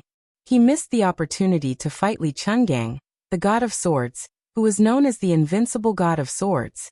It was only in the recent 20 years that he rose to fame. His first battle after leaving the mountain was the toughest Wu family's sword tomb as a whetstone, forcing the Wu family's Su of Gojoseon to unsheath his sword. Although Xianyuan Guoqi was defeated, it was still a glorious defeat. He was praised by the martial arts world as a late bloomer. All the friends he had made over the years were old. Not long ago he went to the Dongyue sword pool and defeated 6 sword puppets with 1 strike. His reputation was right behind Dong Tai's. Xianyuan Guoqi said softly, "I heard that Li Chungang is by the side of the crown prince of Bailiang." The old man flicked the scabbard with his finger, and the ancient sword in the scabbard hummed, even louder than the whistling of the mountain wind. However, Xianyuan Qingfeng did not react at all. The old man sneered and said, "Li Chungang used to be a sword immortal. When did he become a lackey of the Bailiang? How disappointing. I wanted to find this sword Dao Senior to spar with him after I returned from the sword pool. Although it's convenient now, I don't know if Li Chungang is worthy of unsheathing the plain sword." Xianyuan Qingfeng smiled and said, "A starving camel is still bigger than a horse. Isn't that old man the 8th? Xianyuan Guoqi smiled indifferently and said, "Girl, don't try to goad me. Do you know that once one's sword Dao realm regresses, the difficulty of advancing again, especially for an expert at Li Chuangong's realm, is comparable to ascension? As long as he's not a first-stage sword immortal, your grandfather can fight him. If this 8th rank is real gold and silver, then that's fine. But if it's only because of Li Chuangong's unparalleled heroic figure that they gave him a title, then I might as well expose this fig leaf. The former sword god without the wooden horse and 1 arm being defeated by the plain embracing sword is better than being used as a stepping stone by those young people." Xianyuan Qingfeng was about to say something when the old man waved his hand and said, "Girl, go first. Don't catch a cold from the wind. That bookish father of yours is going to nag me for a month or so." Xianyuan Qingfeng left the aspiring cauldron pavilion with a gloomy expression. How could one survive in the Xianyuan clan where martial arts fanatics gathered? Xianyuan Qingfeng walked in the pavilion. There were bookshelves on both sides, and her slender hand slowly touched the secret manuals arranged according to the pronunciation of the first word. Her eyes were dull. The ancient books that her fingers touched were all martial arts secret manuals that Jiang Hu dreamed of. She had read most of them and memorized them in her mind, because she knew that once she got married, she would no longer be allowed to enter the aspiring cauldron pavilion, even if it was to find a son-in-law. Therefore, she had been painstakingly memorizing the contents of the secret manuals all these years, page after page, book after book, hoping that she could find a man she could rely on in the future to revitalize the first wife's branch whose spirit had been sapped by her scholarly father, and restore the glory of a great sect. After walking out of the aspiring cauldron pavilion, Xianyuan Qingfeng's face was filled with determination. An old woman who had taken care of Xianyuan Qingfeng since she was young hurriedly ran over and whispered, "Miss, Yuan Tingshan is back. There are signs of him being seriously injured and dying." Xianyuan Qingfeng calmly asked, "Can he be saved?" The old woman shook her head and said, "Using normal methods, he'll definitely die." Xianyuan Qingfeng stood there in a daze, as if her soul had left her body. The old woman said sympathetically, "Miss, if Yuan Tingshan dies, then so be it. Just find another young man and nurture him with all your heart." Xianyuan Qingfeng's lips turned pale as she murmured, "There's no chance for that." She suddenly turned around and walked past countless bookshelves in the pavilion to the Riverview Terrace. With a plop, she knelt down behind Xianyuan Guoqi. The old man, who had mastered qi cultivation, remained silent and didn't ask anything. Xianyuan Qingfeng put her hands and knees on the bone-chilling green jade floor and said in a low voice, "Grandpa, please save Yuan Tingshan's life." Xianyuan Guoqi said something that others couldn't understand. If you want to have the ability to humiliate others, you must first have the ability to humiliate yourself. Xianyuan Qingfeng's body began to tremble more and more violently. In the end, she lay on the ground, feeling as if a knife was twisting in her heart. She sobbed and said, "Grandpa, Why did the great ancestor choose me for dual cultivation? Why? As long as Grandpa can save Yuan Tingshan. As long as Yuan Tingshan can withstand 10 strikes from the great ancestor. Qingfeng won't have to be a bull anymore. Xianyuan Guoqi shook his head. A middle-aged Confucian scholar, who resembled Xianyuan Guoqi, walked into the Riverview Terrace while coughing. His hair was tied up in a bun, and he held the Forbidden Thunder mantra of virtue in one hand and covered his mouth with the other. After releasing his hand, he put his hand behind his back, leaving behind a pool of blood. Xianyuan Guoqi was slightly angry. Jingcheng, since you're not well, don't walk around. Xianyuan Jingcheng said bitterly. Life and death are predestined. Just accept your fate. Xianyuan Guoqi, who had his back to the father and daughter, waved his sleeve. Clearly, he was quite angry. Xianyuan Jingcheng took the Taoist book from his bloody hand and held it tightly. He bent down, freeing his hand to support his daughter. Xianyuan Qingfeng's limbs were already weak, but at this moment, a surge of strength surged up and she threw her father's hand away. She cried and cursed, "You don't deserve it." The eldest grandson of the Xianyuan family, Xianyuan Jingcheng, had a bitter expression on his face. He said softly, "Let's go. Your mother has warmed a pot of Angelica wine for you to warm your stomach." Xianyuan Qingfeng stood up shakily and staggered out of the Wangjiang terrace, leaving Xianyuan Jingcheng with a resolute and desolate back view. Xianyuan Guoqi was angry at his son's lack of struggle and lamented his misfortune. He raised his voice and reprimanded. "Look at you. Back then, in order to marry a loose woman who could be anyone's wife, you disgraced the family. What have you been doing all these years?" Xianyuan Jingcheng said calmly, reading. Reading the spring and autumn annals of righteousness. Reading Taoism without action. Reading Buddhism with compassion. Xianyuan Jingcheng said word by word, neither warm nor angry. His tone was extremely slow. Indeed, if it wasn't for his gentle temperament, how could he have endured 20 years of supercilious suppression? The other two branches were already riding on top of his head to shit and piss, but this scholar never uttered a word, only reading his book. Jingcheng wants to let the ancestor know that his so-called understanding of the three religions is bullsh*t. Xianyuan Jingcheng walked to the railing and stood side by side with Xianyuan Guoqi. Xianyuan Guoqi was so angry that his eyebrows were twitching. He wanted to slap this good-for-nothing son of his to death. Xianyuan Jingcheng smiled. He held the Forbidden Thunder spell of virtue tightly. Blood seeped into the pages. He said, "Since I can't become an immortal Zhenren." "Shut up. You disgraceful thing." Xianyuan Guoqi slapped his son's face and walked away. Obviously, if this middle-aged scholar was allowed to continue, his words would only shock people to death. Xianyuan Jingcheng, who was slapped, was indifferent. He looked at Longhu. Logically speaking, with the strength of Xianyuan Guoqi's hand, even if he restrained it, the slap on Xianyuan Jingcheng's face would not disappear in a flash. When there was no one left in the Wending Pavilion, he threw out the Forbidden Thunder spell of virtue and leaped over the railing. He flew out of the bull mound and went straight to the surface of the Dragon King River. When he fell in midair, he stepped on the book with the tip of his foot and swept across the sky like an eagle or a falcon. The world Zhenren was so close that they could not recognize him. Xianyuan Jingcheng floated across the Dragon King River. The first time his foot landed on the shore, it created a big pit. The second step was slightly smaller, and the third step was even smaller. He took 7 consecutive steps, each step stepping on the pit like a blooming lotus. A lotus appeared with each step. After 7 steps, the ground was already covered in dust. Chapter 299. Chapter 3. His Royal Highness's talk about fame and fortune is quite insightful. If a scholar fishes for fame and compliments, it may seem easy, but in fact, it's no different from a merchant. A famous scholar's mysterious talk harms the country. This scholar is not a scholar. Holding the scriptures at home, laughing at the frozen bones outside the door. This kind of reading is indeed not reading. It's just reading the impolite, heartless, and unrighteous heavenly book. Mount Hui Xianyuan Jingcheng, on behalf of Zhang Xuanping, who is both a teacher and a friend, pays his respects to His Royal Highness.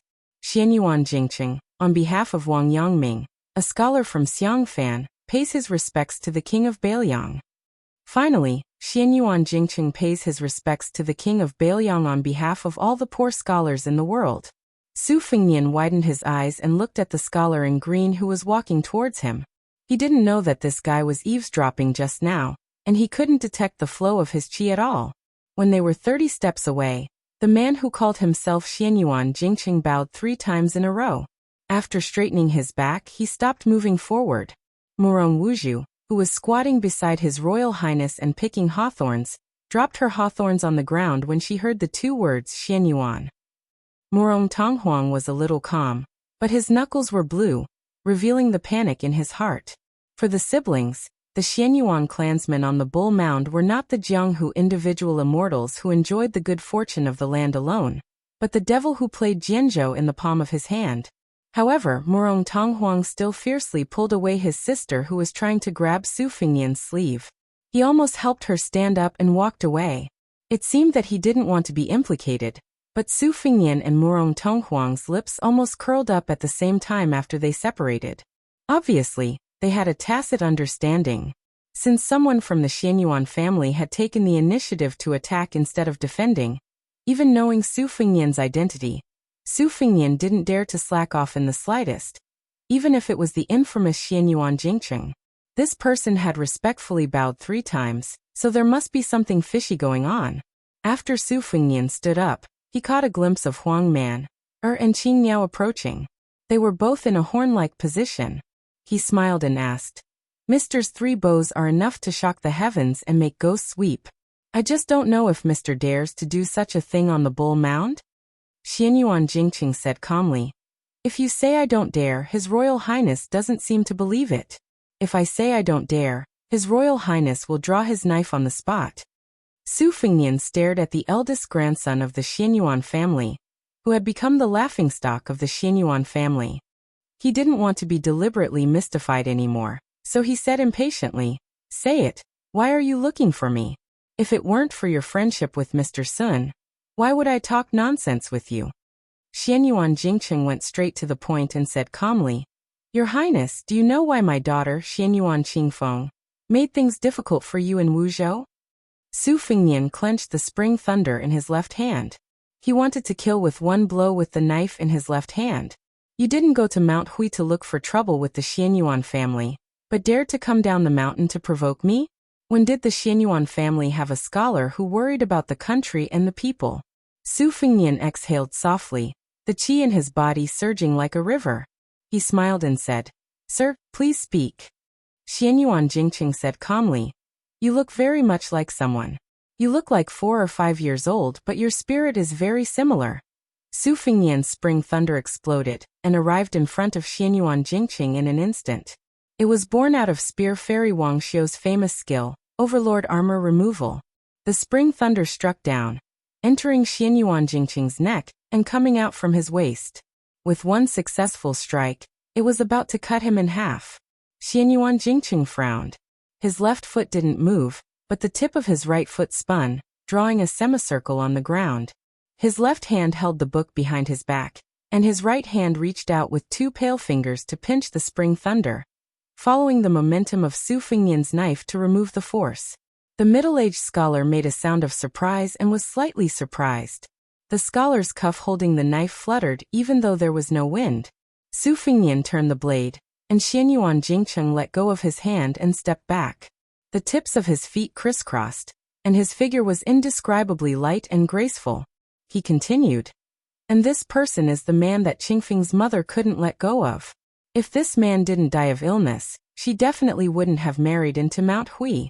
Qingfeng's calligraphy and painting were all learned from her mother. There is a portrait that has been hanging for 20 years. When Qingfeng saw you in the lantern market, it was inevitable that she would lose her composure. I hope your Highness will be magnanimous enough to forgive her." Su Fengnian took large strides forward, and the spring thunder pierced straight at the whale. Xianyuan Jingqing held the book in his left hand and struck the spring thunder, swatting it away. Su Fengnian's right hand was about to unsheath the embroidered winter sword when Xianyuan Jingqing, who had endured it time and time again, snorted coldly. His figure suddenly moved forward, and he pressed one hand on Su Fengnian's shoulder. With a gentle push, Su Fengnian was forced to turn his body, but he still took the opportunity to pull out the embroidered winter sword. It was the posture of pulling up a mountain. Xianyuan Jingqing sneered. You don't know when to stop. How rude and unreasonable His Royal Highness is. Su Fengnian inexplicably sheathed his sword, and the spring thunder and embroidered winter sword returned to their sheaths. It was because of Huang Man. He smiled and said, Last time when I went to the tomb outside Zhejiang City, I saw a few wine cups. Were they all yours, sir? Xianyuan Jingqing nodded dejectedly and asked, Why did you sheath your sword at the last moment? Su Fengnian pointed at Huang Man, who was squatting in the distance, and smiled. My little brother knows if others have any ill intentions. Xianyuan Jingqing said with mixed feelings. He was born in the Vajra realm. Su Fengnian was puzzled. Pardon me for asking, but you are obviously a martial arts expert. How did you end up in such a state at Bulgang? Xianyuan Jingqing calmly revealed the earth-shattering truth. Qingfeng's mother and Xianyuan Great Pan were dual cultivating to take revenge on me. Now this old ancestor wants Qingfeng to enter Bulgang again. Xianyuan Jingqing's voice was steady. He did not deliberately lower his voice to cover his ugliness. Morong Tonghuang and Morong Wuzhu looked at each other. Even the thick-skinned Su Fengnian was stunned. He was shocked beyond words. How could there be such a shameless old man who liked to take advantage of the grass around his nest? That was the daughter-in-law of his eldest grandson. In the end, he did not even let go of his great-granddaughter. He would rather kill the wrong person than let go of the wrong person? Compared to this sensational inside story, trying to kidnap the Murong Shuangbi was not worth mentioning. Xianyuan Jingqing said bitterly, This old ancestor did not indulge in beauty. It was because he wanted to achieve the immortal Zhenren realm that he took an unorthodox path. Su Fengnian scolded, Bullsh**t. Whether it is the Dao sex bedroom technique or the esoteric sex dual cultivation, Xianyuan Jingqing, are you still a man? Xianyuan Jingqing said indifferently, I have learned all the secret exercises of Mount Hui's Wending Pavilion in 20 years. I have taken a fork in the road with no return. I am not afraid of death. I only ask for the safety of the mother and daughter. Xianyuan Jingqing said slowly. He coughed a few times and covered his mouth. The bloodstains were scarlet. It was a ghastly sight. Su Fengnian could not keep up with the thoughts of this sickly scholar. He asked, Can you fight with Xianyuan Great Plate to the death? I heard that this old monster's strength is very strong. The Taoist classics in Xianyuan Jingqing's hands were already stained red. He put them behind his back. He smiled at Su Fengnian and said, I can. He wants to achieve immortality. I will let him experience it. However, the immortal Zhenren realm that I have achieved is not really immortality. Therefore, the outcome is 50-50. However, after I die, what will happen to the mother and daughter? I have been thinking about this problem. That is why I have been waiting for His Royal Highness. Today, I came to see Your Highness. Your first blade was excellent. Not to mention that your bladesmanship is accomplished. Your blade is even more ruthless. Xianyuan Jingqing sincerely asks for Your Highness' help. In this world, only Your Highness can save the mother and daughter. Su Fengnian was shocked again.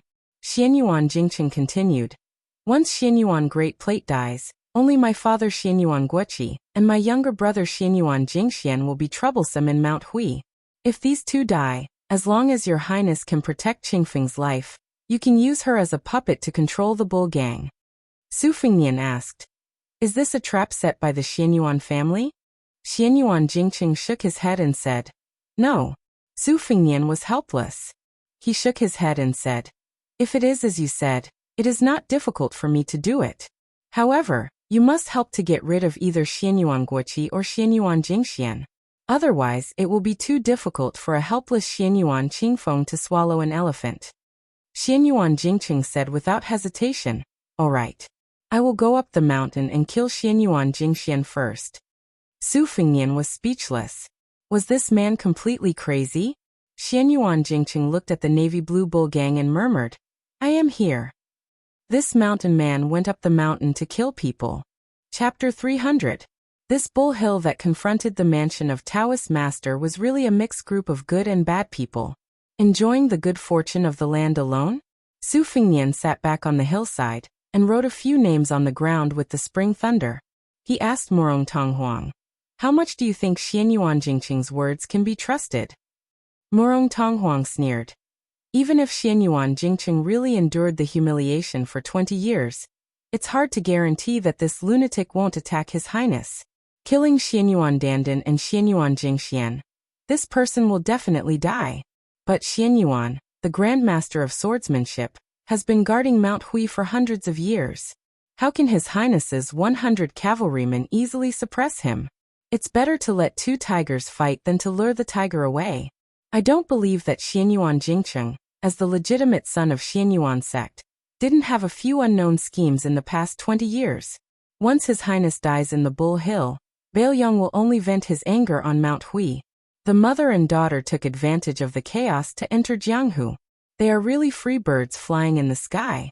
If Xianyuan Jingqing is really sincere, kowtowing to His Highness 3 times and exposing his own scandal is nothing. Su Fengnian nodded. It's probably true that Xianyuan Jingqing wants to turn against his family. Su Fengnian sighed. 20 years to achieve immortality through unorthodox methods and overturn hundreds of years of foundation with his own strength. Why does it sound so chilling?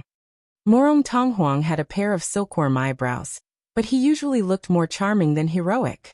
At this time, he raised his eyebrows and smiled even more gloatingly. The Xianyuan family should have fallen apart and died long ago.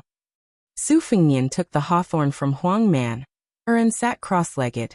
He put the hawthorn in his robe and threw one into his mouth. He waved to Morong Tonghuang and said, "Don't be in a hurry to say angry words." The onlooker sees the situation clearly. You're half an outsider. We're not in a hurry to go up the mountain. You can talk about it casually and see if you can find some clues. No matter how inexplicable it is, in the end, there are only 2 paths. Go up the mountain or not. Morong Tonghuang nodded and said, "Going up the mountain, Your Highness has to take a lot of risks. I'm afraid this is also the original intention of Xianyuan Jingqing to endure until now. He may not be willing to fall out with his family until he has a chance to rely on a strong external force. Otherwise, with Mount Hui's family background, only a land immortal like Qi Xuanjin can come and go like walking on flat ground. Xianyuan Jingqing is obviously not so strong. When the snipe and the clam fight, the mother and daughter will reap the benefits. In fact, it's better if Your Highness doesn't go up the mountain. Or rather, you can go up the mountain slowly and let Xianyuan Jingqing fight with all his strength. I believe that by that time, Hui Mountain's vitality will be greatly damaged. However, if you want to fish in troubled waters at this time, it's far better to take the risk and go up the mountain to hold the line for Xianyuan Jingqing." Su Fengnian always couldn't finish the hawthorn because he almost finished one. Huang Man had already carefully wiped a handful with his sleeve. Su Fengnian wiped the carelessly written words on the ground with spring lightning and threw some hawthorns to the siblings. He said with a smile, "Go up the mountain. We have to go up the mountain early." Morong Tonghuang frowned and said, "Why?" Su Fengnian stood up and looked at Bulgang and said softly, "To watch a fight." Morong Tonghuang asked carefully and tentatively, "Your Highness is addicted to martial arts?" Su Fengnian said self-mockingly, "I'm just greedy for life and afraid of death. Of course, there are also the thoughts of chivalrous heroes who want to save beauties since childhood." Morong Tonghuang turned his head and couldn't help laughing. The word chivalrous heroes could be said by anyone, but it was said by the eldest son of Ren Tu, who made the whole Jianghu tremble under the sound of horse hooves. It was ridiculous. Su Fengnian said with a smile, "Laugh if you want." Although Morong Tonghuang had let down some of his guard, he didn't have the guts to be presumptuous in front of His Royal Highness. Of course, he didn't dare to make fun of him. Su Fengnian patted Huang Man's head and said, "Let's go to Mount Hui. Tear apart whoever blocks the way." Huang Man's originally turbid eyes instantly blossomed with light. Su Fengnian turned to Bluebird and said, "Go to Shaorao Temple and tell the old god of swords and the Phoenix Battalion. You'd better bring the instant spear. We'll meet at Qinglong Creek. This time we'll play big. By the way, I'll remind the old celestial master Zhao Shituan that Mount Longhu better not get involved." You can explain to the old celestial master that Xianyuan Jingqing invited us to go up the mountain. Let him know that this is a family matter of Mount Hui, and not me trying to make trouble for the Xianyuan family. Bluebird held the bamboo basket and nodded. Got it. On top of the mud wall of Xiaoyao Temple, old Taoist Zhao stretched his neck and looked at the middle-aged Confucian scholar, who was walking on the river. Li Chungang sneered. This old man really doesn't understand the ways of the world. Back then, heavenly phenomenon aside, a Finger Xian realm cultivator could rank among the top 10 in the world. Now Finger Xian realm cultivators are as worthless as roadside cabbages. Are they embarrassed to greet people if they're not in the Vajra realm? Zhao Shituan, who had just touched the threshold of the Finger Xian realm, blushed and said, Old brotherly, you must be joking. These 30 years in the Jianghu are indeed different from the previous 30 years. There are many geniuses and freaks, but there aren't as many Vajras as dogs. His Royal Highness going out to travel is naturally different from ordinary people roaming the Jianghu. If Su Fengnian wasn't the son of the king of Beiliang and His Royal Highness could be hereditary, how could he have met Wu Luding who blocked the river? How could he have met the 11th Wang Mingyin? Even more so, he wouldn't have been humiliated by Xianyuan Jingqing who had just arrived at Mount Longhu. It's not that the Jianghu is changing too quickly, but that old brotherly is following this brat who's too eye-catching. How could a Jianghu person without any ability dare to humiliate himself in front of the heir of Beiliang? Let's not talk about old brotherly. These 100 elite Phoenix battalion are enough to make a big pot of water. Small fishes and shrimps would have been slapped to death long ago. Li Chungang snorted and said, What's up with this Xianyuan Jingqing who floated down the bull mound? What's up with your so-called immortal Zhenren realm? The old celestial master stroked his beard and squinted his eyes. This young man has a tough life. He's very talented, but as the eldest grandson of the Xianyuan family, he chose not to walk the path of martial arts. When he went down the mountain to take the imperial examinations, he fell in love with a Jianghu woman who didn't know how to repay kindness. That woman didn't come from a good background, but she was stubborn. She probably didn't want to be brought up to Mount Huishan. Xianyuan Pan saw the opportunity and used both the carrot and the stick to dual cultivation. As for whether Xianyuan Pan had the intention to force his grandson to practice martial arts, only God knows. In the past 20 to 30 years, Xianyuan Pan had devoted himself to cultivating the joyful Zen and the art of sex. He had no taboos at all. A few yellow crowns from Mount Longhu had been killed by him. However, those Taoist nuns were also strange. After the incident, they did not say a word. Instead, they took the initiative to be cauldrons at Yuniu Zhang's side. Xianyuan Pan's ability to control people was impressive. This old bastard was already popular with women when he was young. I heard that in the past 2 years, he took a fancy to Xianyuan Jingqing's daughter, Xianyuan Qingfeng. I guess this time he finally crossed Xianyuan Jingqing's bottom line, and no longer swallowed it. However, I'm not sure how Xianyuan Jingqing became an immortal Zhenren. I only know that this kid has been borrowing books from the Celestial Master residence for the past 20 years. He's always been on good terms with my arrogant nephew Zhao Damping. How strange, I'll have to ask Zhao Damping later. The old god of swords sneered. Looking at his ocean of qi, it's the reverse path of seeking death. It's not worth mentioning. The old celestial master said regretfully. If this kid wasn't so eager for success, the land of bliss on the stone tablet would be worthy of its name. The old god of swords spat and said, if he didn't seek death and used his life to exchange for the realm, would he just watch his daughter enter the mouth of that old bastard Xianyuan Pan? Zhao Shituan put his hands in his sleeves and sighed continuously. He frowned and said, brotherly, do you think His Royal Highness will take over this hot potato? Li Chungang said without hesitation. Nonsense, it's at least a battle of Xian Finger against Xian Finger. It might even be the peak battle of celestial phenomenon. Would that kid not go? Zhao Shituan still sighed and said, if that's the case, Jiangdong Xianyuan will really be unable to recover for at least 30 years. Li Chungang sneered and said, Xianyuan and Sword Pool are already a few levels lower than the Wu family's sword tomb. Back then, the Wu family's sword master came out and defeated 10,000 riders with 9 swords. That's true glory. Xianyuan and Sword Pool are nothing. Can they stand shoulder to shoulder with the Wu family's sword tomb? It's all the flattery of those bastards in the Jianghu. Seeing Blue Bird carrying a bamboo basket of hawthorns towards Xiaorao Temple, the old god of swords asked, "Are you going to Mount Huishan later?" The old celestial master laughed bitterly and said, "I'm not feeling well."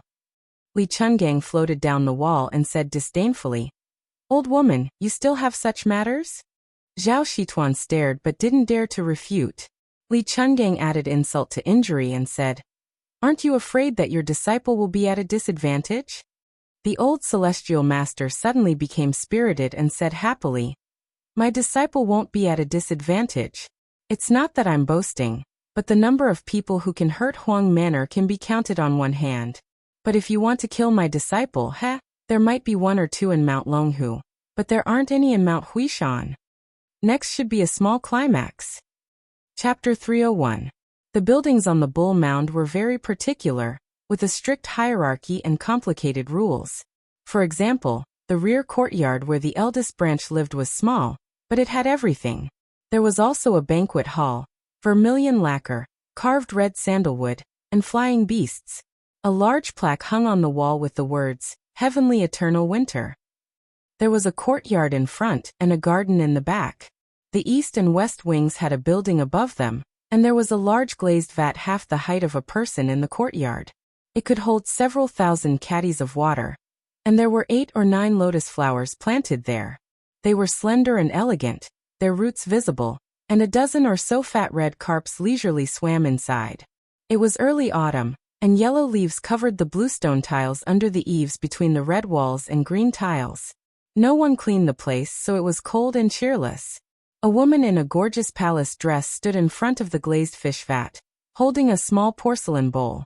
She tossed bait into the vat, attracting red carps to swim happily. Her posture was graceful, and her expression was languid. A tall and sturdy man in gorgeous clothes walked straight into the courtyard. A maidservant beside the woman hurriedly lowered her head, not daring to look at him. The middle-aged man's hands were on the edge of his onyx belt, and he habitually gave off an arrogant feeling. Even though he should be calling the woman sister-in-law in this courtyard, he still refused to restrain his arrogance. He raised a hand and waved, driving away the maidservant who was staring at her feet. It was unknown how this submissive maidservant saw the man waving his hand, but she ran toward the door as if she had been pardoned. When she passed by the man, she was fiercely slapped on the buttocks, causing her to pale in fright. The woman with a cold expression was indifferent to this, and continued to feed the carps. The middle-aged man walked in front of the glazed vat, and extended 2 fingers to stroke the smooth walls of the vat. He smiled and said, "Sister-in-law, we're a single man and woman, aren't we doing anything?" The woman stared at the carefree red carps and coldly said, "Xianyuan Jingxian, aren't you afraid that if you swallow my dumplings, you'll burn your tongue along with your heart, liver, spleen, and kidneys?" The man who was called by his name by the woman said indifferently, "Sister-in-law lives in seclusion, so of course you don't know. After the ancestor came out of seclusion this time, he intends to entrust the position of the family head to me. It's no wonder that sister-in-law doesn't know about this. Sister-in-law and the ancestor haven't dual cultivated for some time, right?" The man placed his palm on the colored glass fish tank, and abruptly exerted his strength.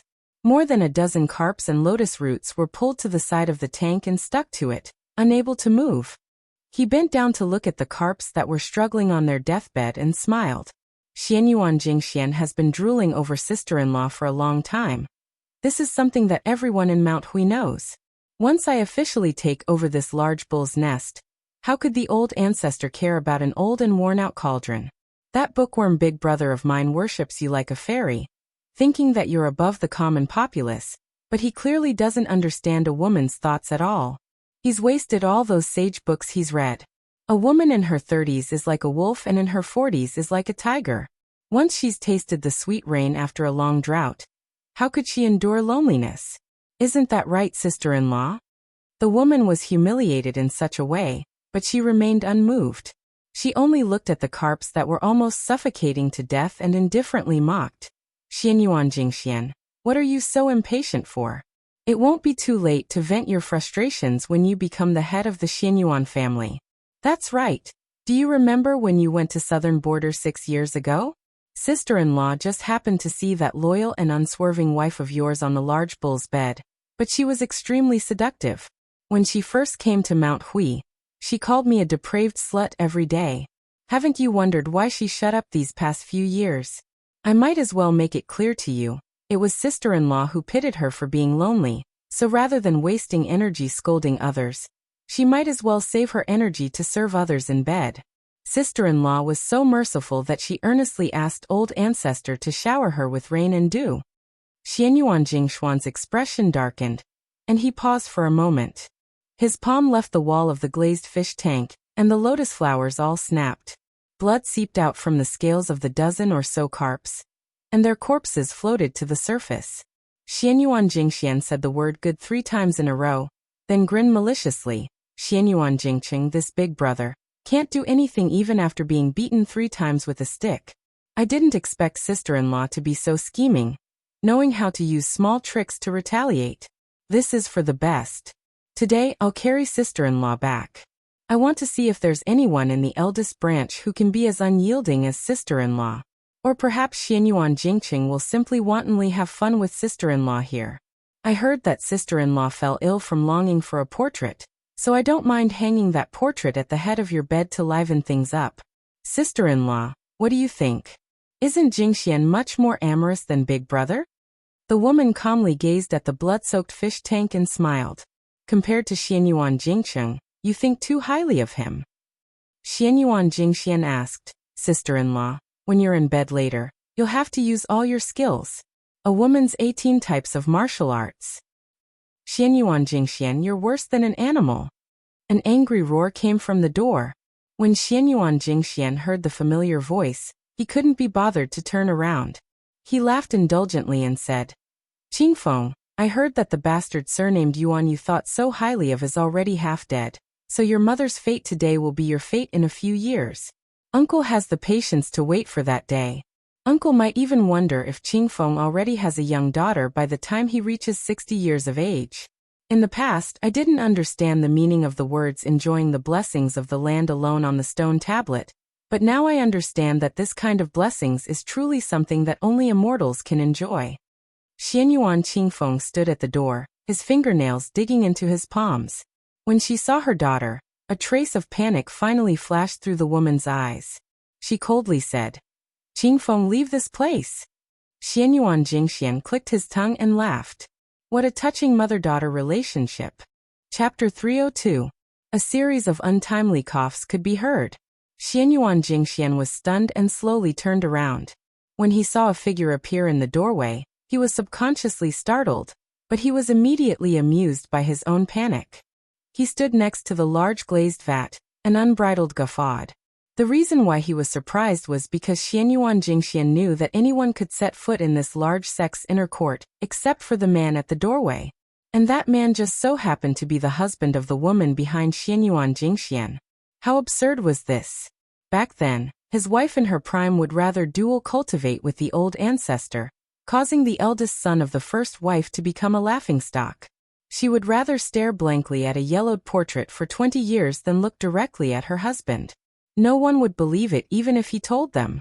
Xianyuan Jingxian, who was on the verge of tears from laughing, wiped the corners of his eyes with a sinister expression. He remembered the warm scene of the 3 brothers standing on the Aspiration Cauldron Pavilion's river-gazing platform when they were children, standing on their tiptoes and leaning against the railing. He clearly remembered that his eldest brother said that he wanted to be a civil official whose name would go down in history.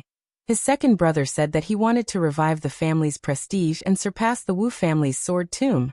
And Xianyuan Jingxian declared that he wanted to be a martial artist like Wang Xianji, who could smash the enlightened masters of Longhu into meat patties with a single punch. The 3 brothers were still as close as brothers at that time, but after they grew up, the 3 of them had completely different futures. Second brother Xianyuan Jingyi had the demeanor of a great general, and was clever in all aspects, absorbing many forces in Jianghu that could not be underestimated. Xianyuan Jingxian himself had made great strides on the martial path, and was now on the verge of stepping into the Grandmaster realm. His future achievements would only be greater than his father's. But as for his eldest brother, Despite the great expectations and resources the old ancestor had bestowed upon him, he was still a useless piece of trash who could only be submissive when speaking to others, and would only retreat when arguing with others. In the Xianyuan family, where martial arts were highly valued, how could a martial arts fanatic like Xianyuan Jingxian respect an older brother who had never touched a sword or a staff and only knew how to hold a few books? After coughing, the middle-aged scholar still did not enter the courtyard. He covered his mouth and said vaguely, "Jingxian, you should have waited a little longer. Unfortunately, you've never had much patience since you were young. This is not good." Xianyuan Jingxian seemed to have heard the funniest joke in the world. He had just stopped laughing when he couldn't help but laugh again. He placed his hands on his agate belt and looked straight at his sickly older brother, Xianyuan Jingcheng.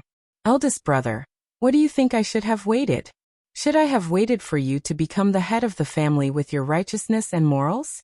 Should I have waited for my niece to become a pitiful cauldron furnace? Or should I have waited for my fathers to run out again?" Jingxian Jingshuan's SS father, Jingshuan's father.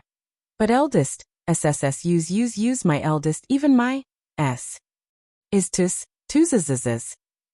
Xianyuan Jingcheng loosened his grip and nodded. "Go on." Xianyuan Jingxian chuckled. "I've endured it for many years and I really don't want to endure it any longer. S. Tu." Xianyuan Qingfeng's expression changed drastically. The pale-faced scholar slowly said, "But you know that this kind of excessive enthusiasm is like a tree without roots. It has no long-term benefits to the martial path." Xianyuan Jingxian rubbed his stomach and sneered. "You sure are sincere when you say these words. It enlightens me. My stomach hurts from laughing." Xianyuan Jingcheng turned to look in the direction of Bull Landing and murmured, "Mount Hui will only be cleaner when it snows heavily in winter. Our family is really too dirty." Xianyuan Qingfeng extended his hand and motioned for his mother to leave the courtyard and stay away from his uncle who had reached the finger-profound realm. But the woman did not move. She would never approach that man of her own accord. The middle-aged scholar stared deeply at her and smiled faintly. There was an indescribable sense of open-mindedness and relief. He who had never set foot in this courtyard actually walked over the threshold for the first time. She and Xianyuan Qingfeng were both dazed. Xianyuan Jingxian still had a disapproving and arrogant expression. He sneered, "Big brother, what? Are you going to beat me with a book?" Xianyuan Jingcheng shook his head. "Mount Hui cannot be built without destruction. Xianyuan Great Pan has already led Mount Hui down a fork in the road. Today, I will turn it back on the right path. In terms of martial talent, you and Xianyuan Jingcheng cannot compare to me. You are the finger-profound realm, so I will kill you with the finger-profound realm." The middle-aged scholar spoke unhurriedly.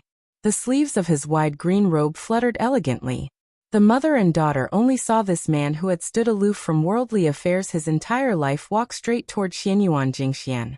He seemed to be walking slowly, but he arrived in front of Xianyuan Jingxian in the blink of an eye. Xianyuan Jingxian, who was clearly already at the finger-profound realm, widened his eyes. The middle-aged scholar grabbed him by the neck with one hand and continued walking. They passed through the large glazed vat and arrived at the rear courtyard. The scholar stopped and threw Xianyuan Jingxian into the room. His body exploded in midair. The middle-aged scholar, who was bleeding slightly from his 7 orifices, turned around. He seemed to want to reach out and touch his wife, but in the end he did not have the courage. When he passed by his daughter at the entrance of the courtyard, he said softly, "Qingfeng, from now on, you will take care of your mother." The woman suddenly shouted, "Xianyuan Jingcheng, where are you going?" The middle-aged scholar continued walking and smiled warmly. "To Bull's Descent Snowfield. After sweeping this house clean, you will be truly free. The saints said that if you do not sweep a house, how can you sweep the world?" Unfortunately, Xianyuan Jingcheng can only reach this step in this lifetime. Xianyuan Jingcheng does not regret marrying you back then. Chapter 303. Dead. Inside the room, Xianyuan Jingxian couldn't be any more dead. Even the legendary Earth Immortals wouldn't be able to survive if their sea of qi exploded, and all their meridians exploded. Outside the room, the woman stared blankly at the shattered glass vat. More than a dozen red carps were hidden among the green leaves of the lotus flowers. Just now, the two of them had passed through the vat in an instant, causing thousands of pounds of water to pour out and wet her embroidered silk shoes. What a cool autumn day. The autumn wind and autumn chill spread from the soles of her feet to her entire body. Xianyuan Qingfeng leaned weakly against the door. Even though she had always been praised by her elders for being able to remain calm during major events, she had lost the ability to think. Her mind was blank. No matter how immoral her uncle, Xianyuan Jingxian, was after all, a genuine top-notch martial artist. He had cultivated a Vajra physique for several decades by following the prescribed order. In Mount Hui, he was publicly recognized as second only to the great ancestor and Xianyuan Guoqi, who possessed immortal qi. He had even claimed to have entered the mysterious Finger Xian realm. So what if he had just entered the Finger Xian realm, and his foundation was still unstable? Only after reaching the Finger Xian realm could one truly become a towering tree that stood tall in the martial arts world. Taoist enlightened masters had hopes of ascending. Living Buddhas of Buddhism could become Sariras, and unaffiliated martial artists outside of the three religions were even more ferocious and domineering. How did he die in the blink of an eye? Xianyuan Qingfeng was limited by her mediocre talent and constitution, so she wasn't suitable for martial arts. However, she had read many secret manuals since she was a child, and was used to seeing experts fight. She especially had a photographic memory, so her eyes were very sharp. She could see that after Xianyuan Jingxian lost focus for a moment, he actually wanted to kill his opponent very quickly. However, his opponent didn't give him the chance at all. There was probably no way to die in peace more than this. As a Finger Xian expert, he was casually walked up to him and killed in a single move. In that instant, Xianyuan Qingfeng saw through some secrets. Xianyuan Jingshuan's body was like that of a Buddhist heavenly king's Vajra. Although he was still 2 levels away from the celestial phenomenon realm, where both the inside and outside of his body were in harmony with the world, at the very least, his body had already formed a majestic image of its own. The reason why it was shattered with a single strike seemed to be, because after being grabbed by the neck, Xianyuan Jingxian had used a tyrannical and vicious method to guide the flow of qi. It was like the tortoise and serpent of the northern black tortoise entangling with each other, which ultimately caused his meridians to explode inch by inch. Xianyuan Qingfeng wanted to say something, but hesitated. His lips trembled as he realized that he didn't know what to say. When she saw that her mother was about to turn around and enter the house, she finally gathered her courage and asked, "Mother, are we really not going to Bull's Descent Snow Field?" The woman turned her head and asked, "Are we going to see how Xianyuan Jingqing seeks death?" Xianyuan Qingfeng muttered to himself. Since father was able to kill Xianyuan Jingxian, it's not impossible for him to. She stepped over the threshold and didn't even look at the badly mutilated corpse. She smiled and said, "So what?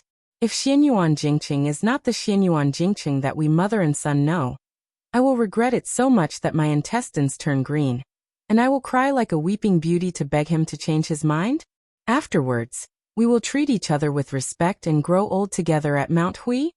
Tears streamed down Xianyuan Qingfeng's face. "Mother, you really don't feel the slightest bit of heartache?" She smiled and said, "I have long since forgotten the feeling of heartache. If you want to go, then go to Snow Field. Mother wants to be alone for a while." An old mama who had watched Xianyuan Qingfeng grow up hurriedly rushed over and respectfully reported, "Madam, miss, for some reason, Lord has gone to Snowfield alone." At the foot of the mountain, someone claimed that Lord had invited him to Bull's Descent Snowfield as a guest. It seems to be that domineering heir of Bailiang. He has already begun to climb the mountain, and will soon arrive at Esect. Those who blocked the way at the estate were all torn apart by an unremarkable youth. His methods were extremely swift and fierce. Rumor has it that the divine swordsman Li Chungang who humiliated our Xianyuan family in the past was also among them. Second Master has already brought people to stop them. After climbing the Bull's Descent Snowfield, there was a jade passageway paved with 300 steps, and a memorial arch built across the road. This was Mount Hui's Xianyuan Sexi sect. The words "Reach the Peak of Perfection" were written on the plaque, and the words "Martial Dao Contract Kunlun" were written on it. Their neighbor, Mount Longhu, also had a similar structure. All civil and military officials had to dismount from their horses in front of the tablet to demonstrate the reverence of the ancestral court of Taoism.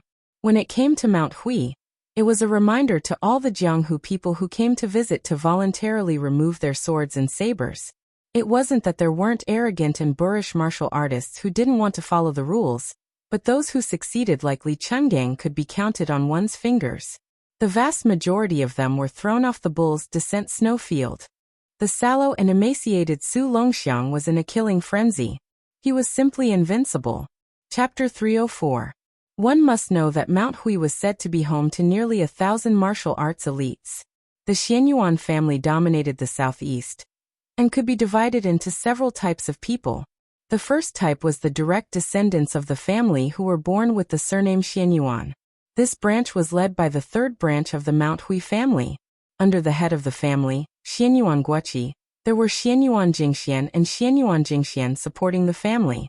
Together, they formed the most luxuriant martial arts tree in the southeast of the dynasty. These people had the innate advantage of being close to the family. Based on their bloodline and talent in martial arts, they could go to the Wunding Pavilion to obtain secret manuals. Then there were the lackeys that Xianyuan had raised with both secret manuals and a lot of money. There were two kinds of lackeys. Those who were of noble status were guests and enjoyed good treatment in Mount Huishan. Those who came from humble backgrounds and were not strong enough had to work hard for the Xianyuan family with their tails between their legs in order to earn a living. If Yuan Tingshan did not have a relationship with Xianyuan Qingfeng, he would belong to this camp and had to rely on his own ability to get what he wanted. Then there were the private forces that Xianyuan had carefully cultivated.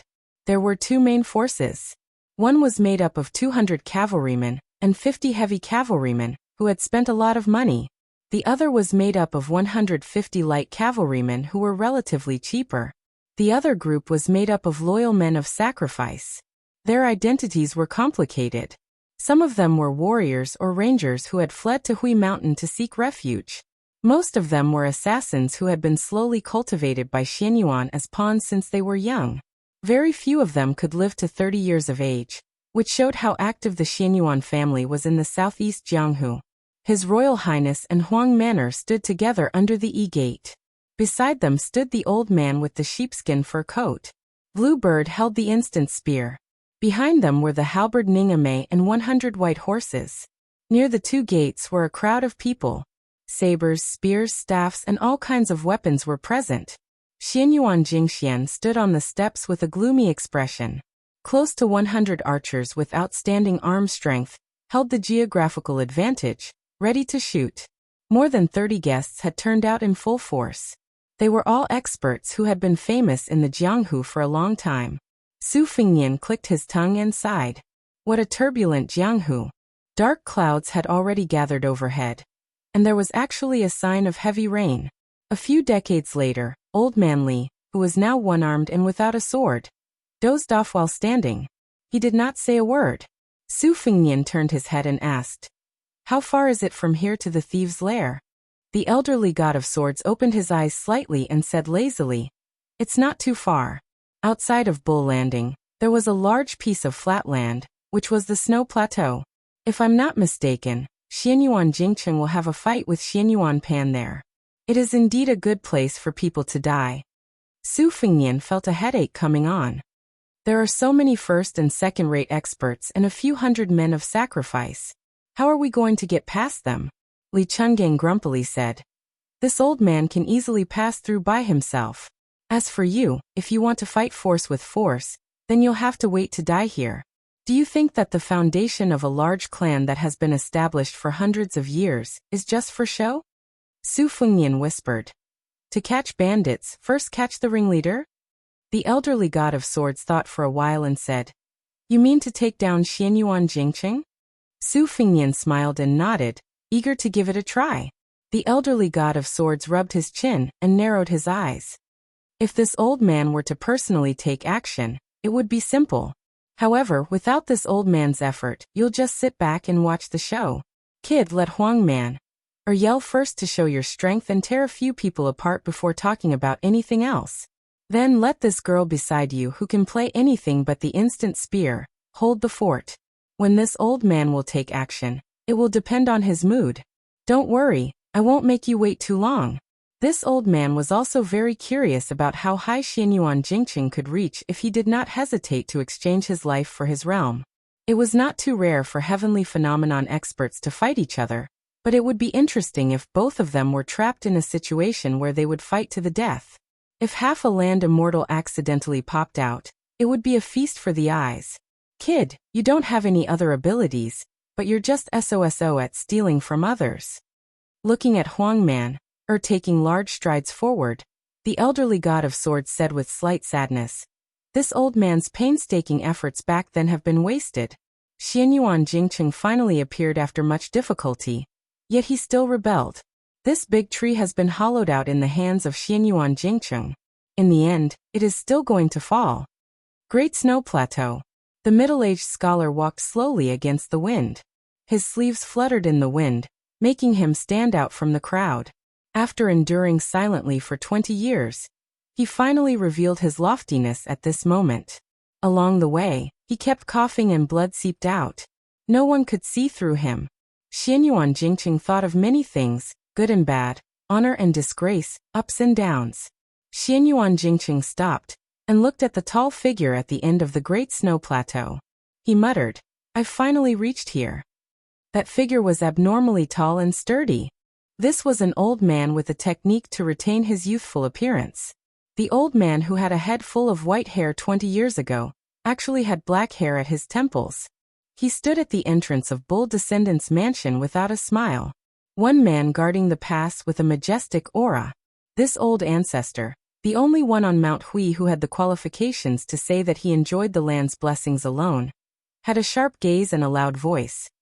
"Jingqing, have you ever read To Resonate with Heaven and Earth?" His deep voice surged in the Great Snow Plateau. There was a string of wind chimes hanging under the eaves of Bull Descendant's house. Because of the strong wind at the peak of the mountain, they jingled all year round. At this moment it was silent, like a person who was about to die with his neck strangled.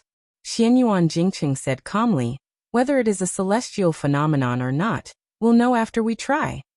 The old man who had been in charge of the Xianyuan family for 60 years was able to return to his original state, after nearly 20 years. He laughed heartily and said, "I'd like to see if this unfilial descendant of yours can endure 100 moves." Xianyuan Jingqing, who no longer needed to painstakingly suppress his realm, raised his hand. He stepped out with his right foot and bent his left foot slightly.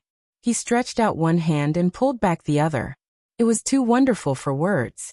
In an instant, the dark clouds in the sky spun like a tornado and suddenly descended. Xianyuan Jingqing said softly, "I shake Kunlun." Chapter 305. If Xianyuan Jingxian was said to be an unsheathed sword, then Xianyuan Jingjing was a blunt saber. Although it was not as sharp, it was more useful to the clan. Xianyuan Jingshuan's temperament was not suited to dealing with people. That eldest grandson of his, who was always elusive, only knew how to study, so many heavy responsibilities naturally fell on Xianyuan Jingjing's shoulders. He welcomed guests from all over the world, and was adept at nurturing soldiers. The second branch's position had risen over the years, becoming more and more stable. Out of 10 guest officials, Xianyuan Jingxian was in charge of 200 cavalry. When the heroes of the nearby provinces mentioned him, they would all raise their thumbs and praise him for being a timely reign from Jiangdong. There was once a beautiful servant who made fun of a lame martial artist who came up the mountain out of admiration. The latter descended the mountain in shame and indignation. When Xianyuan Jingxian heard this, he immediately cut off the head of his favored servant and carried it down the mountain to beg for forgiveness. At that time this martial artist was just a nobody in Jianghu, but now he was a guest official of Mount Hui. The generation with the surname Jing was divided into 3 branches, and the distribution of resources was always going to be uneven, so there was no such thing as keeping pace. The eldest grandson, Xianyuan Jingqing, was already recognized as a withered tree with sparse branches and leaves, without any shade to speak of. Xianyuan Jingxian was too domineering, even daring to say that he would eat dumplings and eat sisters-in-law. Coupled with his self-confidence in his grandmaster realm, it was hard to avoid suspicion that he was 1,000 miles away from others. Did Xianyuan Jingjing have any thoughts of moving into Yunyu Town in the future? Now that he was riding a tiger, it was hard to get off. He himself did not want to, but with everyone propping him up on the bonfire, it seemed that he had no choice but to fight for it. In the family, there were only free and unfettered dogs, but no free and unfettered people. His eldest brother, Xianyuan Jingcheng, had already given him the desolate fate of not fighting for it. Xianyuan Jingshuan's appearance was dignified, and when he was young, he was known as an elegant young master of Jiangdong. However, his temperament was honest, and his sharpness was restrained, so it was very easy for people to feel close to him. At this moment, Xianyuan Jingxian had a headache as he faced off against those uninvited Bailiang barbarians, but he wasn't afraid. He had more than 100 archers by his side, and their arm strength was undoubtedly much better than that of ordinary soldiers. A volley of arrows rained down like water. What's more, the guests of Mount Huishan had heard that it was Run Tu's son who had ascended the mountain. They were united against a common enemy. Even those from Third Brother's side had rushed over after hearing the news. In Xianyuan Jingzong's opinion, if the other side did not have the support of the old divine swordsman Li Chungang, it would be like using a butcher's knife to kill a chicken. Li Chungang was single-handedly wielding a spear and riding a horse. No matter how old he was, how could the 30 guests not be able to surround him? However, there were many things in this world that could not be explained by ordinary reasoning. In a chess game that he was certain to win, Xianyuan Jingxian did not dare to be too presumptuous. If he really got carried away and accidentally slaughtered that Bailiang heir, what good would that do for Mount Hui? Xianyuan Jingxian gazed at His Royal Highness under the Yi sect.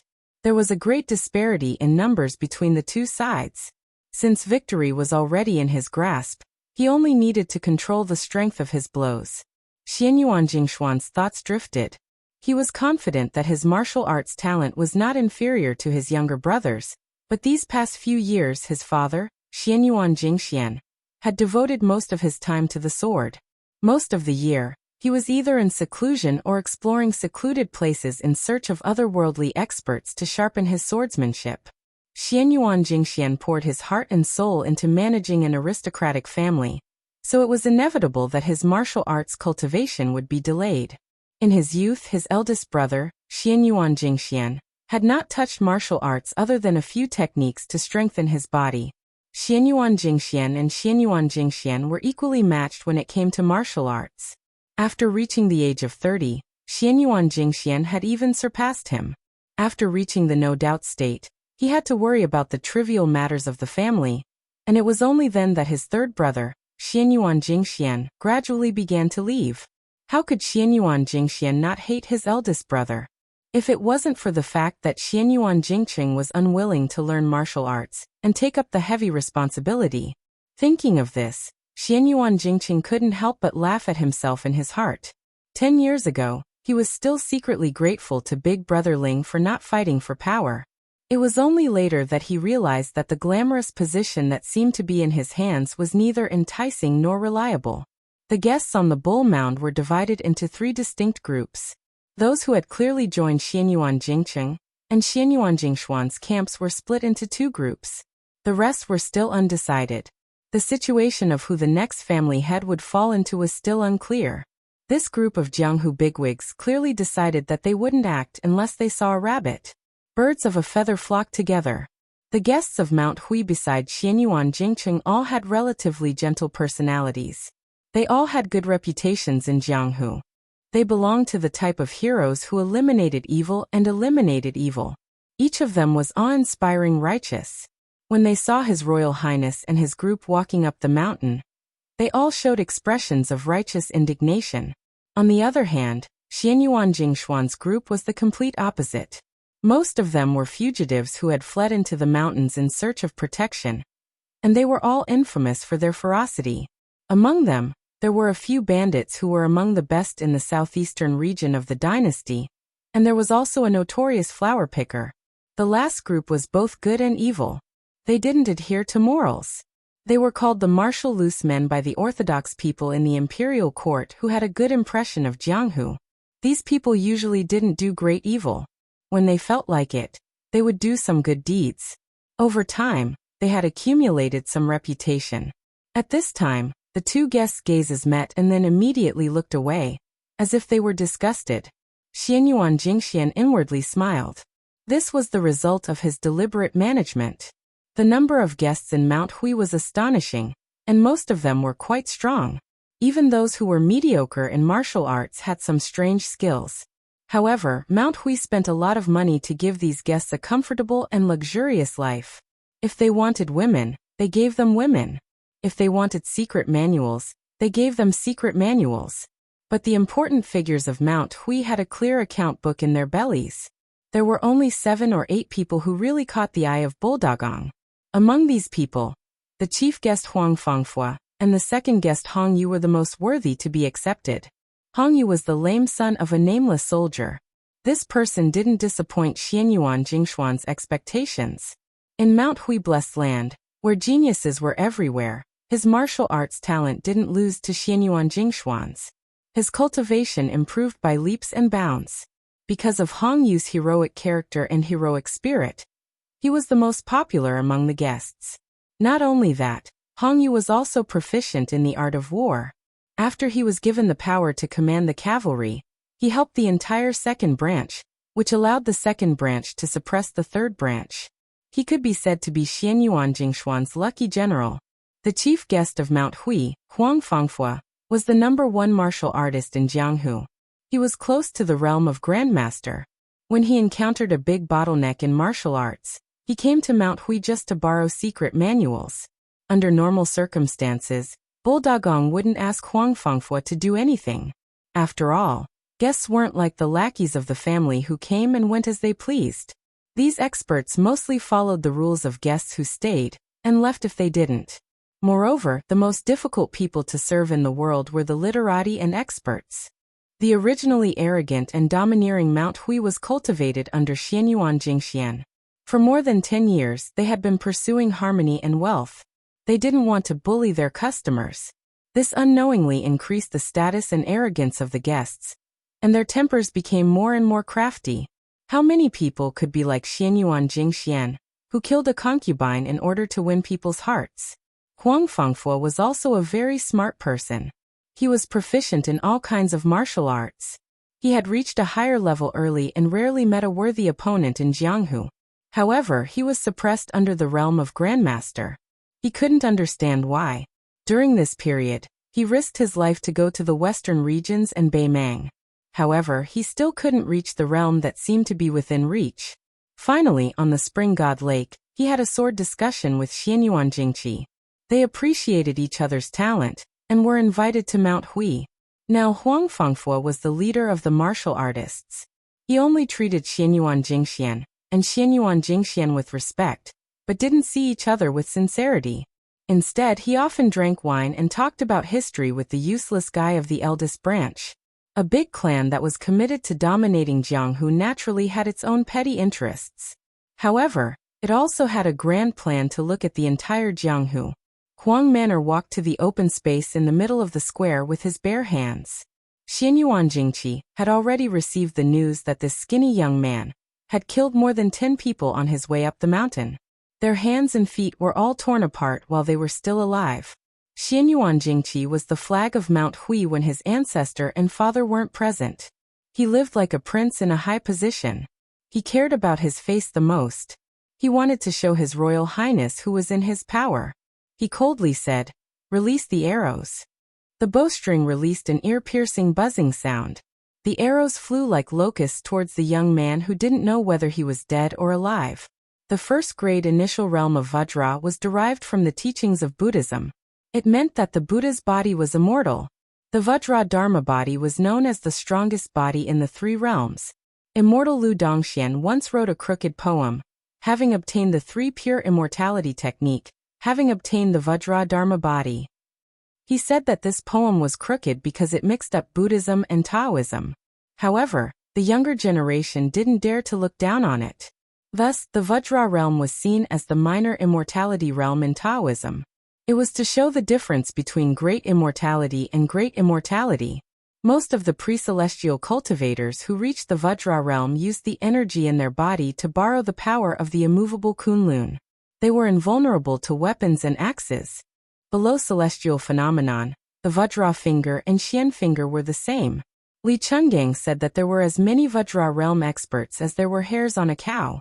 He really overestimated the current Jianghu. It was because of His Royal Highness that ordinary people wouldn't be able to see a Vajra realm expert show off their skills. They wouldn't even be able to see a Master Realm expert, who was only a step away from the first grade realm. The arrow drew an arc in the air, and went straight for Huang Manor. A martial artist who was proficient in archery would be much more accurate and powerful than an ordinary archer. Xianyuan Jingyi squinted his eyes and waited quietly. The young man couldn't dodge in time, and was shot like a porcupine. Hong Piao was born with a short stature. In terms of appearance, he wasn't very eye-catching. He was worlds apart from the head honcho Huang Fangfua. However, Hong Piao was bold and meticulous. He was a typical boorish man who could embroider. Seeing the rain of arrows flying towards him, he said worriedly, "Sir, I heard that old celestial master Zhao secretly took in a disciple. It's the young prince of Beiliang. His martial arts foundation is extraordinary. Could it be this person? If he angered Beiliang Palace and Mount Longhu at the same time, wouldn't there be endless trouble?" Xianyuan Jingyi laughed softly. "You guess that he's the young prince of Beiliang, but I don't know. Moreover, since he's Zhao Shituan's disciple, he should have some power. Otherwise, do you really think that the Great Bull Gang is like the taverns and tea houses at the foot of the mountain that you can come and go as you please?" Xianyuan Jingyi and Hong Piao were both stunned. Chapter 306. The flying locust fell from the sky aggressively.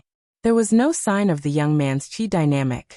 He did not dodge and reached out to deflect a few arrows. Those that could not be deflected in time were shot at his body. However, the arrows that were shot at him were all broken as if they hit a metal rock. It was the result of hitting a rock with an egg. A few arrows that were calculated in the direction of the young man's escape hit the ground and created a burst of sparks. It was obvious that the archer's strength was great, and the arrow's momentum was fierce. This made the scene even more strange. Since the young man did not use chi dynamic to strengthen his body, how could he deflect those arrows? The guests of Mount Hui who knew their stuff looked at each other in dismay. Huang Fangfo said indifferently, "What a good-born Vajra state. In the past, I only heard the seniors talk about strange things and I did not dare to believe it. Today, I have opened my eyes." At the edge of the guests, there was a handsome man who was waving a fan in autumn. Although he had a pair of peach blossom eyes, there was an evil aura around him. There were more than 10 women painted on the front and back of the fan with their names and families written on it. There were more than 20 words to describe their romance. These women were all under his evil clutches. There were more than 10 fan of beauty, and they were all carefully kept. They said that they were to be passed on to their descendants as family heirlooms.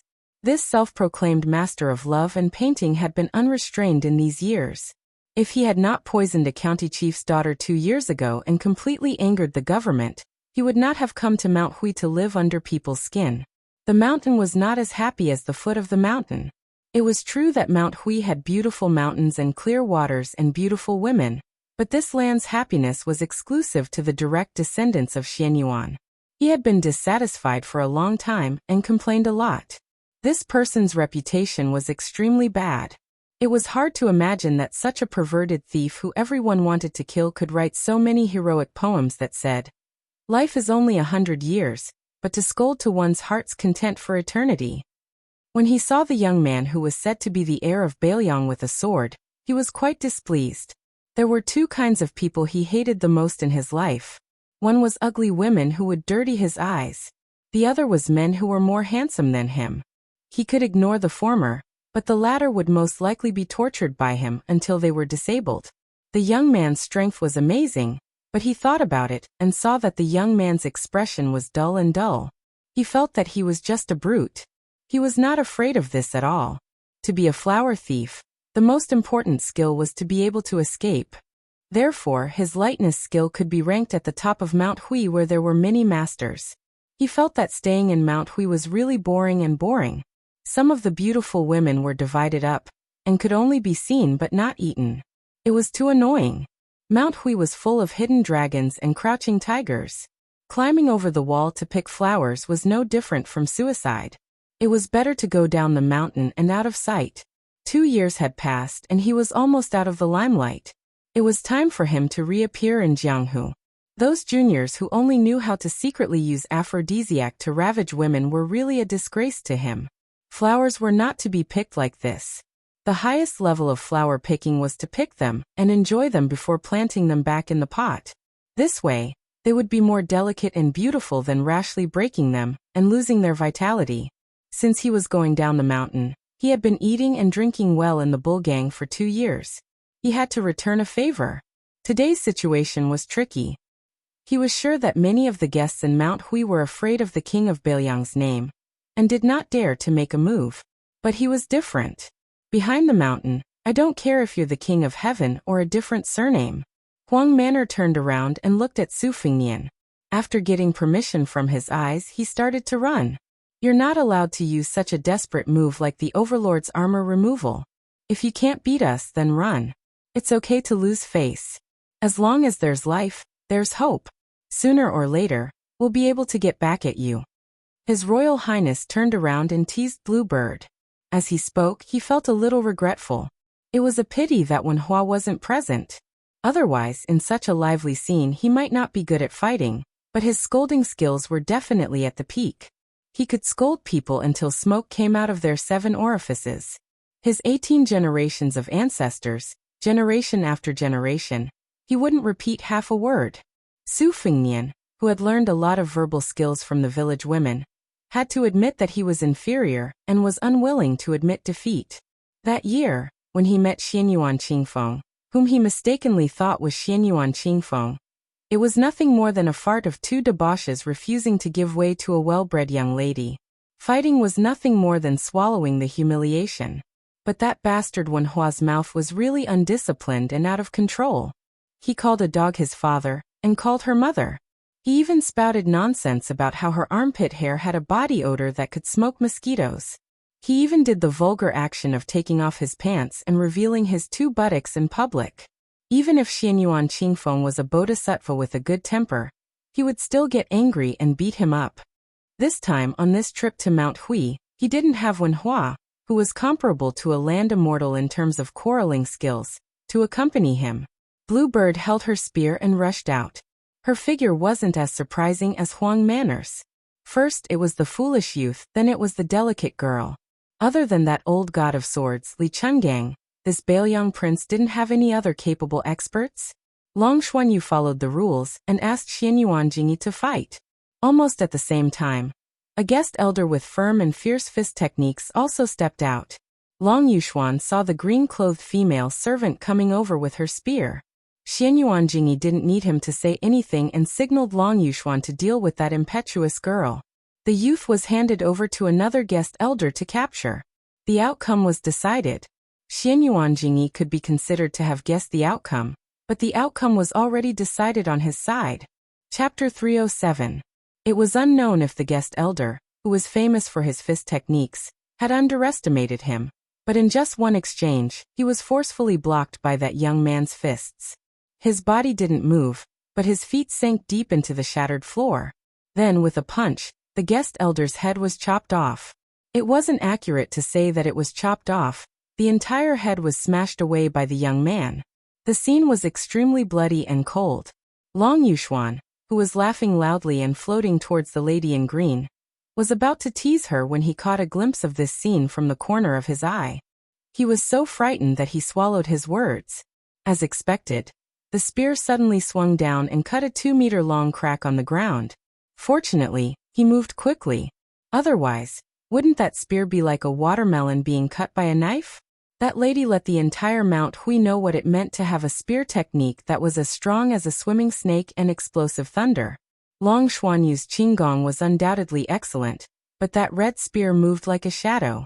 As long as the spear touched the ground, countless stones would be shattered. Even if it swept through the air, it would still make a whistling sound. The experienced and knowledgeable Huang Fangfua was once again shocked when he saw the young man who was born with Vajra. He muttered, "The spear immortal king embroidery has finally appeared? But that's fine, but how can a young lady be so domineering?" Su Fengnian had been glancing at the old man with the sheepskin fur coat. If he didn't take advantage of everyone's shock to take down the leader of the bandits, Xianyuan Chongyi, it would be a good opportunity to squander. Li Chungang rolled his eyes and said, "My heart aches for that daughter. This old man doesn't understand. You clearly care about her so much, so why don't you eat her up? To a woman, this kind of care is the most practical." Su Fingyan flew into a rage out of humiliation. "Cut the crap, senior, make a move." The old god of swords raised his chin and said in annoyance, "Wait a while more, look over there." Su Fingyan looked in the direction and saw Xianyuan Qingfeng walking over slowly. She said to Xianyuan Chongyi in a clear voice, "My father invited His Royal Highness to Bull Hill to view the scenery, and has already obtained the permission of the old ancestor." The moment she said that, there was a commotion. Xianyuan Chongyi frowned and said, "Qingfeng, don't mess around." It was obvious that he saw this niece's words as a fake imperial edict. Xianyuan Qingfeng said calmly, "Uncle, if you don't believe me, you can go and ask the ancestor yourself." Xianyuan Gong narrowed his eyes and smiled. "That won't be necessary. However, His Royal Highness wants to make friends through martial arts. Let's wait until the fight is over." He turned to the second guest chamberlain and said, "Brother Hong, are you going to spar with that junior? Only with you personally leading the formation will we be able to show the sincerity of Mount Hui's hospitality." Hong Piao was expressionless as he prepared to attack. Xianyuan Jingyi, on the other hand, was observing the subtle changes in his niece's expression from the corner of his eye. He didn't have any good feelings towards Xianyuan Qingfeng. As a woman, she wanted to seize power from him, her own uncle.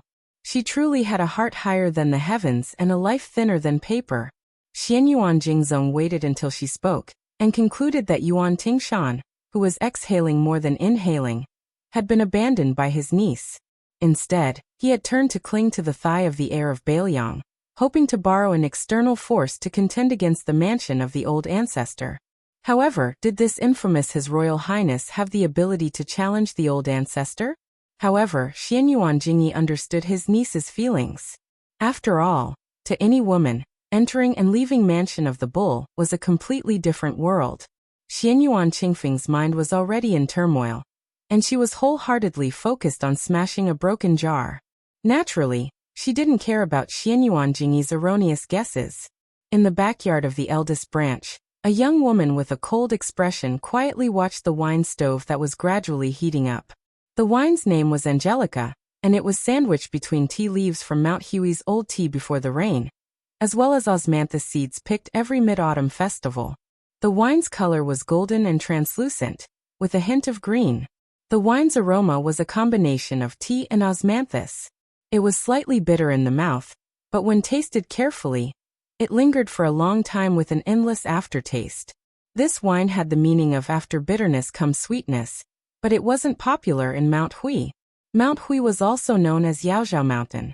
In the ancient book Classic of Mountains and Seas, it was recorded that Yaozhao Mountain had many osmanthus trees. However, after the Xianyuan family occupied this blessed land, they enjoyed a peaceful life for several hundred years.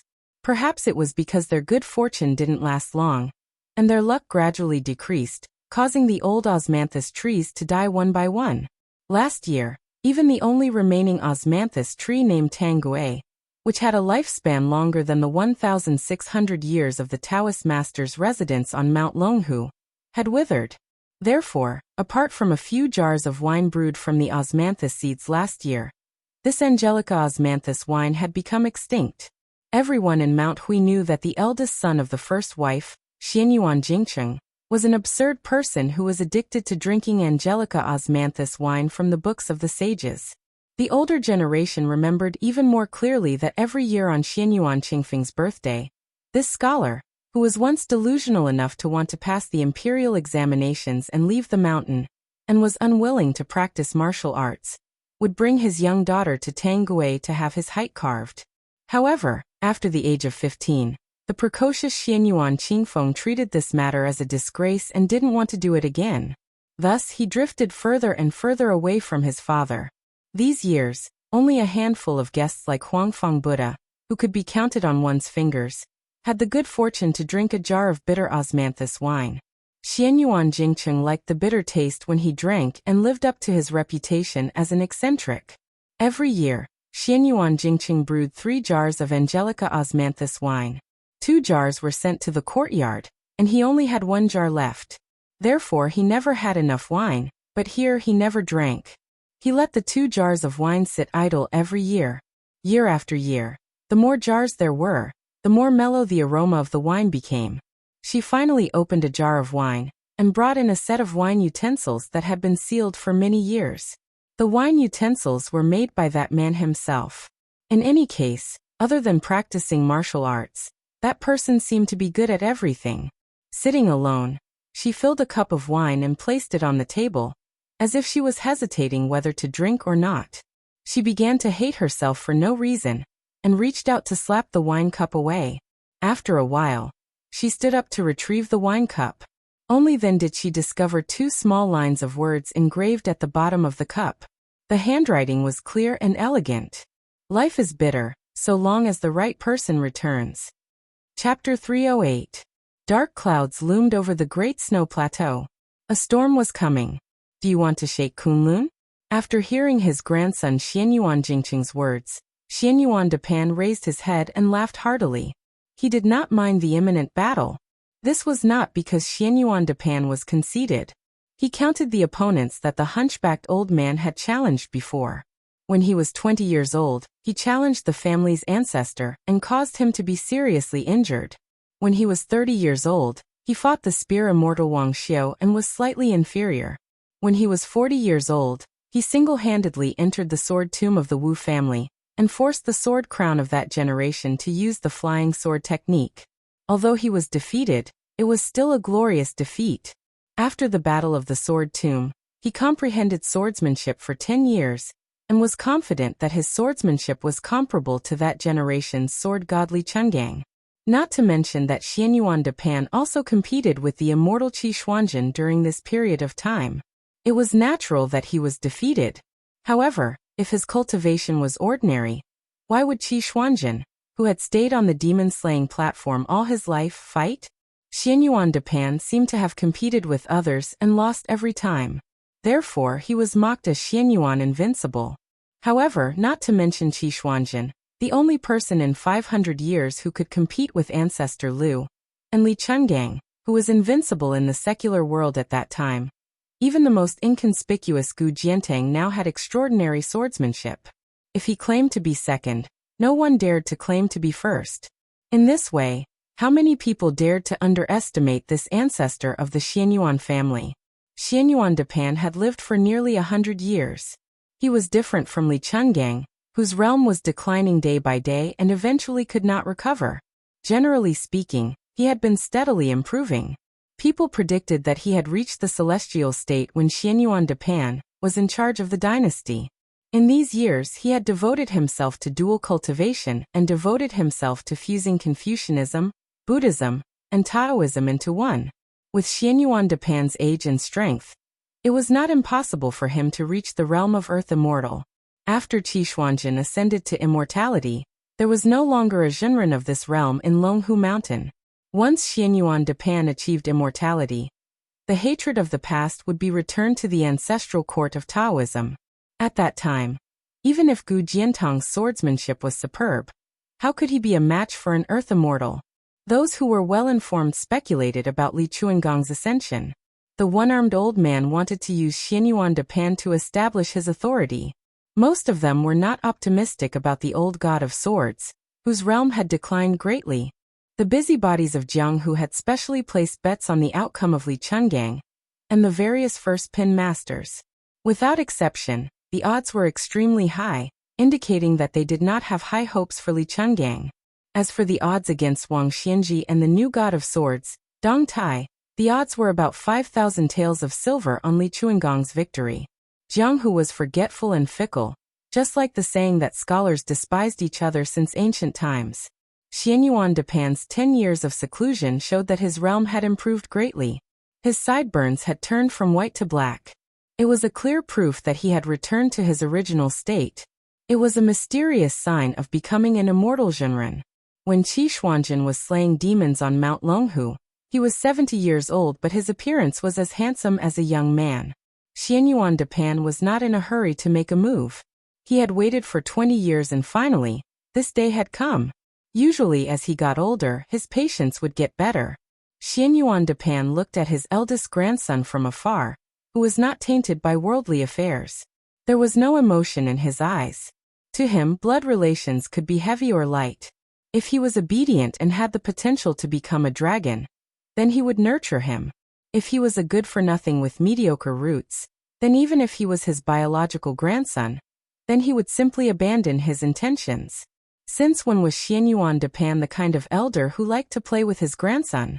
The joy of family relationships was not worth mentioning compared to his own immortality. He made an exception and gave this eldest grandson whom he had high hopes for another chance. The first time was during Xianyuan Jingqing's coming-of-age ceremony. He asked him if he was willing to learn martial arts. Unfortunately, this stubborn child insisted on learning from Sun Ping of Zhejiang City. Xianyuan de Pan was really amazed by this grandson's talent.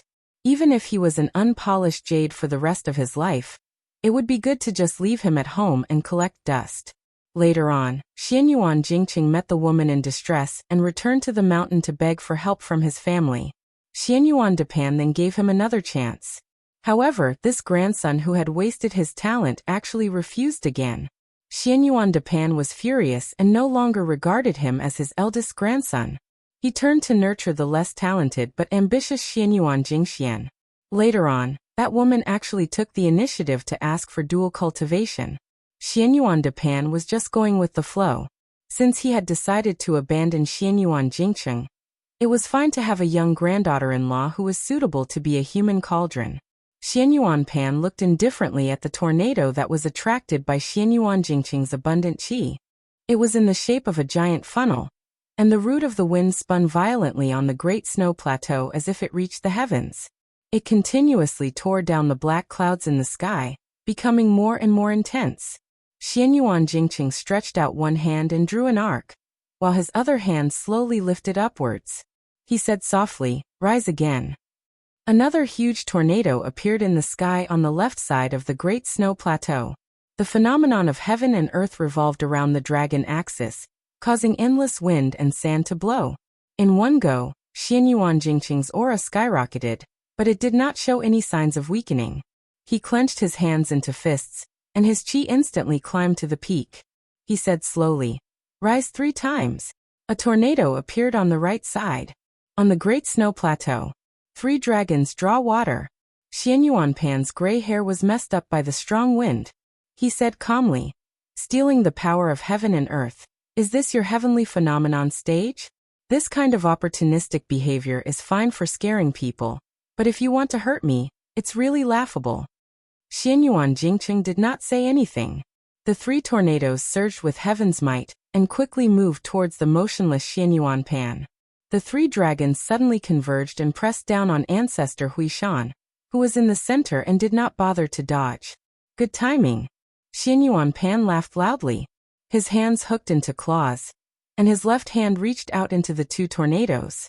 The vast sea of qi that contained the accumulation of nearly 100 years of internal energy began to exert its power, rolling like a boiling boiler. The reason why he looked down on Xianyuan Jingqing's heavenly ability was related to Xianyuan Pan's own cultivation. Generally speaking, the saints of the 3 sects each left behind bits and pieces of information for the future generations to figure out the great Tao. Among them, Zhang Suxing of the North proposed that reading books would nourish the righteous energy of heaven and earth, and also said that if the great people did not live in peace, they would be famous.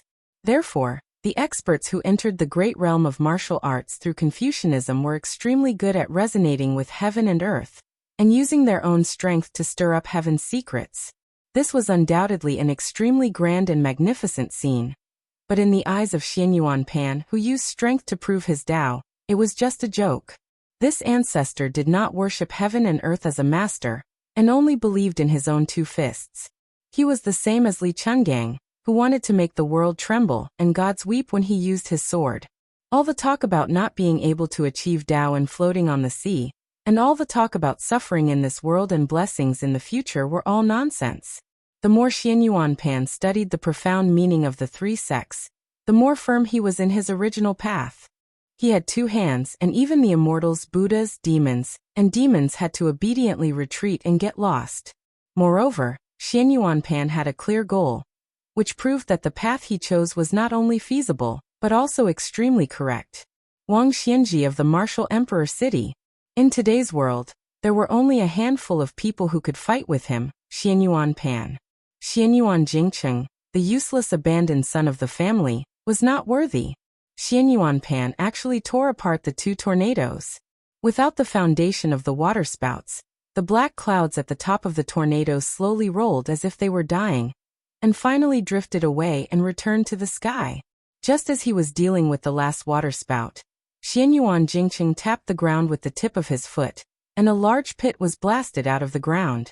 His figure was like a long rainbow, piercing through the tornadoes, and then came to the front of Xianyuan Pan, and pushed out with his palm.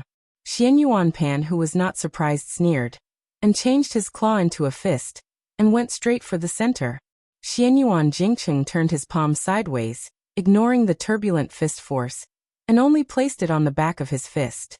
Xianyuan Pan's face changed slightly, and he retracted his right fist, while his left hand stuck to the middle of the bridge of his hand, trying to remove this wrist. Unexpectedly, Xianyuan Jingcheng changed his grip in an instant, and pressed down diagonally, while his left hand fiercely slapped Xianyuan Pan's shoulder. This attack seemed to be played down, but it disrupted the center of gravity of the ancestor, whose inner strength had already reached the point of perfection. His body was thrown forward, but Xianyuan Pan was adept at facing the enemy, and he borrowed the momentum to smash his shoulder against Mount Tai, and smashed the chest of this eldest grandson of the first wife who had a strange technique. However, the expressionless Xianyuan Jingcheng changed his grip again, and pushed Xianyuan Pan back to his original position. For a moment, the latter only had the rare bravery in the world, but he could not move, nor could he stay still. All of this happened in the blink of an eye, and both sides had switched from offense to defense. Xianyuan Jingcheng pushed out with his palm again, and Xianyuan Pan accurately calculated the speed of his palm. He countered with an even fiercer elbow strike, but he did not expect that Xianyuan Jingcheng's palm strike, which was originally like a needle hidden in silk floss, would explode the moment it was about to touch Xianyuan Pan's elbow strike. And his palm strike was even fiercer and faster than Xianyuan Pan's elbow strike, and it landed on Xianyuan Pan's chest. Ripples that could be seen with the naked eye appeared between the two of them, because of this palm strike. Xianyuan Pan's tall and sturdy body was pushed back 100 feet. The wind chimes that had been pulled taught all this while finally could not bear the burden and fell to the ground. Xianyuan Pan, who was known for his bravery and fierceness in the world, was actually pushed back? Chapter 309. At this moment, an old man carrying a sword slowly walked onto the snowy plains. He wasn't the least bit surprised by this shocking scene. Lowering his head, he said in a clear voice, "Father, Xianyuan Jingxian has been killed by Xianyuan Jingcheng." Xianyuan Pan hummed indifferently. He looked thoughtfully at Xianyuan Jingcheng, who clearly wanted to commit treason to the end. He asked, "How many moves did it take to kill your third brother, who had just entered the profound finger realm?" Xianyuan Jingcheng, who had been expressionless all this time, suddenly smiled. He coughed a few times and covered his mouth. Smiling vaguely, he said, "We agreed beforehand that I would kill him with the profound finger realm. However, I actually used the heavenly phenomenon realm. That's why it was only one move." The ancient sword at Xianyuan Guoqi's waist wailed incessantly, his expression furious. Xianyuan Pan nodded. "Your last palm strike just now was also the same. Everything before was merely a diversion." Xianyuan Jingcheng, whose face was as white as snow, said indifferently, "Insignificant skill. Of course it can't slay the evil flood dragon. Dare I ask if old ancestor's hand is warm? If it is, Jingcheng will no longer be polite." Xianyuan Guoqi, who was watching from the side, was stunned. Xianyuan Pan let out a burst of joyful laughter that came from the bottom of his heart. Pointing at Xianyuan Jingcheng, he said, "You brat, arrogant to the point of being adorable. You are worthy of being the one I think most highly of in the entire Insignia Mountain. Truly a pity." Xianyuan Jingcheng covered his mouth and coughed a few times. Raising his head to look at the rolling black clouds, he softly said, "When I was young, I read that an ant trying to shake a large tree was laughable and overconfident. At the time, I only thought it was laughable. Later, after careful consideration, I thought that changing the word laughable to respectful was not bad. An ant trying to shake a large tree was laughable and overconfident?" Of the 3 generations of Insignia Mountain, Xianyuan Jingxian was already a dead man, and Xianyuan Jingqing was also about to die. Xianyuan Jingqing retracted his gaze. With one hand behind his back and the other extended, he loudly said, "Xianyuan Jingqing invites old ancestor to die." Xianyuan Guoqi was immediately frightened, speechless. When had his sickly cat-like eldest son become a fierce tiger that could bite and fight with his father, Xianyuan Pan? Insignia Mountain, which boasted of enjoying the blessings of the continent, was unable to escape the fate of 2 tigers. On the snowy plains of Mount, a storm. Over at the east sect, Xianyuan Jingyi was truly enraged, especially after his niece, Xianyuan Qingfeng, had come to stir things up, adding fuel to the fire. Did that sloppy young heir really think that he had come to Mount Hui to enjoy the scenery? My Mount Hui and our neighbor, Mount Longhu, are mutually supporting each other. Even Prince Zhao Yi of Guangling, who is second to none in the southeast of the empire, dares to defy us. You, who has roots far away in Bailiang, and His Royal Highness, who has yet to inherit the throne, dares to behave atrociously here? It was true that he was wary of this Bailiang dragon, but he wasn't really afraid of him. The one that Xianyuan Jingyi didn't dare to use his full strength to crush wasn't Su Fingnian, who only had skin and a title. It wasn't even Li Chungang, who was still ranked 8th in the world. It was that crippled butcher. Xianyuan Jingyi cast a sidelong glance at Xianyuan Qingfeng and coldly snorted. This little bitch who lives off others while helping others. As expected of the daughter of that shameless woman. She wants to borrow power to reverse the decline of the first wife's branch. As a little bitch, she doesn't feel ashamed to show her face in public. First, it was that uncouth brat from the countryside, Yuan Tingshan. Then, she threw flirtatious glances at the influential Song family. Now, she's even seduced the heir of Bailiang, who has a terrible reputation. The Xianyuan family's reputation has been completely lost. Xianyuan Jingyi's expression turned warm. He turned his head and smiled at the guest that he relied on the most. "I've troubled Brother Hong." Hong Yu indifferently replied, "It's my duty." Huang Manor, who had smashed the guest's head with a single punch, had nothing better to do. From time to time, he would stretch out his leg and kick the headless corpse's hand. Everyone from Mount Hui felt their hair stand on end. The youth, who was born with unparalleled physical strength, grinned when he saw Hong Yu step out. At this moment, the head steward of the second branch hurriedly ran over. A guest that had been worshipped by the third branch had ill intentions and tripped him. The steward fell flat on his face. He didn't even care about glaring at the guest, and only cared about getting up and rushing to his master, Xianyuan Jingyi's side. For some reason, this steward felt a chill run down his spine. His lips trembled as he stood on tiptoe and whispered in his ear, "Third master is dead."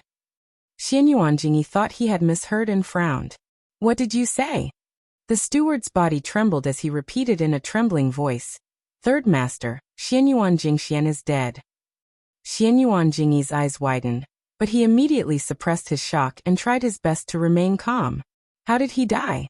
The steward, who seemed to be trying to resist the chill of early autumn, covered his chest with his hands and lowered his head. First Madam said that Xianyuan Jingqing killed him. Xianyuan Jingyi finally couldn't hold back his anger.